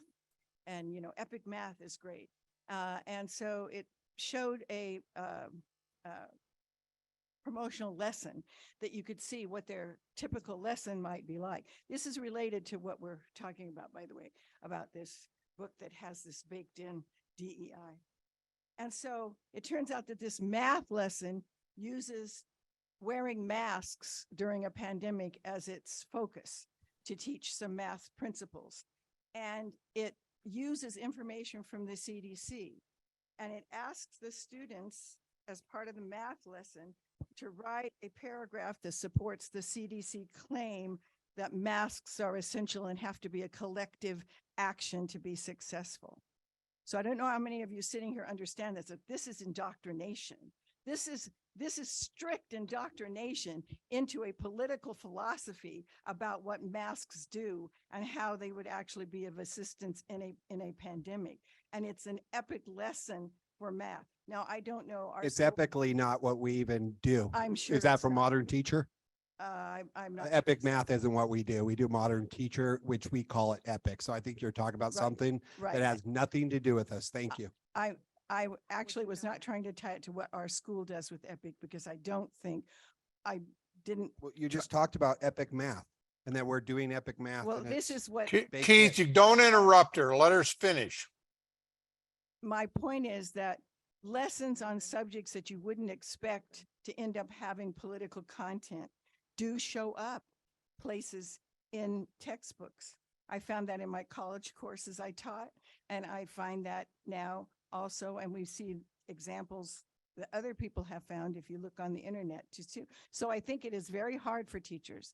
I think teachers really have to be on the ball and pay attention to what's going on in the materials they're given, because there is within the educational world a really big push to present leftist propaganda and politics in even simple things like a math lesson. That was the point I was making. And it could come across in French as well. Thank you. Dan?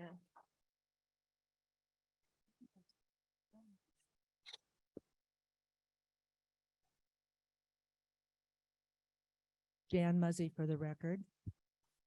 Perhaps the school board might allay their concerns if if this program has a translation into English so that it could be read, and again, perhaps allay their concerns. I like it. Thank you.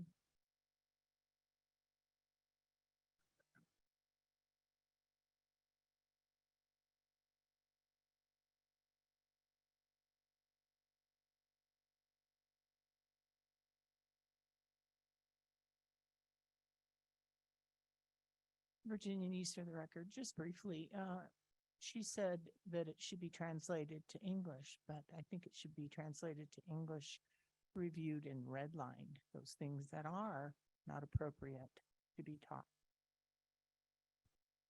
Thank you.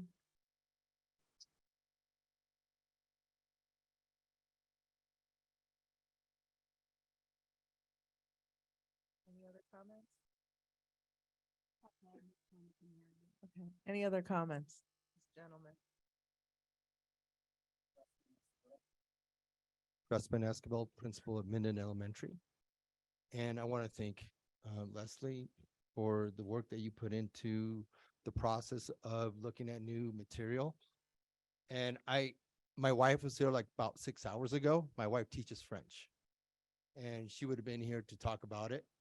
And I'm going to tell the board and people in the crowd, my wife is a God-fearing woman, and she understands the political things that are happening in this county, in this country.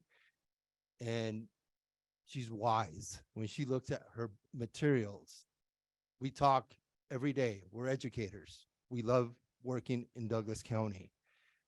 And when we're talking about issues that are coming up in our community, we're very careful how we present things in our schools. I have teachers coming to me concerned about, hey, I'm thinking about doing this, but I'm really worried if we're going to get backlash from our board if I do this. And so I just want you to know, teachers are aware. They're smart, they're wise, and I don't know if there's one or two out there that are doing, I don't know. I can only speak from my experience. When we're talking about curriculum, we're talking about things that are being presented to our students. We take into account the ramifications of things that might be presented in a way that can come back at us. Because I know what it's going to cause for our district, for the board. And, you know, and I just sit here listening. I've been here since, gosh, 4 o'clock. And it worries me that I'm a Mexican American. I was born in Mexico. I came to this country. I'm so thankful for this country and what it's provided for me and my family. And when I hear the baked diversity, what's baked into these things, I'm telling you, I'm baked into this community. I'm Mexican American. Hablo español. Me encanta el trabajo que yo estoy haciendo todos los días. And it makes me nervous that folks are not looking at diversity as something that is good for our country, good for our kids. And I'm an example of that. And I'm a good citizen. I love this country. I love our community. We are good teachers. We have one of the best districts. So I appreciate that we're looking into things because we should and we need to. But I guarantee you, my wife, when she teaches, she's always very cautious of what's being presented to our kids because we don't want that backlash coming back to us. So Leslie, thank you. Shannon, thank you for what you do. Keith, thank you guys. And thank you, board, for what you do. And I'm hoping that we can move forward and make this the best district that we've ever had because our kids deserve it. I want to thank you very much for what you said. And I want him to hear what I'm saying. I was still talking to you and thanking you because you definitely, you make me feel more at ease, and I appreciate you, and tell your wife I appreciate her.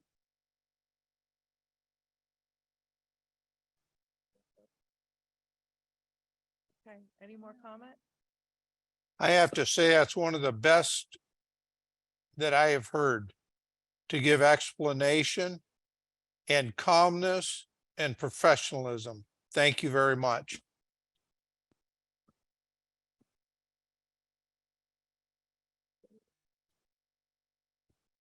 Let's vote. Okay. All in favor of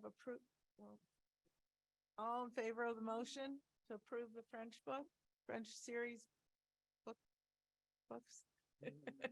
Series of French books. I'm so tired. Okay. All in favor of the motion, say aye. Aye. Aye. All opposed? Dave, how did you vote? I didn't see. Aye. 6 ayes, and Catherine is a nay. The motion carries. Thank you, Leslie and Shannon. Okay, Mr. Gardner, designation of positions of critical shortage needs. Thank you, President Jansen. I'll make this quick for everybody in here. You know that we often come forward to request that you approve positions as critical needs or critical shortage needs positions. We're asking that you approve this for our learning strategist position.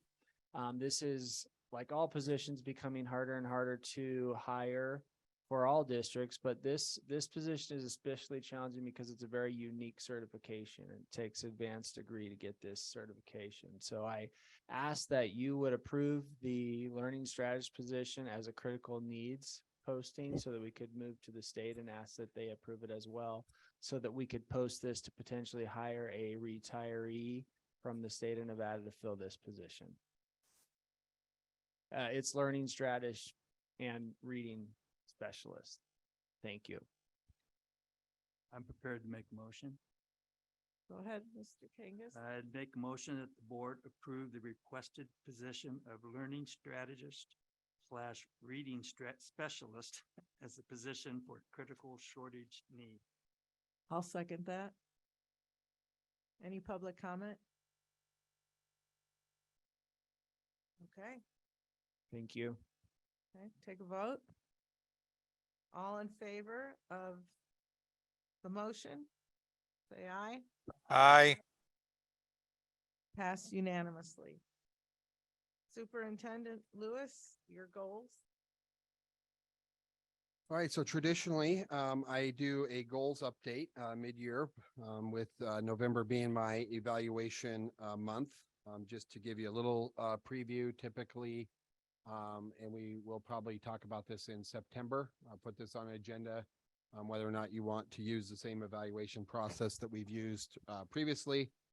Then October, we would conduct, if there's, any kind of data gathering that needs to occur, we would gather that in October for a presentation in November, to the board. Okay. So before you tonight is just a update on, where I am with the goals. Obviously, this is a pretty detailed page.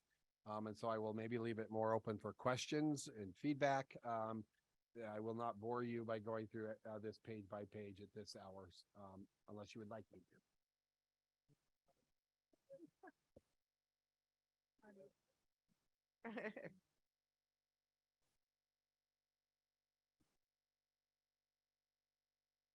So this is not an action item. It's just, questions, feedback. Okay, any questions? Okay. Any feedback? I'll sit down and read the whole thing. We can ask you in person at a later time, right? Okay. Anytime. I read the whole thing and, I'm just still amazed at how much work that employees of this district put into the service they do our children.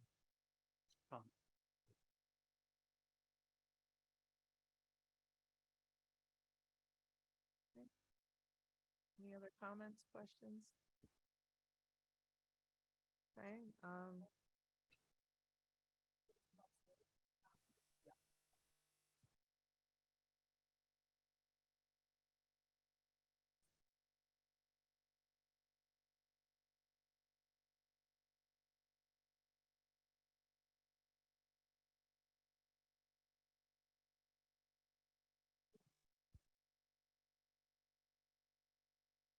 all of it's amazing. You do good stuff, Keith, and you do a lot of stuff.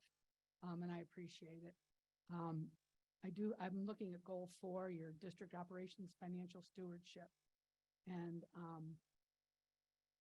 I like how we've been working and negotiating with our employees.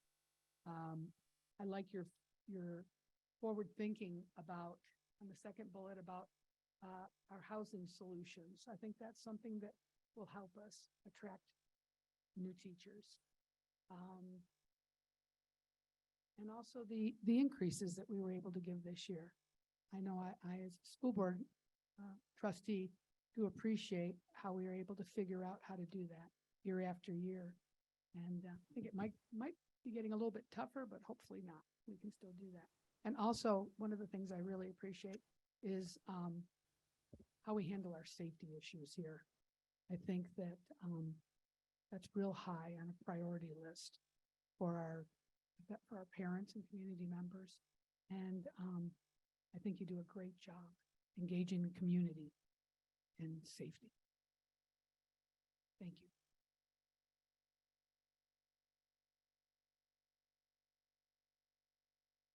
I appreciate all the work you do. Looks like a lot.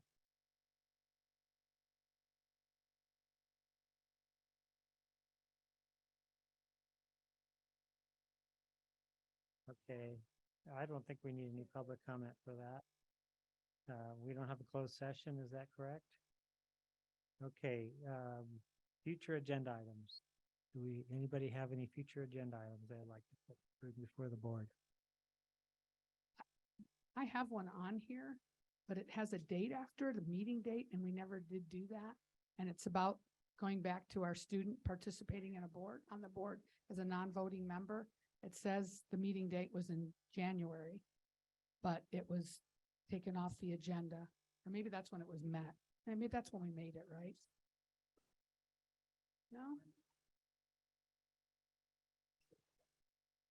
Okay.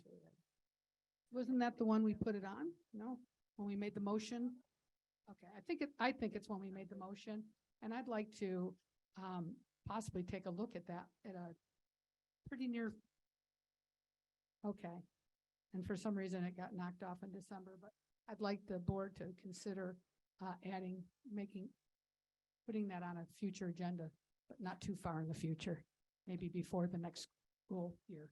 Possibly. Well, because of Miss Kennedy, I'm much Absolutely. more likely to consider it than I was before. Sure. Yes.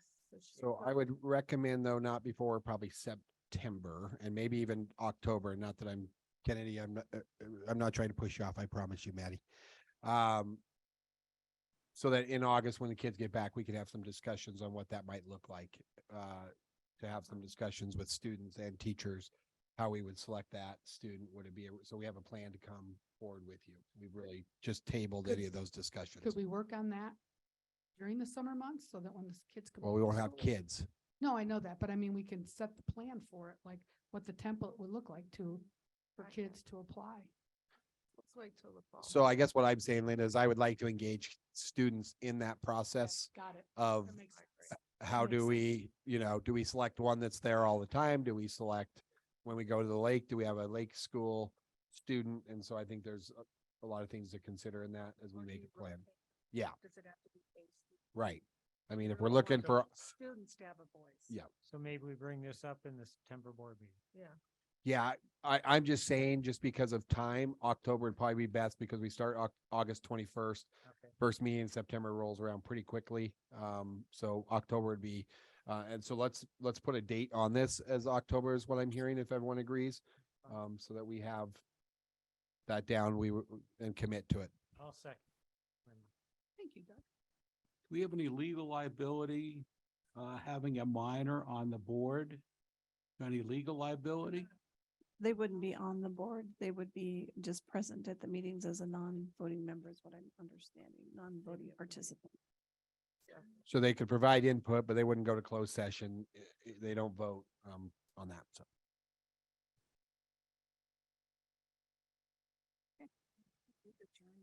Yeah. A lot of other things, a lot of these other things I would want to wait till we get the legal counsel issue settled because I think they need to be worked with counsel on the wording, so we don't have last month's meeting. Yeah. So on that note, President Jansen, I might suggest some kind of statement from you or from the board. I think our community is wondering what's going on. And so we've got a lot of feedback when these issues didn't appear on this agenda and people are kind of out in limbo. So I think maybe some kind of statement that we've decided, well, I'm just saying maybe even we put some in the Record Courier as just a quick blurb that what we're doing on it so that people aren't in limbo. Okay. Would be my suggestion. Public comment? Yeah, sounds great. That's their answer.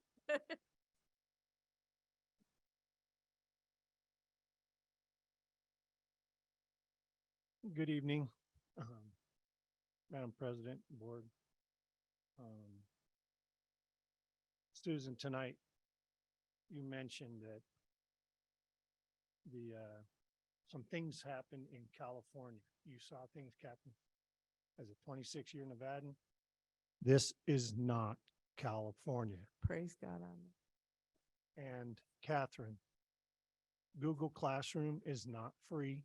It's $4.25 per student. $20,000 a year for our district. I've worked for the DCSD, the Douglas County School District, for 12 years. My first year, I realized how hard it was for a lot of students. I saw many great students with very supportive families. These students are very successful. Then I saw the other side, students that came from very dysfunctional families, students that don't have food at home and their only meal came from school. For some of these students, they come to school just to feel safe. Let me just say, it's not the Leave It to Beaver families anymore. I spent the next 11 years dedicated to enabling every student to succeed and become adults with the life tools to be productive citizens. I relocated to Carson Valley 26 years ago. I liked the lack of political agendas and access to government. I was even fortunate. I had a personal meeting with then Governor Kenny Gwynn. He asked me to be on a reinsurance board back in 1999. Then transplants started moving into this valley and began to try to push their beliefs and agenda on our quiet community. As more transplants moved in, the louder they got. People like Nicholas Myers and Virginia Sterrett tried to control the county commissioners, then the town boards. Their agendas failed in these boards. Then the far right focused on the defenseless and vulnerable, the students and children of Douglas County. The far right got their reps elected to the Douglas County School Board. Now I am seeing you use the children and students of Douglas County as political pawns in your push for the far right agenda. There is no place for anyone that feeds on vulnerable and defenseless children. This is stooping to the level of terrorists. Take your political agenda to the state legislature. Please focus the school board on enabling all students to succeed by empowering them, preparing them, inspiring them, and connecting with them. Thank you.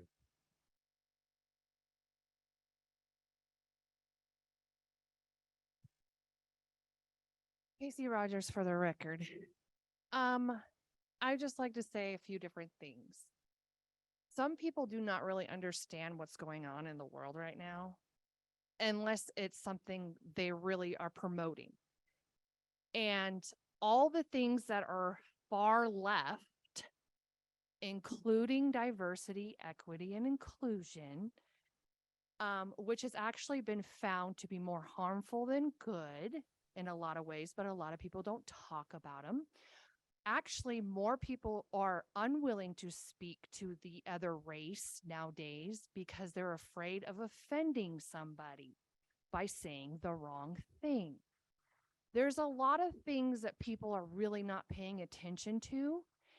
And you guys might have right side beliefs, but it seems like because you came in with those beliefs, everybody else that's more center or left is completely demonizing you. And I would just like to say that I personally know some of you, and I know your heart, and I know that you know more about what's going on in the world. And I appreciate the fact that you're not ignorant and that you are exposing yourself to things. The same thing that happened in the Holocaust, anybody who studied the Holocaust, you will find the same exact traits that are happening currently. However, nobody wants to discuss them. It's pretty disgusting what happened to them, and we all can agree on that. And yet, it's like they're blind to what's literally going on in front of them. So, for those reasons, I just wanted to say, thank you for being you. I know that you're not using the children. Catherine, you have been steadfast, hardcore for the kids, and you paying attention to what's going on in those books is critical. And Leslie's right, because the state has mandated things that she has to follow. However, you're the school board of this county. And I really think that you need to just keep going forward, looking at those things, and don't give up because of the, they want to say whatever they're going to say, You know that you know that you know. And that is all I'm going to say.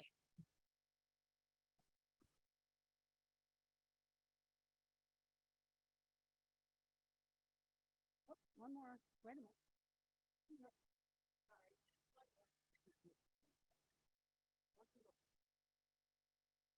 Hi, Lori McKimmey for the record. I want to express my deep concern regarding the recent discussion we had last meeting about the ban of transgender students. As we consider the potential impacts of such a decision, it is crucial to reflect on the financial implications including the cost of a potential lawsuit. Implementing a policy that discriminates against transgender students opens the door to legal challenges and lawsuits. Transgender rights organizations, civil liberty groups, and individual advocates do perceive this policy as a violation of equal protection under the law. And they will challenge it in court. Engaging in a legal battle, defending a discriminatory policy will be an expensive endeavor involving significant attorney fees, court expenses, and related cost. Allocated our limited resources towards defending a discriminatory policy not only takes away from the educational needs of our students, but also sends a message that our institution prioritizes discrimination over fairness. Moreover, the negative publicity surrounding such policies can lead to reputational damage, impacting our enrollment rates, our teacher recruitment, and our relationship with various stakeholders such as our state, educational department, and even any money we receive from the federal government also. So this has the potential of affecting our financial stability in the long run. Inclusivity and embracing policies that promote equal opportunity for all students, regardless of their gender identity, is not only the morally right thing to do, but also the financially responsible choice. By doing so, we can avoid costly legal battles, protect our financial stability, and demonstrate our commitment to upholding the values of fairness, respect, and equality that our board policy number 103 actually demands of you. That is our equal opportunity and fairness board policy, is policy 103. I implore you to reconsider the ban and instead choose inclusivity, fairness, and equality in our schools. Let us create an environment where our students can thrive, learn, and achieve their fullest potential. Each and every student we need to be concerned with. Together, we can uphold the principles of our state constitution, foster a positive educational community, and ensure that our resources are directed towards providing the best educational experience we can for all of our students. Thank you for your time, and I appreciate all of you guys' hard work. Thank you.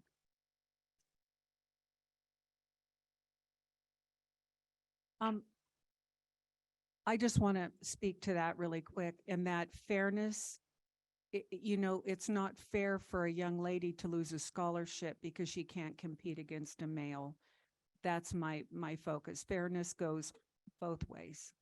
Thank you.